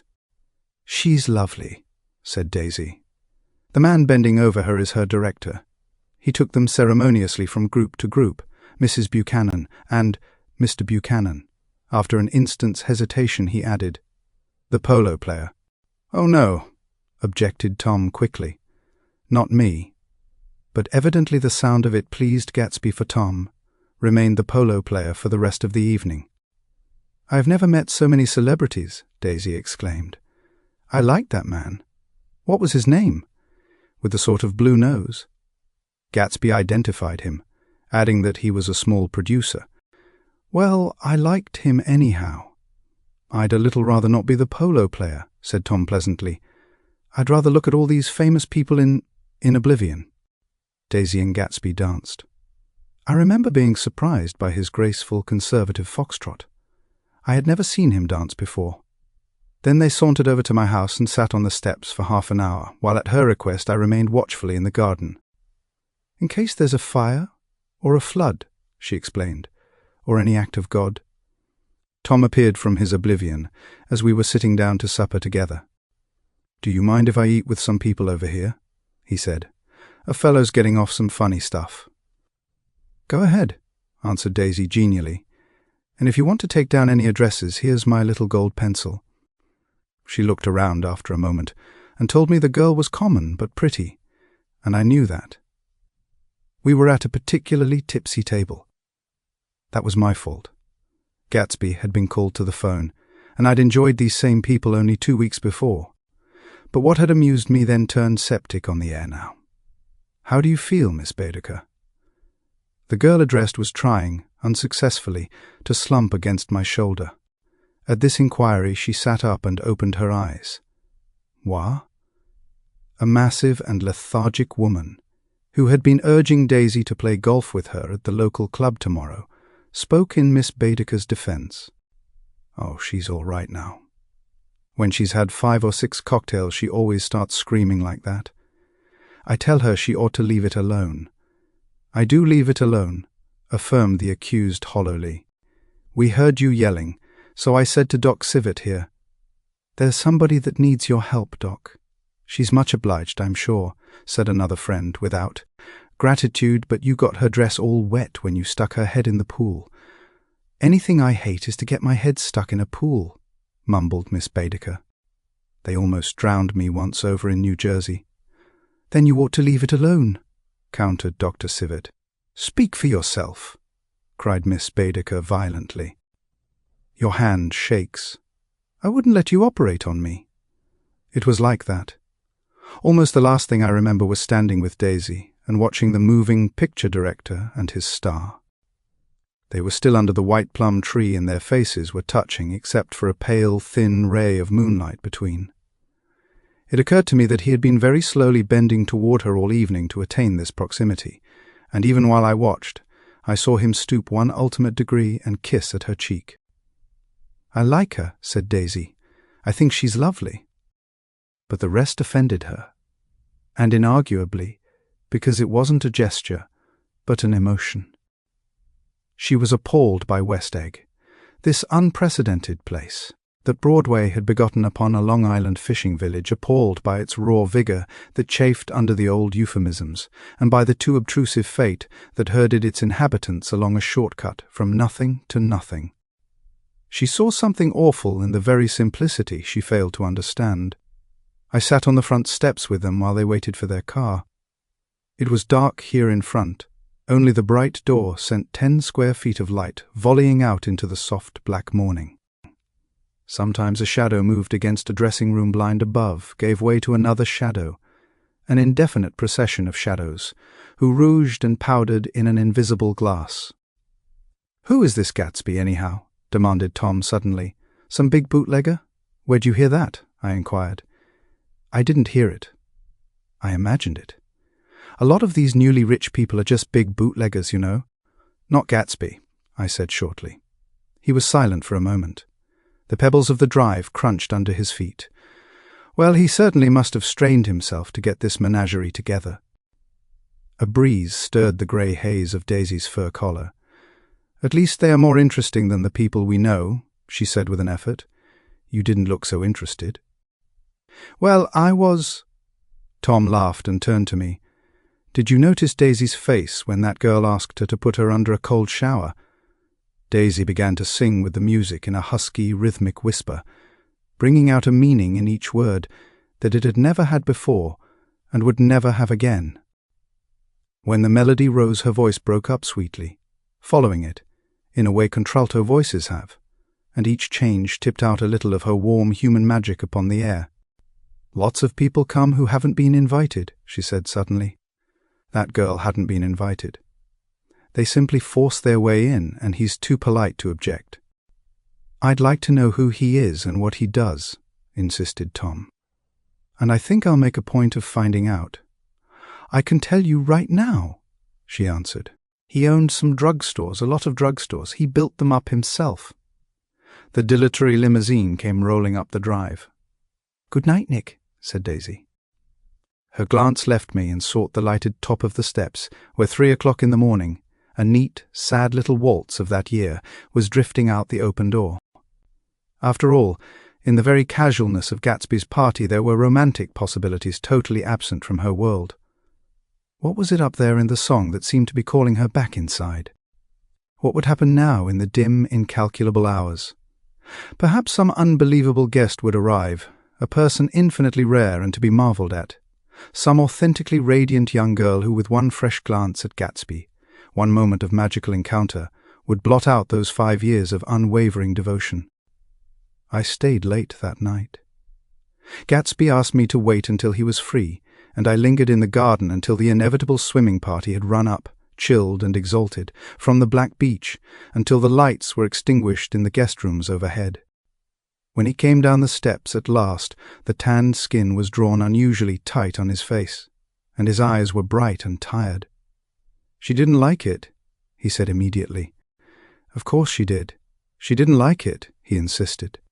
"She didn't have a good time." He was silent, and I guessed at his unutterable depression. "I feel far away from her," he said. "It's hard to make her understand." "You mean about the dance?" "The dance?" He dismissed all the dances he had given with a snap of his fingers. "Old sport. The dance is unimportant." He wanted nothing less of Daisy than that she should go to Tom and say, "I never loved you." After she had obliterated 4 years with that sentence, they could decide upon the more practical measures to be taken. One of them was that, after she was free, they were to go back to Louisville and be married from her house, just as if it were 5 years ago. "And she doesn't understand," he said. "She used to be able to understand. We'd sit for hours." He broke off and began to walk up and down a desolate path of fruit rinds and discarded favors and crushed flowers. "I wouldn't ask too much of her," I ventured. "You can't repeat the past." "Can't repeat the past," he cried incredulously. "Why, of course you can." He looked around him wildly, as if the past were lurking here in the shadow of his house, just out of reach of his hand. "I'm going to fix everything just the way it was before," he said, nodding determinedly. "She'll see." He talked a lot about the past, and I gathered that he wanted to recover something, some idea of himself, perhaps, that had gone into loving Daisy. His life had been confused and disordered since then, but if he could once return to a certain starting place and go over it all slowly, he could find out what that thing was. One autumn night, 5 years before, they had been walking down the street when the leaves were falling, and they came to a place where there were no trees and the sidewalk was white with moonlight. They stopped here and turned toward each other. Now it was a cool night with that mysterious excitement in it which comes at the 2 changes of the year. The quiet lights in the houses were humming out into the darkness, and there was a stir and bustle among the stars. Out of the corner of his eye, Gatsby saw that the blocks of the sidewalks really formed a ladder and mounted to a secret place above the trees. He could climb to it, if he climbed alone, and once there he could suck on the pap of life, gulp down the incomparable milk of wonder. His heart beat faster as Daisy's white face came up to his own. He knew that when he kissed this girl, and forever wed his unutterable visions to her perishable breath, his mind would never romp again like the mind of God. So he waited, listening for a moment longer to the tuning fork that had been struck upon a star. Then he kissed her. At his lips' touch she blossomed for him like a flower, and the incarnation was complete. Through all he said, even through his appalling sentimentality, I was reminded of something, an elusive rhythm, a fragment of lost words that I had heard somewhere a long time ago. For a moment a phrase tried to take shape in my mouth, and my lips parted like a dumb man's, as though there was more struggling upon them than a wisp of startled air. But they made no sound, and what I had almost remembered was uncommunicable forever. Chapter 7. It was when curiosity about Gatsby was at its highest that the lights in his house failed to go on one Saturday night, and, as obscurely as it had begun, his career as Trimalchio was over. Only gradually did I become aware that the automobiles which turned expectantly into his drive stayed for just a minute, and then drove sulkily away. Wondering if he was sick, I went over to find out. An unfamiliar butler with a villainous face squinted at me suspiciously from the door. "Is Mr. Gatsby sick?" "Nope." After a pause he added "sir" in a dilatory, grudging way. I hadn't seen him around, and I was rather worried. "Tell him Mr. Carraway came over." "Who?" he demanded rudely. Carraway. "All right, I'll tell him." Abruptly he slammed the door. My Finn informed me that Gatsby had dismissed every servant in his house a week ago and replaced them with half a dozen others, who never went into West Egg Village to be bribed by the tradesmen, but ordered moderate supplies over the telephone. The grocery boy reported that the kitchen looked like a pigsty, and the general opinion in the village was that the new people weren't servants at all. Next day, Gatsby called me on the phone. "Going away?" I inquired. "No, old sport. I hear you fired all your servants. I wanted somebody who wouldn't gossip. Daisy comes over quite often, in the afternoons." So the whole caravansary had fallen in like a card house at the disapproval in her eyes. "There's some people Wolfsheen wanted to do something for. They're all brothers and sisters. They used to run a small hotel." "I see." He was calling up at Daisy's request. Would I come to lunch at her house tomorrow? Miss Baker would be there. Half an hour later, Daisy herself telephoned and seemed relieved to find that I was coming. Something was up, and yet I couldn't believe that they would choose this occasion for a scene, especially for the rather harrowing scene that Gatsby had outlined in the garden. The next day was broiling, almost the last, certainly the warmest, of the summer. As my train emerged from the tunnel into sunlight, only the hot whistles of the National Biscuit Company broke the simmering hush at noon. The straw seats of the car hovered on the edge of combustion. The woman next to me perspired delicately for a while into her white shirtwaist, and then, as her newspaper dampened under her fingers, lapsed, despairingly, into deep heat with a desolate cry. Her pocketbook slapped to the floor. "Oh, my!" she gasped. I picked it up with a weary bend and handed it back to her, holding it at arm's length, and by the extreme tip of the corners to indicate that I had no designs upon it. But everyone nearby, including the woman, suspected me just the same. "Hot," said the conductor to familiar faces. "Some weather. Hot. Hot, hot. Is it hot enough for you? Is it hot? Is it—" My commutation ticket came back to me with a dark stain from his hand. That anyone should care in this heat whose flushed lips he kissed, whose head made damp the pyjama pocket over his heart. Through the hall of the Buchanans' house blew a faint wind, carrying the sound of the telephone bell out to Gatsby and me as we waited at the door. "The master's body?" roared the butler into the mouthpiece. "I'm sorry, madame, but we can't furnish it. It's far too hot to touch this noon." What he really said was, "Yes, yes, I'll see." He set down the receiver and came toward us, glistening slightly, to take our stiff straw hats.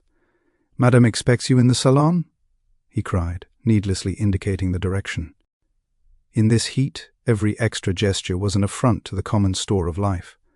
The room, shadowed well with awnings, was dark and cool. Daisy and Jordan lay upon an enormous couch, like silver idols weighing down their own white dresses against the singing breeze of the fans. "We can't move," they said together. Jordan's fingers, powdered white over their tan, rested for a moment in mine, "And Mr. Thomas Buchanan, the athlete?" I inquired. Simultaneously I heard his voice, gruff, muffled, husky, at the hall telephone. Gatsby stood in the center of the crimson carpet and gazed around with fascinated eyes. Daisy watched him and laughed, her sweet, exciting laugh. A tiny gust of powder rose from her bosom into the air. "The rumor is," whispered Jordan, "that that's Tom's girl on the telephone." We were silent. The voice in the hall rose high with annoyance. "Very well, then. I won't sell you the car at all. I'm under no obligations to you at all. And as for your bothering me about it at lunchtime, I won't stand that at all." Holding down the receiver, said Daisy cynically. "No, he's not," I assured her. "It's a bona fide deal. I happen to know about it." Tom flung open the door, blocked out its space for a moment with his thick body, and hurried into the room. "Make us a cold drink," cried Daisy. As he left the room again, she got up and went over to Gatsby and pulled his face down, kissing him on the mouth. "You know I love you," she murmured. "You forget there's a lady present," said Jordan. Daisy looked around doubtfully. "You kissed Nick too. What a low, vulgar girl." "I don't care," cried Daisy, and began to clog on the brick fireplace. Then she remembered the heat and sat down guiltily on the couch, just as a freshly laundered nurse, leading a little girl, came into the room. "Blessed precious," she crooned, holding out her arms. "Come to your own mother that loves you. The blessed precious. Did mother get powder on your old yellowy hair? Stand up now and say, 'How-de-do?'" Gatsby and I in turn leaned down and took the small, reluctant hand. Afterward he kept looking at the child with surprise. I don't think he had ever really believed in its existence before. "I got dressed before luncheon," said the child, turning eagerly to Daisy. "That's because your mother wanted to show you off." Her face bent into the single wrinkle of the small white neck. "You dream, you absolute little dream." "Yes," admitted the child calmly. "Aunt Jordan's got on a white dress too." "How do you like mother's friends?" Daisy turned her around so that she faced Gatsby. "Do you think they're pretty?" "Where's Daddy?" "She doesn't look like her father," explained Daisy. "She looks like me. She's got my hair and shape of the face." Daisy sat back upon the couch. The nurse took a step forward and held out her hand. "Come, Pammy. Goodbye, sweetheart." With a reluctant backward glance, the well-disciplined child held to her nurse's hand and was pulled out the door, just as Tom came back, preceding 4 gin rickeys that clicked full of ice. Gatsby took up his drink. "They certainly look cool," he said with visible tension. We drank in long, greedy swallows. "I read somewhere that the sun's getting hotter every year," said Tom genially. "It seems that pretty soon the Earth's going to fall into the sun. Or wait a minute. It's just the opposite. The sun's getting colder every year." "Come outside," he suggested to Gatsby. "I'd like you to have a look at the place." I went with them out to the veranda. On the green Sound, stagnant in the heat, one small sail crawled slowly toward the fresher sea.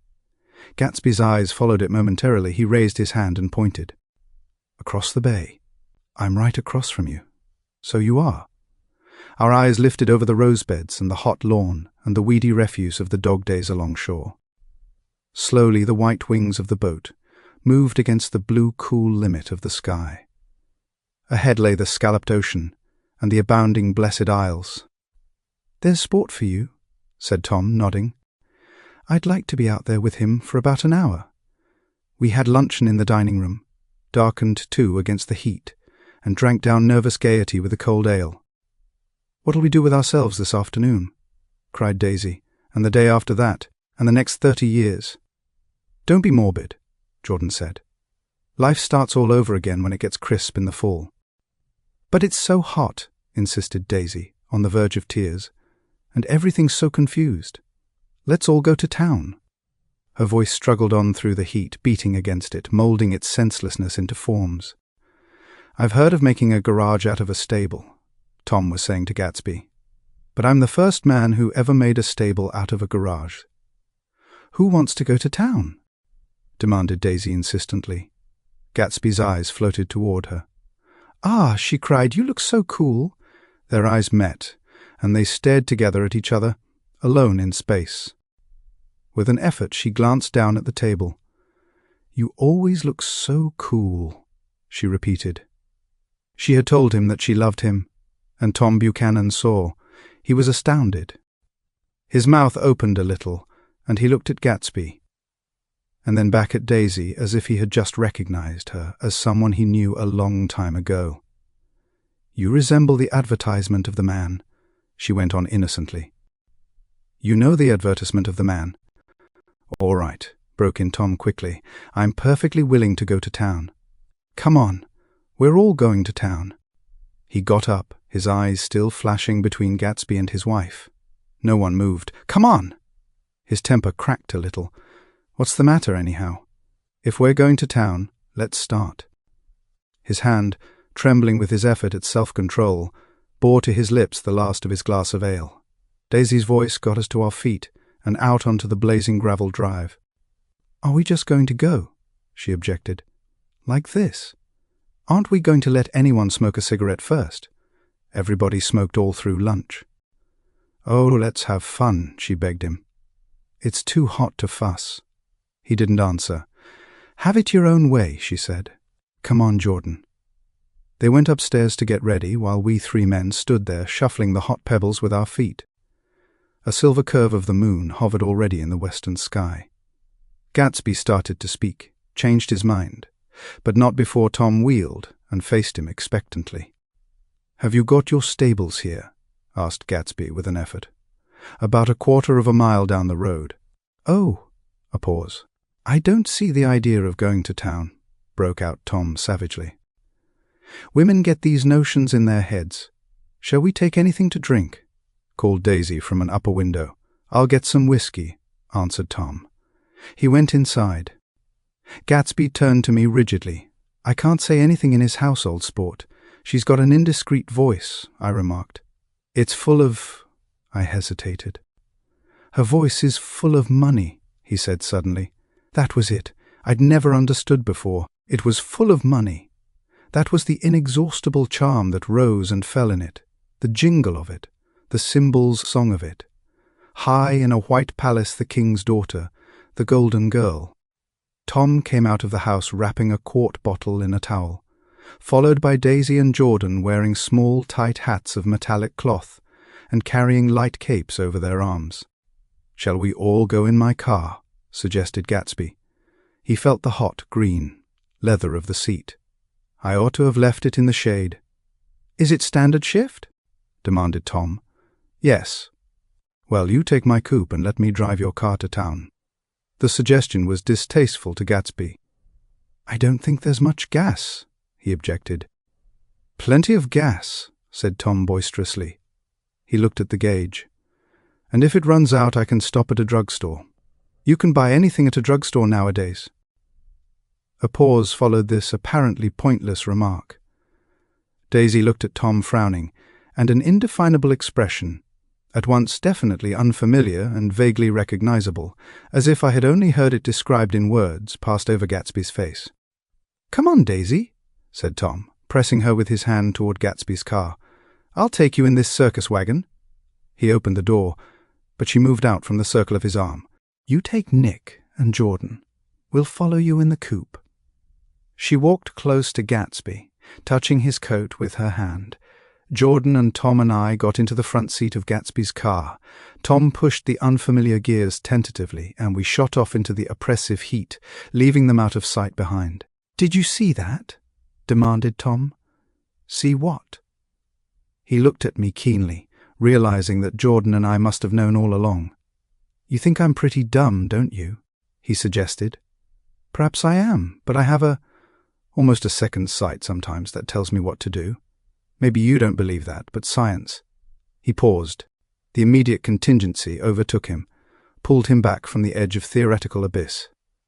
"I've made a small investigation of this fellow," he continued. "I could have gone deeper if I'd known." "What?"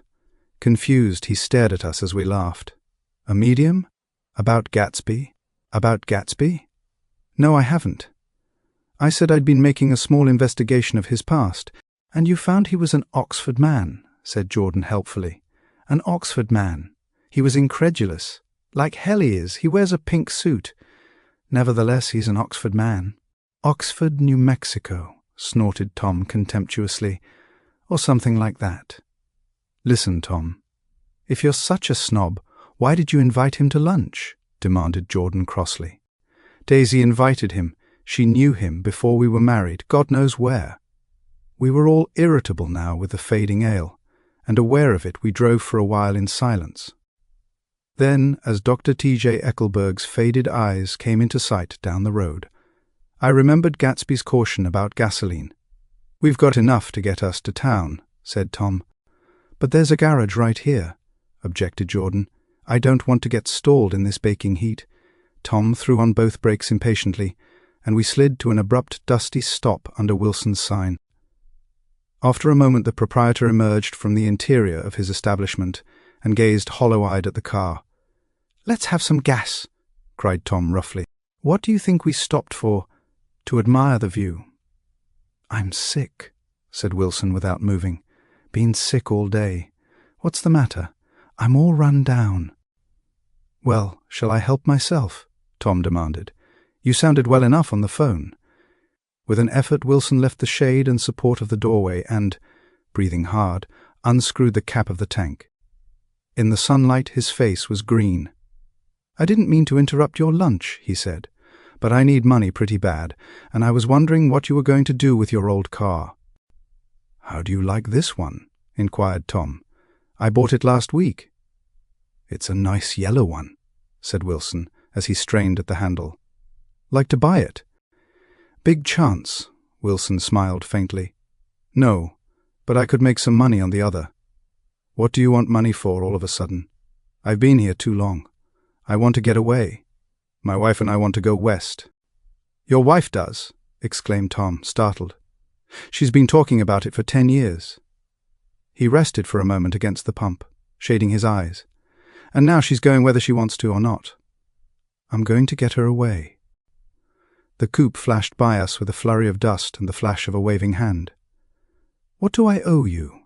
demanded Tom harshly. "I just got wised up to something funny the last 2 days," remarked Wilson. "That's why I want to get away. That's why I've been bothering you about the car. What do I owe you?" $1.20. The relentless beating heat was beginning to confuse me, and I had a bad moment there before I realized that so far his suspicions hadn't alighted on Tom. He had discovered that Myrtle had some sort of life apart from him in another world, and the shock had made him physically sick. I stared at him, and then at Tom, who had made a parallel discovery less than an hour before, and it occurred to me that there was no difference between men, in intelligence or race, so profound as the difference between the sick and the well. Wilson was so sick that he looked guilty, unforgivably guilty, as if he had just got some poor girl with child. "I'll let you have that car," said Tom. "I'll send it over tomorrow afternoon." That locality was always vaguely disquieting, even in the broad glare of afternoon. And now I turned my head as though I had been warned of something behind. Over the ash, heaps the giant eyes of Dr. T.J. Eckelberg kept their vigil, but I perceived after a moment that other eyes were regarding us with peculiar intensity from less than 20 feet away. In one of the windows over the garage, the curtains had been moved aside a little, and Myrtle Wilson was peering down at the car.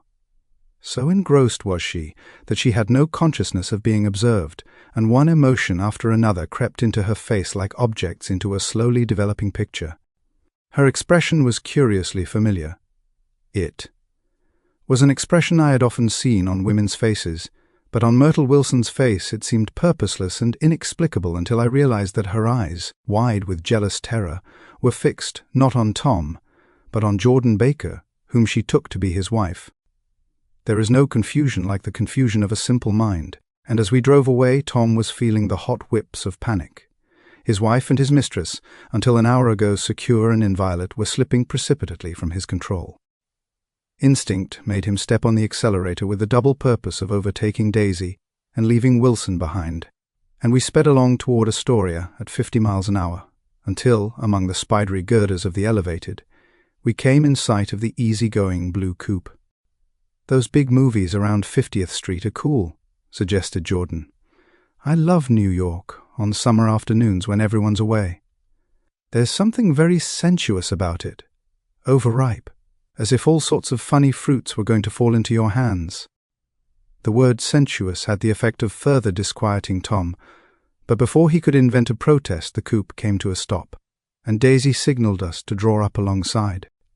"Where are we going?" she cried. "How about the movies?" "It's so hot," she complained. "You go. We'll ride around and meet you after." With an effort her wit rose faintly. "We'll meet you on some corner. I'll be the man smoking 2 cigarettes. "We can't argue about it here," Tom said impatiently, as a truck gave out a cursing whistle behind us. "You follow me to the south side of Central Park, in front of the plaza." Several times he turned his head and looked back for their car, and if the traffic delayed them, he slowed up until they came into sight. I think he was afraid they would dart down a side street and out of his life forever. But they didn't, and we all took the less explicable step of engaging the parlor of a suite in the Plaza Hotel. The prolonged and tumultuous argument that ended by herding us into that room eludes me, though I have a sharp physical memory that, in the course of it, my underwear kept climbing like a damp snake around my legs, and intermittent beads of sweat raced cool across my back. The notion originated with Daisy's suggestion that we hire 5 bathrooms and take cold baths, and then assumed more tangible form as a place to have a mint julep. Each of us said over and over that it was a crazy idea. We all talked at once to a baffled clerk and thought, or pretended to think, that we were being very funny. The room was large and stifling, and though it was already 4, a clock opening the windows admitted only a gust of hot shrubbery from the park. Daisy went to the mirror and stood with her back to us, fixing her hair. "It's a swell suite," whispered Jordan respectfully, and everyone laughed. "Open another window," commanded Daisy without turning around. "There aren't any more. Well, we'd better telephone for an axe. The thing to do is to forget about the heat," said Tom impatiently. "You make it 10 times worse by crabbing about it." He unrolled the bottle of whiskey from the towel and put it on the table. "Why not let her alone, old sport?" remarked Gatsby. "You're the one that wanted to come to town." There was a moment of silence. The telephone book slipped from its nail and splashed to the floor, whereupon Jordan whispered, "Excuse me," but this time no one laughed. "I'll pick it up," I offered. "I've got it." Gatsby examined the parted string, muttered hum, in an interested way, and tossed the book on a chair. "That's a great expression of yours, isn't it?" said Tom sharply. "What is? All this old sport business. Where'd you pick that up?" "Now see here, Tom," said Daisy, turning around from the mirror. "If you're going to make personal remarks, I won't stay here a minute. Call up and order some ice for the mint julep." As Tom took up the receiver, the compressed heat exploded into sound, and we were listening to the portentous chords of Mendelssohn's Wedding March from the ballroom below. "Imagine marrying anybody in this heat," cried Jordan dismally. Still, I was married in the middle of June, Daisy remembered. Louisville in June. Somebody fainted. Who was it fainted, Tom? "Biloxi," he answered shortly. "A man named Biloxi. Blocks Biloxi, and he made boxes, that's a fact. And he was from Biloxi, Tennessee. They carried him into my house," appended Jordan, "because we lived just 2 doors from the church, and he stayed 3 weeks, until Daddy told him he had to get out. The day after he left, Daddy died." After a moment she added, as if she might have sounded irreverent, "There wasn't any connection." "I used to know a Bill Biloxi from Memphis," I remarked. "That was his cousin. I knew his whole family history before he left. He gave me an aluminium putter that I use today." The music had died down as the ceremony began, and now a long cheer floated in at the window, followed by intermittent cries of "Yay-ee-ee-ay," and finally by a burst of jazz as the dancing began. "We're getting old," said Daisy. "If we were young, we'd rise and dance. Biloxi?" He concentrated with an effort. "I didn't know him. He was a friend of Daisy's." "He was not," she denied. I'd never seen him before. He came down in the private car. Well, he said he knew you. He said he was raised in Louisville. Asa Bird brought him around at the last minute and asked if we had room for him. Jordan smiled. He was probably bumming his way home. He told me he was president of your class at Yale. Tom and I looked at each other blankly. Biloxi. First place. We didn't have any president. Gatsby's foot beat a short, restless tattoo, and Tom eyed him suddenly. By the way, Mr. Gatsby, I understand you're an Oxford man. Not exactly. Oh, yes, I understand you went to Oxford. Yes, I went there. A pause. Then Tom's voice, incredulous and insulting.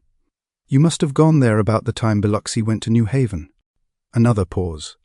A waiter knocked and came in with crushed mint and ice, but the silence was unbroken by his thank you and the soft closing of the door. This tremendous detail was to be cleared up at last. I told you I went there, said Gatsby. I heard you, but I'd like to know when. It was in 1919. I only stayed 5 months. That's why I can't really call myself an Oxford man. Tom glanced around to see if we mirrored his unbelief. But we were all looking at Gatsby. It was an opportunity they gave to some of the officers after the armistice, he continued. We could go to any of the universities in England or France. I wanted to get up and slap him on the back. I had one of those renewals of complete faith in him that I'd experienced before. Daisy rose, smiling faintly, and went to the table. Open the whiskey, Tom, she ordered, and I'll make you a mint julep. Then I won't seem so stupid to yourself. Look at the mint. Wait a minute, snapped Tom. I want to ask Mr. Gatsby one more question. Go on, Gatsby said politely. What kind of a row are you trying to cause in my house anyhow? They were out in the open at last, and Gatsby was content. He isn't causing a row. Daisy looked desperately from one to the other. You're causing a row. Please have a little self-control. Self-control, repeated Tom incredulously. I suppose the latest thing is to sit back and let Mr. Nobody from Nowhere make love to your wife. Well, if that's the idea, you can count me out. Nowadays, people begin by sneering at family life and family institutions, and next they'll throw everything overboard and have intermarriage between black and white. Flushed with his impassioned gibberish, he saw himself standing alone on the last barrier of civilization. We're all white here, murmured Jordan. Angry as I was, as we all were, I was tempted to laugh whenever he opened his mouth. The transition from libertine to prig was so complete. I've got something to tell you, old sport, began Gatsby. But Daisy guessed at his intention. Please don't, she interrupted helplessly. Please, let's all go home. Why don't we all go home? That's a good idea, I got up. Come on, Tom, nobody wants a drink. I want to know what Mr. Gatsby has to tell me.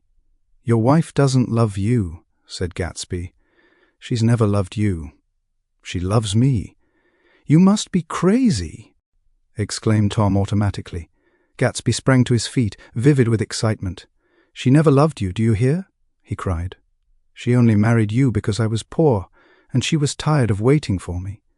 It was a terrible mistake, but in her heart, she never loved anyone except me. At this point, Jordan and I tried to go, but Tom and Gatsby insisted with competitive firmness that we remain, as though neither of them had anything to conceal, and it would be a privilege to partake vicariously of their emotions. Sit down, Daisy. Tom's voice groped unsuccessfully for the paternal note. What's been going on? I want to hear all about it. I told you what's been going on, said Gatsby. Going on for 5 years and you didn't know. Tom turned to Daisy sharply. You've been seeing this fellow for 5 years. Not seeing, said Gatsby. No, we couldn't meet. But both of us loved each other all that time, old sport, and you didn't know. I used to laugh sometimes, but there was no laughter in his eyes. To think that you didn't know. Oh, that's all. Tom tapped his thick fingers together like a clergyman and leaned back in his chair. You're crazy, he exploded. I can't speak about what happened 5 years ago because I didn't know Daisy then. and I'll be damned if I see how you got within a mile of her, unless you brought the groceries to the back door. But all the rest of that's a goddamned lie. Daisy loved me when she married me, and she loves me now." "No," said Gatsby, shaking his head. "She does, though. The trouble is that sometimes she gets foolish ideas in her head and doesn't know what she's doing." He nodded sagely. "And what's more, I love Daisy too. Once in a while I go off on a spree and make a fool of myself, but I always come back, and in my heart I love her all the time." "You're revolting," said Daisy. She turned to me, and her voice, dropping an octave lower, filled the room with thrilling scorn. "Do you know why we left Chicago? I'm surprised that they didn't treat you to the story of that little spree." Gatsby walked over and stood beside her. "Daisy, that's all over now," he said earnestly. "It doesn't matter any more. Just tell him the truth, that you never loved him, and it's all wiped out forever." She looked at him blindly. "Why, how could I love him, possibly? You never loved him." She hesitated. Her eyes fell on Jordan and me with a sort of appeal, as though she realized at last what she was doing, and as though she had never, all along, intended doing anything at all. But it was done now. It was too late. "I never loved him," she said with perceptible reluctance. "Not a Capiolani?" demanded Tom suddenly. "No." From the ballroom beneath, muffled and suffocating chords were drifting up on hot waves of air. "Not that day I carried you down from the punch bowl to keep your shoes dry?" There was a husky tenderness in his tone. "Daisy, please don't." Her voice was cold, but the rancour was gone from it. She looked at Gatsby. "There, Jay," she said, but her hand as she tried to light a cigarette was trembling. Suddenly she threw the cigarette and the burning match on the carpet. "Oh, you want too much," she cried to Gatsby. "I love you now. Isn't that enough?" "I can't help what's past." She began to sob helplessly. "I did love him once, but I loved you too." Gatsby's eyes opened and closed. "You loved me too," he repeated. "Even that's a lie," said Tom savagely. "She didn't know you were alive. Why, there's things between Daisy and me that you'll never know, things that neither of us can ever forget." The words seemed to bite physically into Gatsby. "I want to speak to Daisy alone," he insisted. "She's all excited now." "Even alone, I can't say I never loved Tom," she admitted in a pitiful voice. "It wouldn't be true." "Of course it wouldn't," agreed Tom. She turned to her husband. "As if it mattered to you," she said. "Of course it matters.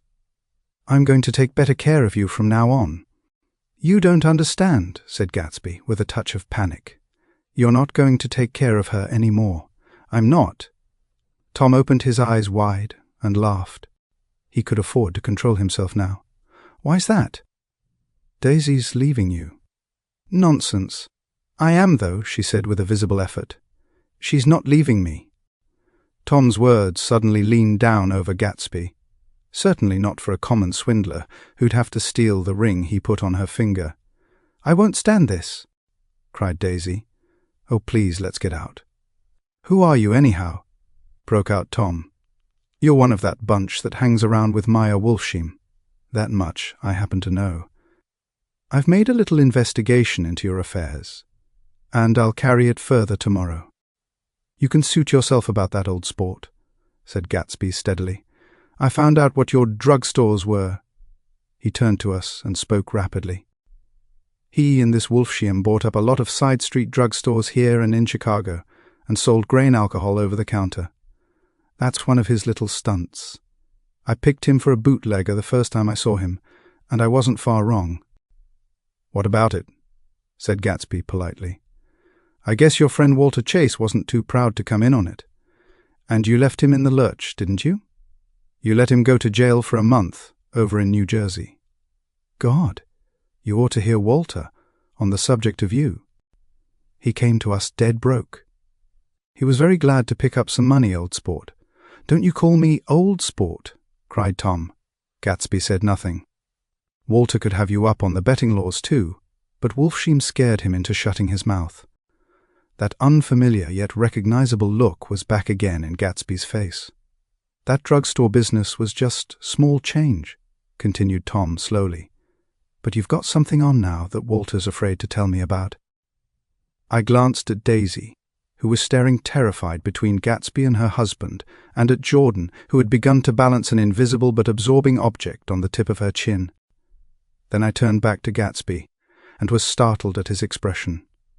He looked, and this is said in all contempt for the babbled slander of his garden, as if he had killed a man. For a moment the set of his face could be described in just that fantastic way. It passed, and he began to talk excitedly to Daisy, denying everything, defending his name against accusations that had not been made.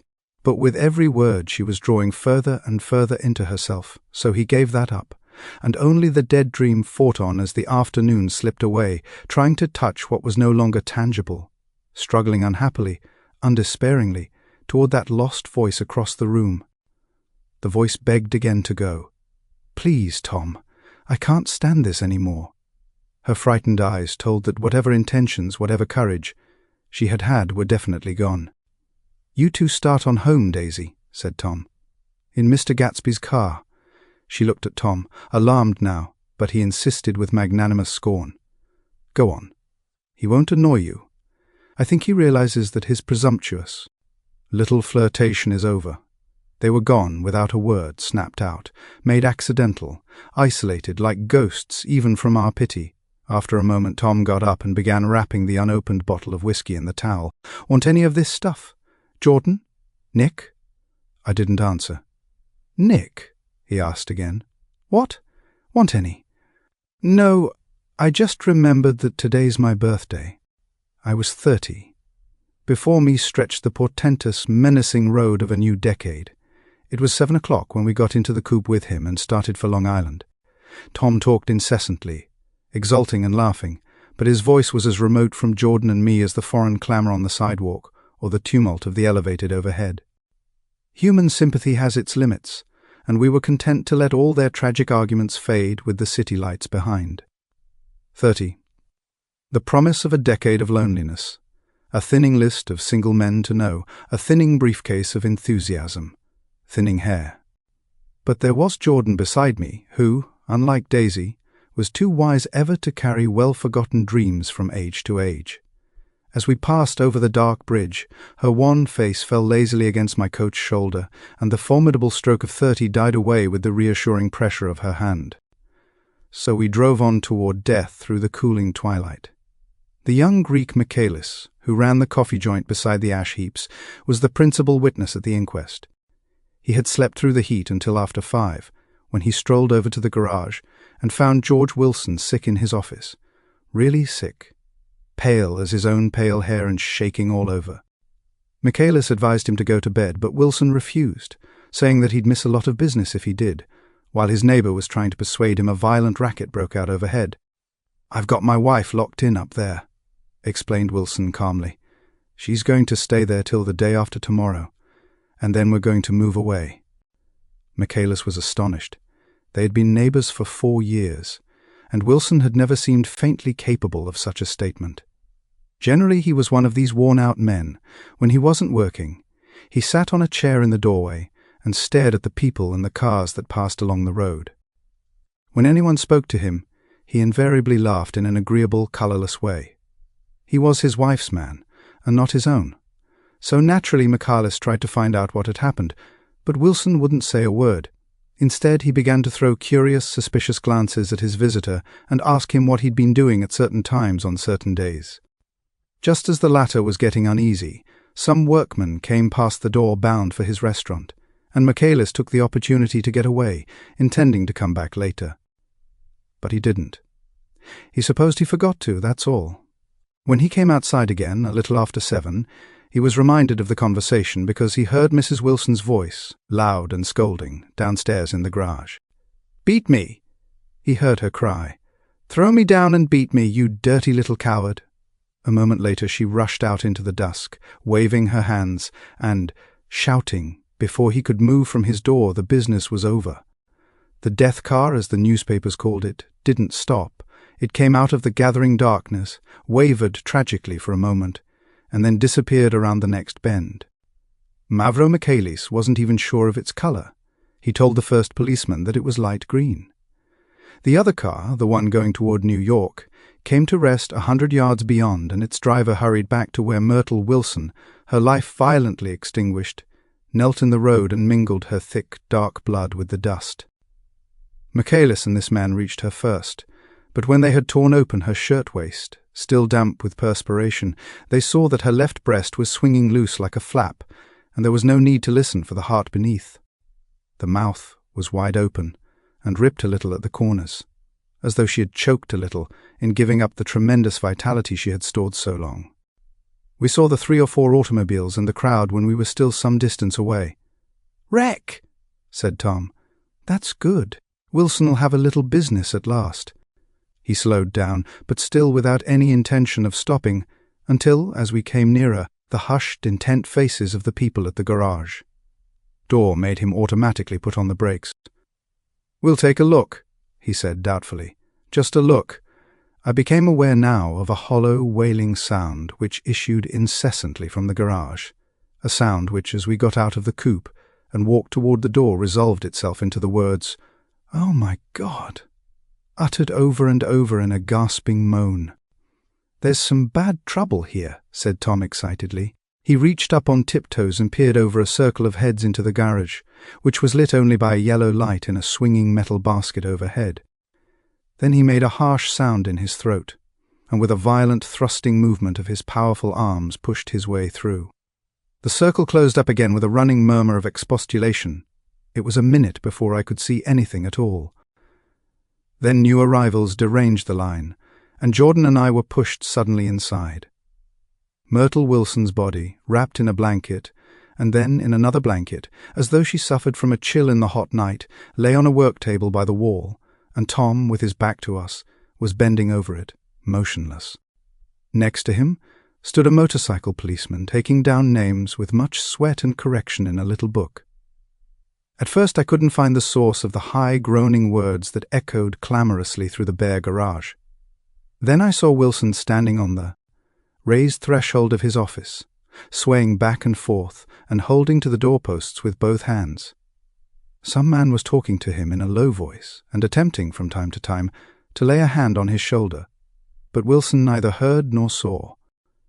His eyes would drop slowly from the swinging light to the laden table by the wall, and then jerk back to the light again, and he gave out incessantly his high, horrible call, "Oh my God! Oh my God! Oh God! Oh my God!" Presently Tom lifted his head with a jerk and, after staring around the garage with glazed eyes, addressed a mumbled, incoherent remark to the policeman. "M-A-V," the policeman was saying. "No, R," corrected the man. "M-A-V-R-O." "Listen to me," muttered Tom fiercely. "R," said the policeman. "O, G-G." He looked up as Tom's broad hand fell sharply on his shoulder. "What you want, fella? What happened? That's what I want to know." Otto hit her. "Instantly killed." "Instantly killed," repeated Tom, staring. "She ran out Ina Road." "Son of a bitch didn't even stope his car." "There was 2 cars," said Michaelis. "One comin', one goin'. See?" "Going where?" asked the policeman keenly. "One goin', each way." "Well, she—" His hand rose toward the blankets, but stopped halfway and fell to his side. "She ran out there and the one comin' from New York knocked right into her, goin' 30 or 40 miles an hour." "What's the name of this place here?" demanded the officer. "Hasn't got any name." A pale, well-dressed Negro stepped near. "It was a yellow car," he said. "Big yellow car. New. See the accident?" asked the policeman. "No. But the car passed me down the road, going faster than 40. Going 50, 60. Come here and let's have your name. Look out now. I want to get his name." Some words of this conversation must have reached Wilson, swaying in the office door, for suddenly a new theme found voice among his grasping cries. "You don't have to tell me what kind of car it was. I know what kind of car it was." Watching Tom, I saw the wad of muscle back of his shoulder tighten under his coat. He walked quickly over to Wilson and, standing in front of him, seized him firmly by the upper arms. "You've got to pull yourself together," he said with soothing gruffness. Wilson's eyes fell upon Tom. He started up on his tiptoes and then would have collapsed to his knees had not Tom held him upright. "Listen," said Tom, shaking him a little. "I just got here a minute ago from New York. I was bringing you that coupe we've been talking about. That yellow car I was driving this afternoon wasn't mine. Do you hear? I haven't seen it all afternoon. Only the Negro and I were near enough to hear what he said, but the policeman caught something in the tone and looked over with truculent eyes.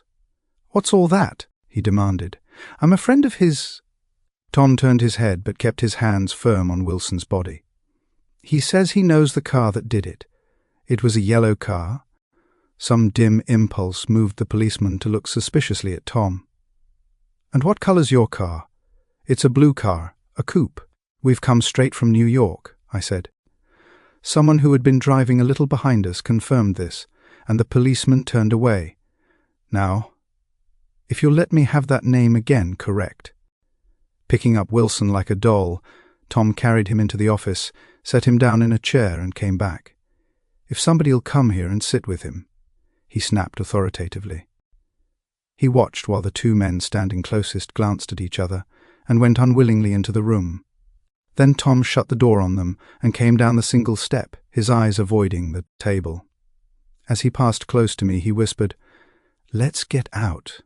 Self-consciously, with his authoritative arms breaking the way, we pushed through the still-gathering crowd, passing a hurried doctor, case in hand, who had been sent for in wild hope half an hour ago. Tom drove slowly until we were beyond the bend, then his foot came down hard, and the coupe raced along through the night. In a little while I heard a low, husky sob, and saw that the tears were overflowing down his face. "The goddamned coward," he whimpered. He didn't even stop his car. The Buchanan's house floated suddenly toward us through the dark, rustling trees. Tom stopped beside the porch and looked up at the second floor, where two windows bloomed with light among the vines. "Daisy's home," he said. As we got out of the car, he glanced at me and frowned slightly. "I ought to have dropped you in West Egg, Nick. There's nothing we can do tonight." A change had come over him, and he spoke gravely and with decision. As we walked across the moonlight gravel to the porch, he disposed of the situation in a few brisk phrases. "I'll telephone for a taxi to take you home, and while you're waiting, you and Jordan better go in the kitchen and have them get you some supper, if you want any." He opened the door. "Come in." "No, thanks. But I'd be glad if you'd order me the taxi. I'll wait outside." Jordan put her hand on my arm. "Won't you come in, Nick?" "No, thanks. I was feeling a little sick, and I wanted to be alone." But Jordan lingered for a moment more. "It's only 9:30, she said. "I'd be damned if I'd go in. I'd had enough of all of them for one day, and suddenly that included Jordan too."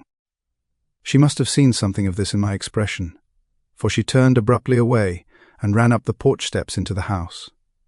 I sat down for a few minutes with my head in my hands, until I heard the phone taken up inside and the butler's voice calling a taxi.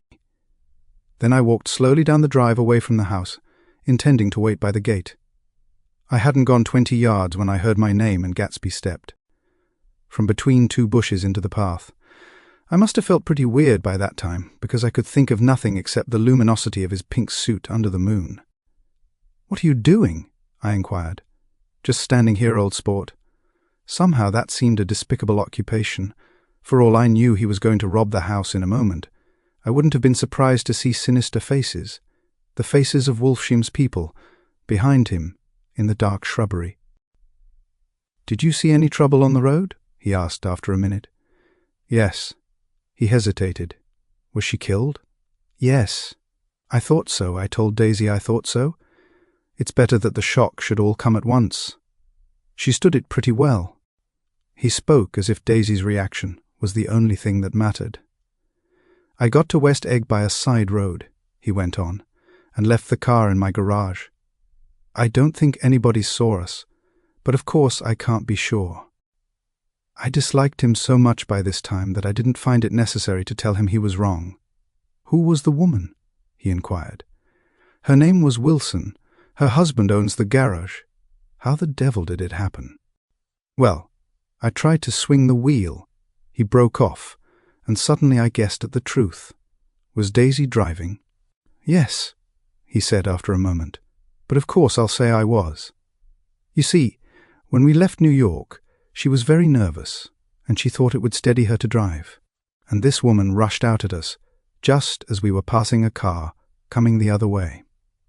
It all happened in a minute, but it seemed to me that she wanted to speak to us, thought we were somebody she knew. Well, first Daisy turned away from the woman toward the other car, and then she lost her nerve and turned back. The second my hand reached the wheel, I felt the shock. It must have killed her instantly. It ripped her open. Don't tell me, old sport. He winced. Anyhow, Daisy stepped on it. I tried to make her stop, but she couldn't, so I pulled on the emergency brake. Then she fell over into my lap and I drove on. "She'll be all right tomorrow," he said presently. "I'm just going to wait here and see if he tries to bother her about that unpleasantness this afternoon. She's locked herself into her room, and if he tries any brutality, she's going to turn the light out and on again." "He won't touch her," I said. "He's not thinking about her." "I don't trust him, old sport. How long are you going to wait?" "All night, if necessary. Anyhow, till they all go to bed." A new point of view occurred to me. Suppose Tom found out that Daisy had been driving. He might think he saw a connection in it. He might think anything. I looked at the house. There were 2 or 3 bright windows downstairs, and the pink glow from Daisy's room on the ground floor. "You wait here," I said. "I'll see if there's any sign of a commotion." I walked back along the border of the lawn, traversed the gravel, softly, and tiptoed up the veranda steps. The drawing-room curtains were open, and I saw that the room was empty. Crossing the porch where we had dined that June night 3 months before, I came to a small rectangle of light which I guessed was the pantry window. The blind was drawn, but I found a rift at the sill. Daisy and Tom were sitting opposite each other at the kitchen table, with a plate of cold fried chicken between them, and 2 bottles of ale. He was talking intently across the table at her, and in his earnestness his hand had fallen upon and covered her own. Once in a while she looked up at him and nodded in agreement. They weren't happy, and neither of them had touched the chicken or the ale, and yet they weren't unhappy either. There was an unmistakable air of natural intimacy about the picture, and anybody would have said that they were conspiring together. As I tiptoed from the porch, I heard my taxi feeling its way along the dark road toward the house. Gatsby was waiting where I had left him in the drive. "Is it all quiet up there?" he asked anxiously. "Yes, it's all quiet." I hesitated. "You'd better come home and get some sleep." He shook his head. "I want to wait here till Daisy goes to bed." "Good night, old sport." He put his hands in his coat pockets and turned back eagerly to his scrutiny of the house, as though my presence marred the sacredness of the vigil. So I walked away and left him standing there in the moonlight, watching over nothing. Chapter 8. I couldn't sleep all night. A foghorn was groaning incessantly on the sound, and I tossed half-sick between grotesque reality and savage, frightening dreams. Toward dawn I heard a taxi go up Gatsby's drive, and immediately I jumped out of bed and began to dress. I felt that I had something to tell him, something to warn him about, and morning would be too late. Crossing his lawn, I saw that his front door was still open, and he was leaning against a table in the hall, heavy with dejection or sleep. "Nothing happened," he said wanly. I waited, and about 4 o'clock she came to the window and stood there for a minute, and then turned out the light. His house had never seemed so enormous to me as it did that night, when we hunted through the great rooms for cigarettes. We pushed aside curtains that were like pavilions, and felt over innumerable feet of dark wall for electric light switches. Once I tumbled with a sort of splash upon the keys of a ghostly piano. There was an inexplicable amount of dust everywhere, and the rooms were musty, as though they hadn't been aired for many days. I found the humidor on an unfamiliar table, with 2 stale, dry cigarettes inside. Throwing open the French windows of the drawing room, we sat smoking out into the darkness. "You ought to go away," I said. "It's pretty certain they'll trace your car." Go away now, old sport. Go to Atlantic City for a week, or up to Montreal. He wouldn't consider it. He couldn't possibly leave Daisy until he knew what she was going to do. He was clutching at some last hope, and I couldn't bear to shake him free. It was this night that he told me the strange story of his youth with Dan Cody told it to me, because Jay Gatsby had broken up like glass against Tom's hard malice, and the long secret extravaganza was played out. I think that he would have acknowledged anything now, without reserve, but he wanted to talk about Daisy. She was the first nice girl he had ever known. In various unrevealed capacities he had come in contact with such people, but always with indiscernible barbed wire between. He found her excitingly desirable. He went to her house, at first with other officers from Camp Taylor, then alone. It amazed him. He had never been in such a beautiful house before, but what gave it an air of breathless intensity was that Daisy lived there. It was as casual a thing to her as his tent out at camp was to him. There was a ripe mystery about it, a hint of bedrooms upstairs more beautiful and cool than other bedrooms, of gay and radiant activities taking place through its corridors, and of romances that were not musty, and laid away already in lavender but fresh and breathing and redolent of this year's shining motorcars, and of dances whose flowers were scarcely withered. It excited him, too, that many men had already loved Daisy. It increased her value in his eyes. He felt their presence all about the house, pervading the air with the shades and echoes of still vibrant emotions. But he knew that he was in Daisy's house by a colossal accident. However glorious might be his future as Jay Gatsby, he was at present a penniless young man without a past, and at any moment the invisible cloak of his uniform might slip from his shoulders. So he made the most of his time. He took what he could get, ravenously and unscrupulously. Eventually he took Daisy one still October night, took her because he had no real right to touch her hand. He might have despised himself, for he had certainly taken her under false pretenses. I don't mean that he had traded on his phantom millions, but he had deliberately given Daisy a sense of security. He let her believe that he was a person from much the same strata as herself, that he was fully able to take care of her. As a matter of fact, he had no such facilities. He had no comfortable family standing behind him, and he was liable at the whim of an impersonal government, to be blown anywhere about the world. But he didn't despise himself, and it didn't turn out as he had imagined. He had intended, probably, to take what he could and go, but now he found that he had committed himself to the following of a grail. He knew that Daisy was extraordinary, but he didn't realize just how extraordinary a nice girl could be. She vanished into her rich house, into her rich, full life, leaving Gatsby nothing. He felt married to her, that was all. When they met again 2 days later, it was Gatsby who was breathless, who was, somehow, betrayed. Her porch was bright with the bought luxury of starshine. The wicker of the settee squeaked fashionably as she turned toward him, and he kissed her curious and lovely mouth. She had caught a cold, and it made her voice huskier and more charming than ever, and Gatsby was overwhelmingly aware of the youth and mystery that wealth imprisons and preserves, of the freshness of many clothes, and of Daisy, gleaming like silver, safe and proud above the hot struggles of the poor. I can't describe to you how surprised I was to find out I loved her, old sport. I even hoped for a while that she'd throw me over, but she didn't, because she was in love with me too. She thought I knew a lot, because I knew different things from her. Well, there I was, way off my ambitions, getting deeper in love every minute, and all of a sudden I didn't care. What was the use of doing great things if I could have? A better time telling her what I was going to do? On the last afternoon before he went abroad, he sat with Daisy in his arms for a long, silent time. It was a cold fall day, with fire in the room and her cheeks flushed. Now and then she moved, and he changed his arm a little, and once he kissed her dark shining hair. The afternoon had made them tranquil for a while, as if to give them a deep memory for the long parting the next day promised. They had never been closer in their month of love, nor communicated more profoundly one with another, than when she brushed silent lips against his coat's shoulder, or when he touched the end of her fingers, gently, as though she were asleep. He did extraordinarily well in the war. He was a captain before he went to the front, and following the Argonne battles he got his majority and the command of the divisional machine guns.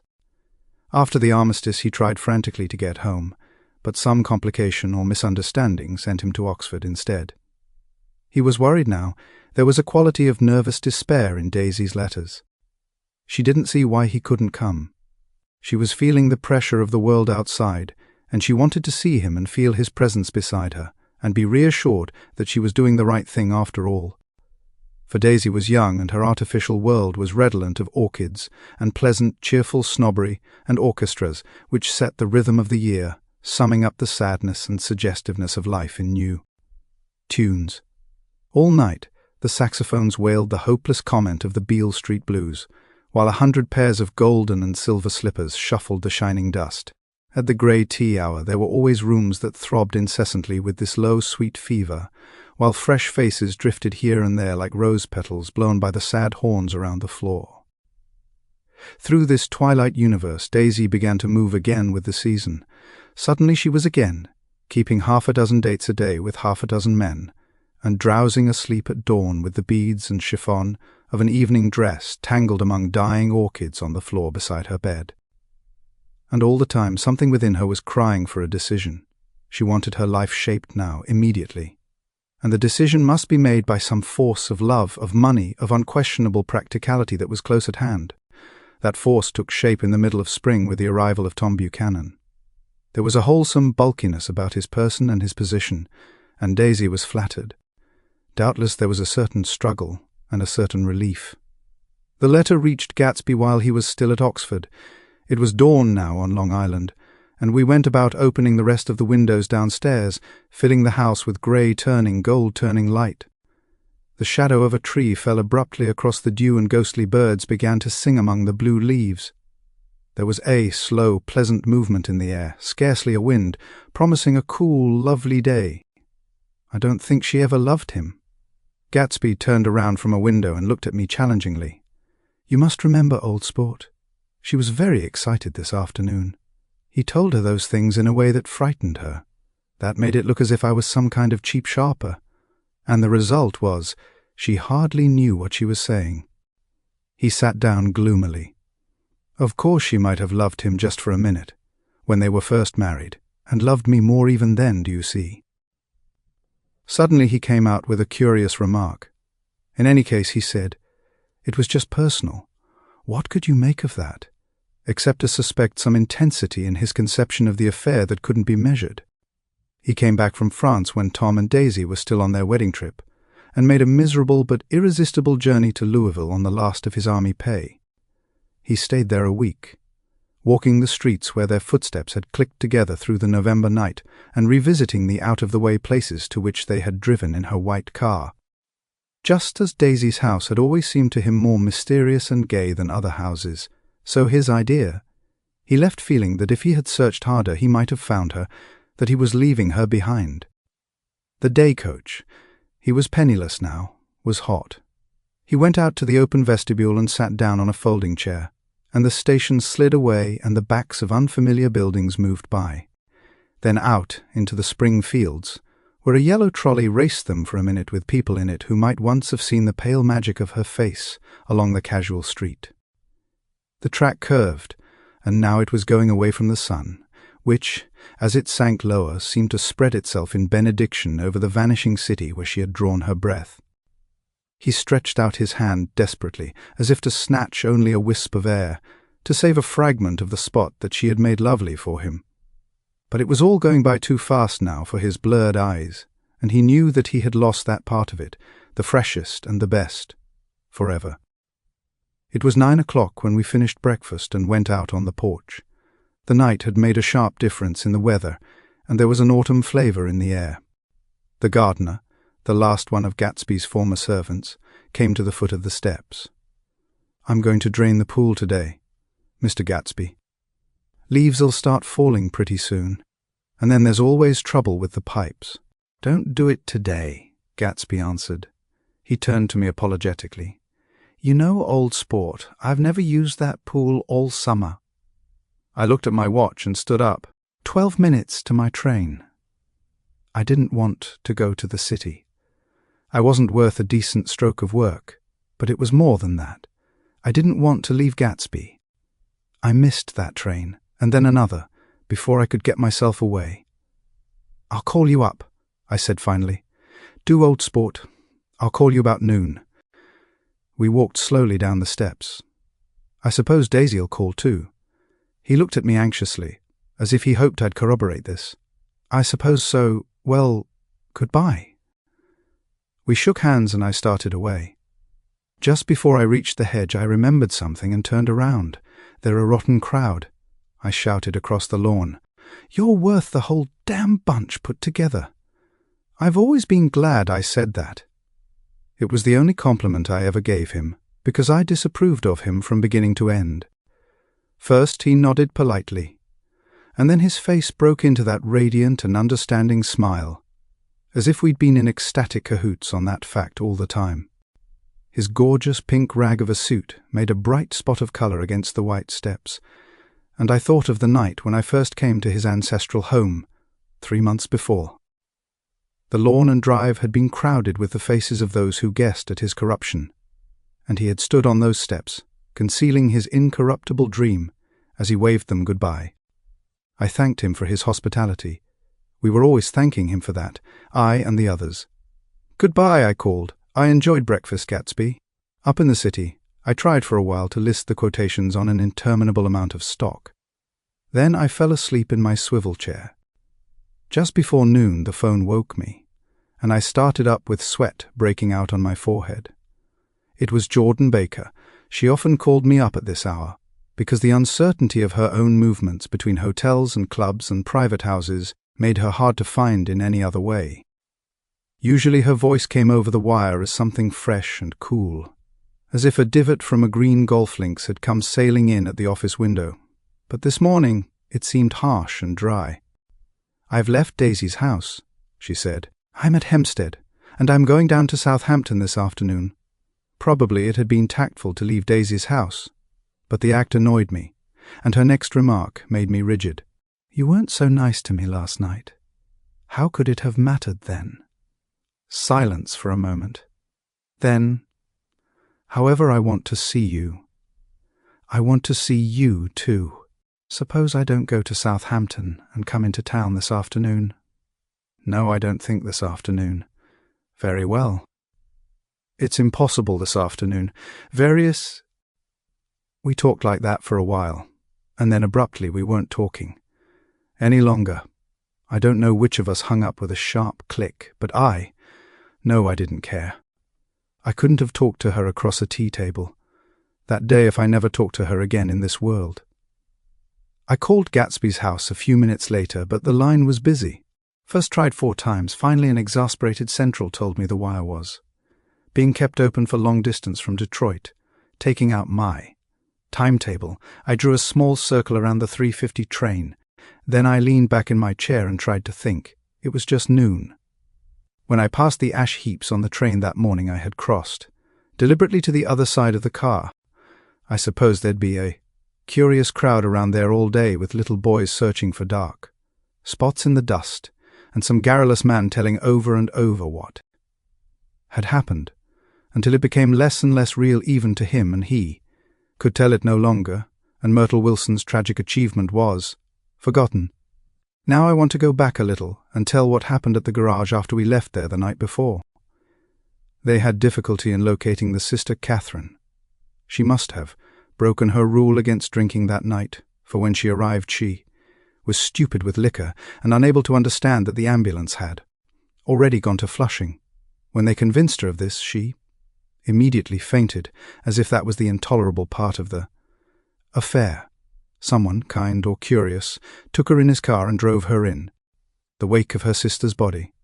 Until long after midnight, a changing crowd lapped up against the front of the garage, while George Wilson rocked himself back and forth on the couch inside. For a while, the door of the office was open, and everyone who came into the garage glanced irresistibly through it. Finally, someone said it was a shame, and closed the door. Michaelis and several other men were with him. First, 4 or 5 men, later 2 or 3 men.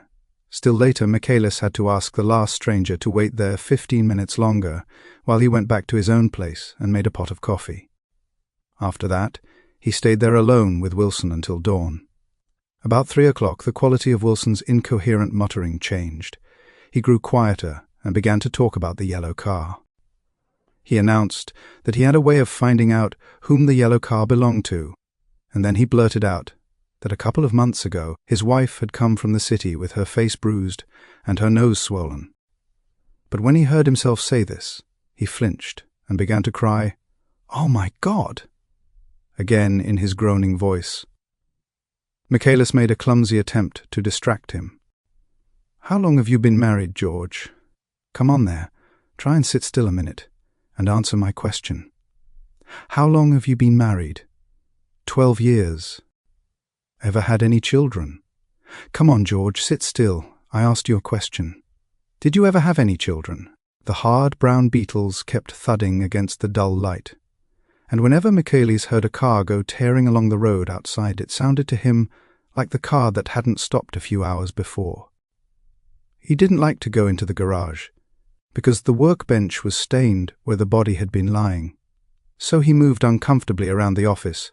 He knew every object in it before morning, and from time to time sat down beside Wilson, trying to keep him more quiet.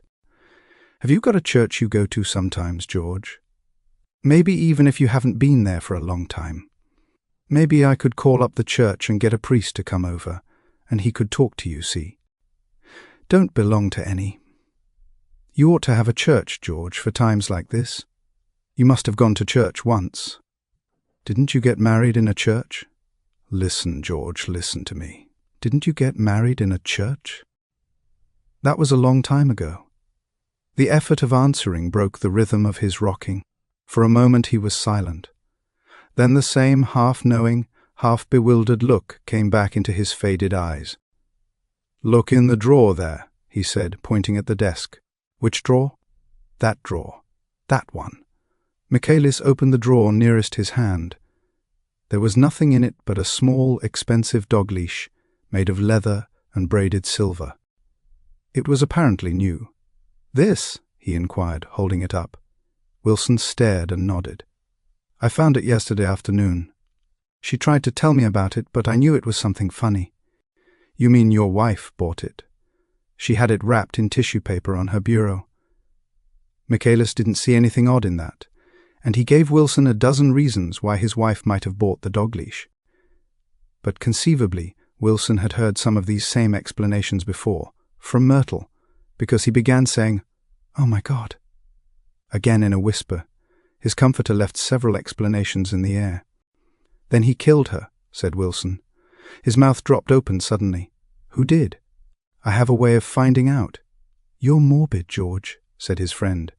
"This has been a strain to you and you don't know what you're saying. You'd better try and sit quiet till morning." "He murdered her." "It was an accident, George." Wilson shook his head. His eyes narrowed and his mouth widened slightly with the ghost of a superior "I know," he said definitely. "I'm one of these trusting fellas, and I don't think any harm to nobody. But when I get to know a thing, I know it. It was the man in that car. She ran out to speak to him, and he wouldn't stop." Michaelis had seen this too, but it hadn't occurred to him that there was any special significance in it. He believed that Mrs. Wilson had been running away from her husband, rather than trying to stop any particular car. How could she have been like that? "She's a deep one," said Wilson, as if that answered the question. He began to rock again, and Michaelis stood twisting the leash in his hand. "Maybe you got some friend that I could telephone for, George." This was a forlorn hope. He was almost sure that Wilson had no friend. There was not enough of him for his wife. He was glad a little later when he noticed a change in the room, a blue quickening by the window, and realized that dawn wasn't far off. About 5 o'clock it was blue enough outside to snap off the light. Wilson's glazed eyes turned out to the ash. Heaps, where small grey clouds took on fantastic shapes and scurried here and there in the faint dawn wind. "I spoke to her," he muttered, after a long silence. I told her she might fool me, but she couldn't fool God. I took her to the window. With an effort, he got up and walked to the rear window and leaned with his face pressed against it. And I said, God knows what you've been doing. Everything you've been doing. You may fool me, but you can't fool God. Standing behind him, Michaelis saw with a shock that he was looking at the eyes of Dr. T.J. Eckelberg, which had just emerged, pale and enormous, from the dissolving night. God sees everything, repeated Wilson. That's an advertisement, Michaelis assured him. Something made him turn away from the window and look back into the room. But Wilson stood there a long time, his face close to the window pane, nodding into the twilight. By 6 o'clock Michaelis was worn out and grateful for the sound of a car stopping outside. It was one of the watchers of the night before who had promised to come back, so he cooked breakfast for 3, which he and the other man ate together. Wilson was quieter now, and Michaelis went home to sleep. When he awoke 4 hours later and hurried back to the garage, Wilson was gone. His movements, he was on foot all the time, were afterward traced to Port Roosevelt and then to Gad's Hill, where he bought a sandwich that he didn't eat and a cup of coffee. He must have been tired and walking slowly, for he didn't reach Gad's Hill until noon. Thus far there was no difficulty in accounting for his time. There were boys who had seen a man acting sort of crazy, and motorists at whom he stared oddly from the side of the road. Then for 3 hours he disappeared from view. The police, on the strength of what he said to Michaelis, that he had a way of finding out, supposed that he spent that time going from garage to garage thereabout, inquiring for a yellow car. On the other hand, no garageman who had seen him ever came forward, and perhaps he had an easier, surer way of finding out what he wanted to know. By 2:30 he was in West Egg, where he asked someone the way to Gatsby's house. So by that time he knew Gatsby's name. At 2 o'clock Gatsby put on his bathing suit and left word with the butler that if anyone phoned word was to be brought to him at the pool. He stopped at the garage for a pneumatic mattress that had amused his guests during the summer, and the chauffeur helped him to pump it up. Then he gave instructions that the open car wasn't to be taken out under any circumstances, and this was strange, because the front right fender needed repair. Gatsby shouldered the mattress and started for the pool. Once he stopped and shifted it a little, and the chauffeur asked him if he needed help, but he shook his head and in a moment disappeared among the yellowing trees. No telephone message arrived, but the butler went without his sleep and waited for it until 4 o'clock, until long after there was anyone to give it to if it came. I have an idea that Gatsby himself didn't believe it would come, and perhaps he no longer cared. If that was true, he must have felt that he had lost the old warm world, paid a high price for living too long with a single dream. He must have looked up at an unfamiliar sky through frightening leaves, and shivered as he found what a grotesque thing a rose is, and how raw the sunlight was upon the scarcely created grass. A new world, material without being real, where poor ghosts, breathing dreams like air, drifted fortuitously about, like that ashen fantastic figure gliding toward him through the amorphous trees. The chauffeur, he was one of Wolshiam's protégés, heard the shots afterwards. He could only say that he hadn't thought anything much about them. I drove from the station directly to Gatsby's house, and my rushing anxiously up the front steps was the first thing that alarmed anyone. But they knew then, I firmly believe. With scarcely a word said, 4 of us, the chauffeur, butler, gardener, and I, hurried down to the pool. There was a faint, barely perceptible movement of the water as the fresh flow from one end urged its way toward the drain at the other. With little ripples that were hardly the shadows of waves, the laden mattress moved irregularly down the pool. A small gust of wind that scarcely corrugated the surface was enough to disturb its accidental course with its accidental burden. The touch of a cluster of leaves revolved it slowly, tracing, like the leg of transit, a thin red circle in the water.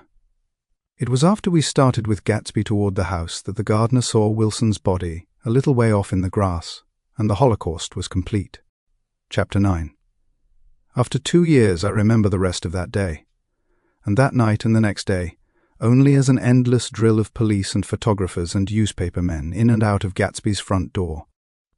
A rope stretched across the main gate and a policeman by it kept out the curious, but little boys soon discovered that they could enter through my yard, and there were always a few of them clustered open-mouthed about the pool. Someone with a positive manner, perhaps a detective, used the expression madman as he bent over Wilson's body that afternoon, and the adventitious authority of his voice set the key for the newspaper reports next morning. Most of those reports were a nightmare, grotesque, circumstantial, eager, and untrue. When Michaelis's testimony at the inquest brought to light Wilson's suspicions of his wife, I thought the whole tale would shortly be served up in racy pasquinade, but Catherine, who might have said anything, didn't say a word. She showed a surprising amount of character about it too, looked at the coroner with determined eyes under that corrected brow of hers, and swore that her sister had never seen Gatsby, that her sister was completely happy with her husband, that her sister had been into no mischief whatever. She convinced herself of it, and cried into her handkerchief, as if the very suggestion was more than she could endure. So Wilson was reduced to a man deranged by grief, in order that the case might remain in its simplest form. And it rested there. But all this part of it seemed remote and unessential. I found myself on Gatsby's side, and alone. From the moment I telephoned news of the catastrophe to West Egg Village, every surmise about him and every practical question was referred to me. At first I was surprised and confused. Then, as he lay in his house and didn't move or breathe or speak, hour upon hour, it grew upon me that I was responsible because no one else was interested. Interested, I mean, with that intense personal interest to which everyone has some vague right at the end. I called up Daisy half an hour after we found him, called her instinctively and without hesitation, but she and Tom had gone away early that afternoon and taken baggage with them. Left no address? No. Say when they'd be back? No. Any idea where they are? How I could reach them? I don't know, can't say. I wanted to get somebody for him. I wanted to go into the room where he lay and reassure him. I'll get somebody for you, Gatsby. Don't worry. Just trust me and I'll get somebody for you. Meyer Wolfsheim's name wasn't in the phone book. The butler gave me his office address on Broadway, and I called information, but by the time I had the number it was long after 5, and no one answered the phone. Will you ring again? I've rung 3 times. It's very important. Sorry. I'm afraid no one's there. I went back to the drawing room and thought for an instant that they were chance visitors, all these official people who suddenly filled it. But, though they drew back the sheet and looked at Gatsby with shocked eyes, his protest continued in my brain. Look here, old sport, you've got to get somebody for me. You've got to try hard. I can't go through this alone. Someone started to ask me questions, but I broke away and going upstairs looked hastily through the unlocked parts of his desk. He'd never told me definitely that his parents were dead, but there was nothing. Only the picture of Dan Cody, a token of forgotten violence, staring down from the wall. Next morning I sent the butler to New York with a letter to Wolfsheim, which asked for information and urged him to come out on the next train. That request seemed superfluous when I wrote it. I was sure he'd start when he saw the newspapers, just as I was sure there'd be a wire from Daisy before noon. But neither a wire nor Mr. Wolfsheim arrived. No one arrived except more police and photographers and newspaper men. When the butler brought back Wolfsheim's answer, I began to have a feeling of defiance, of scornful solidarity between Gatsby and me against them all. Dear Mr. Carraway, this has been one of the most terrible shocks of my life to me. I hardly can believe it, that it is true at all. Such a mad act as that man did should make us all think. I cannot come down now as I am tied up in some very important business and cannot get mixed up in this thing now. If there is anything I can do a little later, let me know in a letter by Edgar. I hardly know where I am when I hear about a thing like this and am completely knocked down and out. Yours truly, Meyer Wolfsheim. And then hasty addenda beneath. Let me know about the funeral, etc. Do not know his family at all. When the phone rang that afternoon and long distance said Chicago was calling, I thought this would be Daisy at last. But the connection came through as a man's voice, very thin and far away. This is Slagle speaking. Yes? The name was unfamiliar. Hell of a note, isn't it? Get my wire? There haven't been any wires. Young Park's in trouble, he said rapidly. They picked him up when he handed the bonds over the counter. They got a circular from New York giving them the numbers just 5 minutes before. What do you know about that, hey? You never can tell in these hick towns. Hello, I interrupted breathlessly. Look here, this isn't Mr. Gatsby. Mr. Gatsby's dead. There was a long silence on the other end of the wire, followed by an exclamation. Then a quick squawk, as the connection was broken. I think it was on the third day that a telegram signed Henry C. Gatz arrived from a town in Minnesota.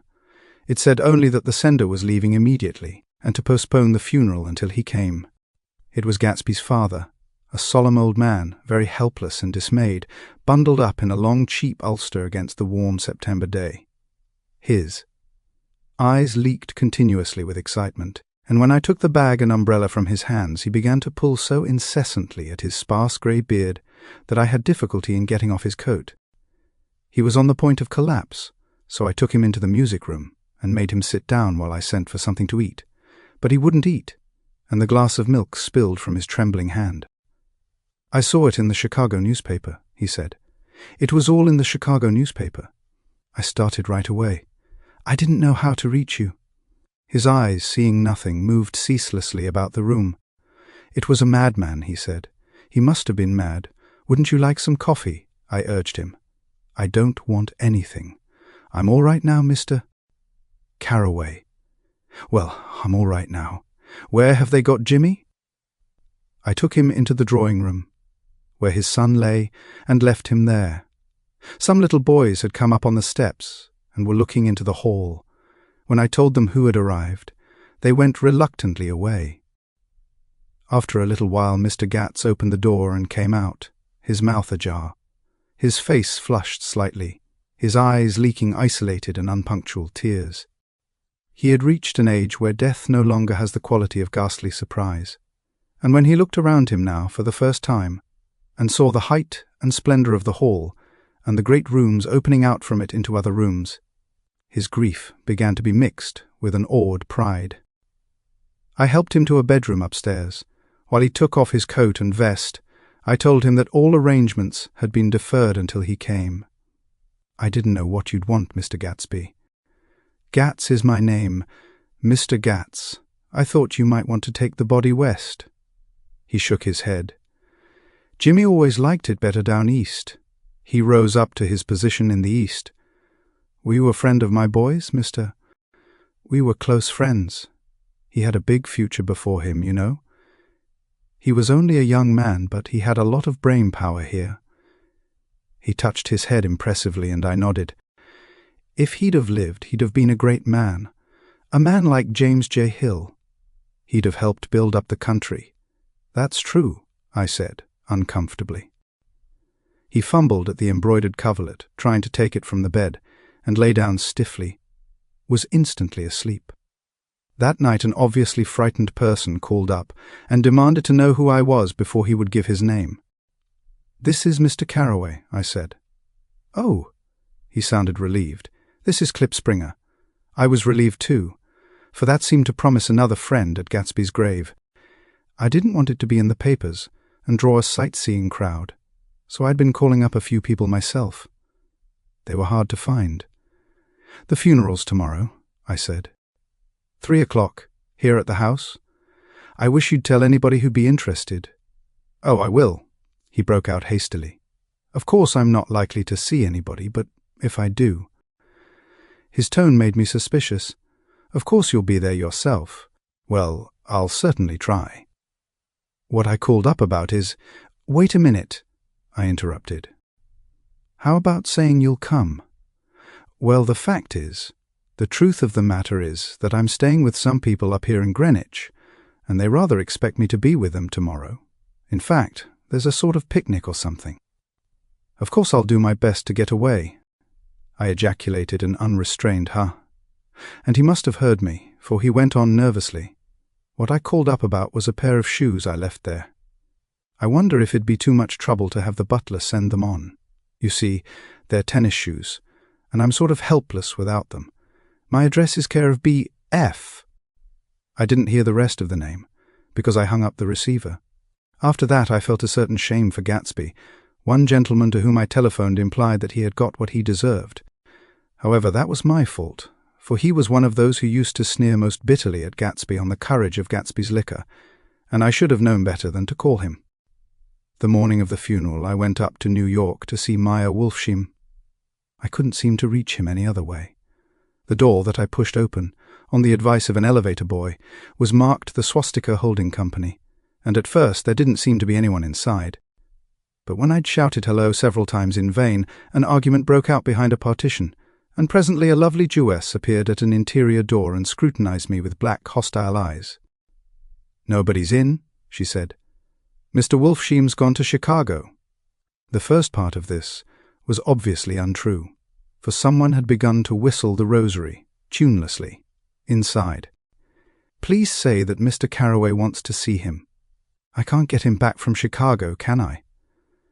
At this moment a voice, unmistakably Wolfsheim's, called Stella, from the other side of the door. "Leave your name on the desk," she said quickly. "I'll give it to him when he gets back. But I know he's there." She took a step toward me and began to slide her hands indignantly up and down her hips. "You young men think you can force your way in here any time," she scolded.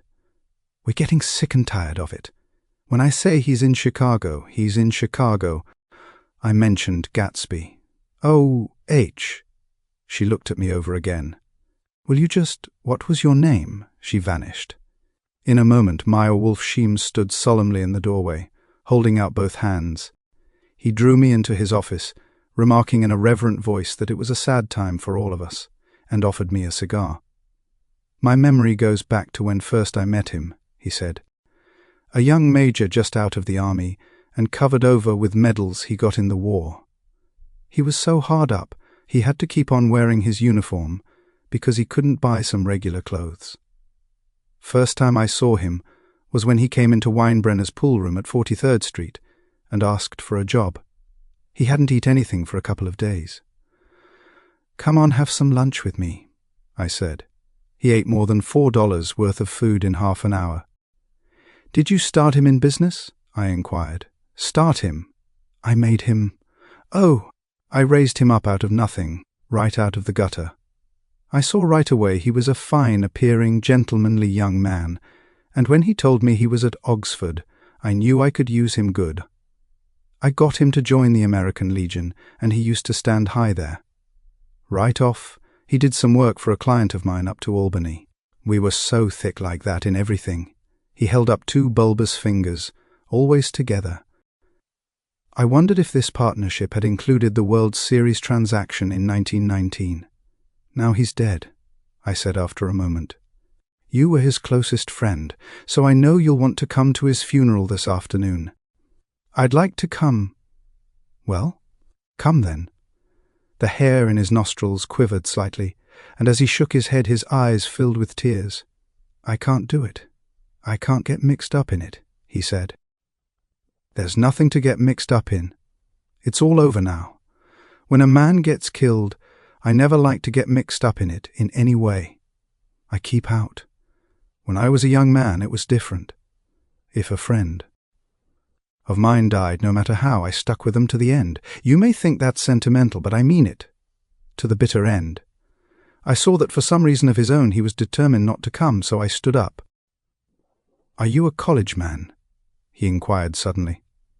For a moment I thought he was going to suggest a connection, but he only nodded and shook my hand. Let us learn to show our friendship for a man when he is alive, and not after he is dead, he suggested.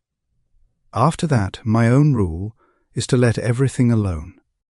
When I left his office, the sky had turned dark, and I got back to West Egg in a drizzle. After changing my clothes, I went next door and found Mr. Gatz walking up and down excitedly in the hall. His pride in his son and in his son's possessions was continually increasing, and now he had something to show me. Jimmy sent me this picture. He took out his wallet with trembling fingers. Look there. It was a photograph of the house, cracked in the corners and dirty with many hands. He pointed out every detail to me eagerly. Look there! And then sought admiration from my eyes. He had shown it so often that I think it was more real to him now than the house itself. Jimmy sent it to me. I think it's a very pretty picture. It shows up well. Very well. Had you seen him lately? He come out to see me 2 years ago and bought me the house I live in now. Of course we was broke up when he run off from home, but I see now there was a reason for it. He knew he had a big future in front of him, and ever since he made a success, he was very generous with me. He seemed reluctant to put away the picture, held it for another minute, lingeringly before my eyes. Then he returned the wallet and pulled from his pocket a ragged old copy of a book called Hopalong Cassidy. Look here, this is a book he had when he was a boy. It just shows you. He opened it at the back cover and turned it around for me to see. On the last flyleaf was printed the word schedule and the date September 12th, 1906. And underneath, rise from bed. 6 a.m. dumbbell exercise and wall scaling 6:15, 6:30. Study electricity, etc. 7:15 to 8:15. Study 4:30 p.m. baseball and sports. 4:30 to 5:000. Practice elocution, poise, and how to attain it 5:0 to 6. Study needed inventions. 7:9. General resolves. No wasting time at shafters or no more smoking or chewing. No wasting time at Sheem 7. No wasting time at shafters. Nothing bath. Be better to parents. I came across this book by accident. It just shows you, don't it? It just shows you. Jimmy was bound to get ahead. He always had some resolves like this or something. Do you notice what he's got about improving his mind? He was always great for that. He told me I ate like a hog once, and I beat him for it. He was reluctant to close the book, reading each item aloud and then, looking eagerly at me. I think he rather expected me to copy down the list for my own use. A little before 3, the Lutheran minister arrived from Flushing, and I began to look involuntarily out the windows for other cars. So did Gatsby's father. And as the time passed, and the servants came in and stood waiting in the hall, his eyes began to blink anxiously, and he spoke of the rain in a worried, uncertain way. The minister glanced several times at his watch, so I took him aside and asked him to wait for half an hour. But it wasn't any use. Nobody came. About 5 o'clock our procession of 3 cars reached the cemetery and stopped in a thick drizzle beside the gate. First a motor hearse, horribly black and wet, then Mr. Gats and the minister and me in the limousine, and a little later 4 or 5 servants and the postman from West Egg, in Gatsby's station wagon, all wet to the skin. As we started through the gate into the cemetery, I heard a car stop, and then the sound of someone splashing after us over the soggy ground. I looked around. It was the man with owl-eyed glasses whom I had found marvelling over Gatsby's books in the library one night 3 months before. I'd never seen him since then. I don't know how he knew about the funeral, or even his name. The rain poured down his thick glasses, and he took them off and wiped them to see the protecting canvas unrolled from Gatsby's grave. I tried to think about Gatsby then for a moment, but he was already too far away, and I could only remember, without resentment, that Daisy hadn't sent a message or a flower. Dimly I heard someone murmur, "Blessed are the dead that the rain falls on," and then the owl-eyed man said amen to that, in a brave voice. We straggled down quickly through the rain to the cars. Owl Eyes spoke to me by the gate. I couldn't get to the house, he remarked. Neither could anybody else. Go on. He started. Why, my God, they used to go there by the hundreds. He took off his glasses and wiped them again, outside and in. The poor son of a bitch, he said. One of my most vivid memories is of coming back west from prep school and later from college at Christmas time. Those who went farther than Chicago would gather in the old dim Union Station at 6 o'clock of a December evening, with a few Chicago friends, already caught up into their own holiday gaieties, to bid them a hasty goodbye. I remember. The fur coats of the girls returning from Miss This or That's, and the chatter of frozen breath and the hands waving overhead as we caught sight of old acquaintances, and the matchings of invitations. Are you going to the Ordways? The Herseys, the Schultzes, and the long green tickets clasped tight in our gloved hands, and last the murky yellow cars of the Chicago-Milwaukee and St. Paul Railroad looking cheerful as Christmas itself on the tracks beside the gate. when we pulled out into the winter night, and the real snow, our snow, began to stretch out beside us and twinkle against the windows, and the dim lights of small Wisconsin stations moved by, a sharp wild brace came suddenly into the air. We drew in deep breaths of it as we walked back from dinner through the cold vestibules, unutterably aware of our identity with this country for one strange hour, before we melted indistinguishably into it again. That's my Middle West, not the wheat or the prairies or the lost Swede towns, but the thrilling returning trains of my youth, and the street lamps and sleigh bells in the frosty dark, and the shadows of holly wreaths thrown by lighted windows on the snow. I am part of that, a little solemn with the feel of those long winters, a little complacent from growing up in the Carraway house in a city where dwellings are still called through decades by a family's name. I see now that this has been a story of the West after all. Tom and Gatsby, Daisy and Jordan and I were all Westerners, and perhaps we possessed some deficiency in common which made us subtly unadaptable to Eastern life. Even when the East excited me most, even when I was most keenly aware of its superiority to the bored, sprawling, swollen towns beyond the Ohio, with their interminable inquisitions which spared only the children and the very old, even then it had always for me a quality of distortion. West Egg especially still figures in my more fantastic dreams. I see it as a night scene by El Greco, 100 houses, at once conventional and grotesque, crouching under a sullen, overhanging sky and a lustreless moon. In the foreground, 4 solemn men in dress suits are walking along the sidewalk with a stretcher, on which lies a drunken woman in a white evening dress. Her hand, which dangles over the side, sparkles cold with jewels. Gravely the men turn in at a house, the wrong house, but no one knows the woman's name, and no one cares. After Gatsby's death, the East was haunted for me like that, distorted beyond my eyes. Power of correction. So when the blue smoke of brittle leaves was in the air, and the wind blew the wet laundry stiff on the line, I decided to come back home. There was one thing to be done before I left, an awkward, unpleasant thing that perhaps had better have been let alone. But I wanted to leave things in order and not just trust that obliging and indifferent sea to sweep my refuse away. I saw Jordan Baker and talked over and around what had happened to us together, and what had happened afterward to me, and she lay perfectly still, listening, in a big chair. She was dressed to play golf, and I remember thinking she looked like a good illustration, her chin raised a little jauntily, her hair the colour of an autumn leaf, her face the same brown tint as the fingerless glove on her knee. When I had finished, she told me without comment that she was engaged to another man. I doubted that, though there were several she could have married at a nod of her head, but I pretended to be surprised. For just a minute, I wondered if I wasn't making a mistake. Then I thought it all over again quickly and got up to say goodbye. "Nevertheless, you did throw me over," said Jordan suddenly. "You threw me over on the telephone. I don't give a damn about you now, but it was a new experience for me, and I felt a little dizzy for a while." We shook hands. "Oh, and do you remember," she added, "a conversation we had once about driving a car?" "Why, not exactly." "You said a bad driver was only safe, until she met another bad driver." "Well, I met another bad driver, didn't I? I mean, it was careless of me to make such a wrong guess. I thought you were rather an honest, straightforward person. I thought it was your secret pride." "I'm 30, I said. "I'm 5 years too old to lie to myself and call it honor." She didn't answer, angry, and half in love with her, and tremendously. "Sorry," I turned away. One afternoon late in October I saw Tom Buchanan.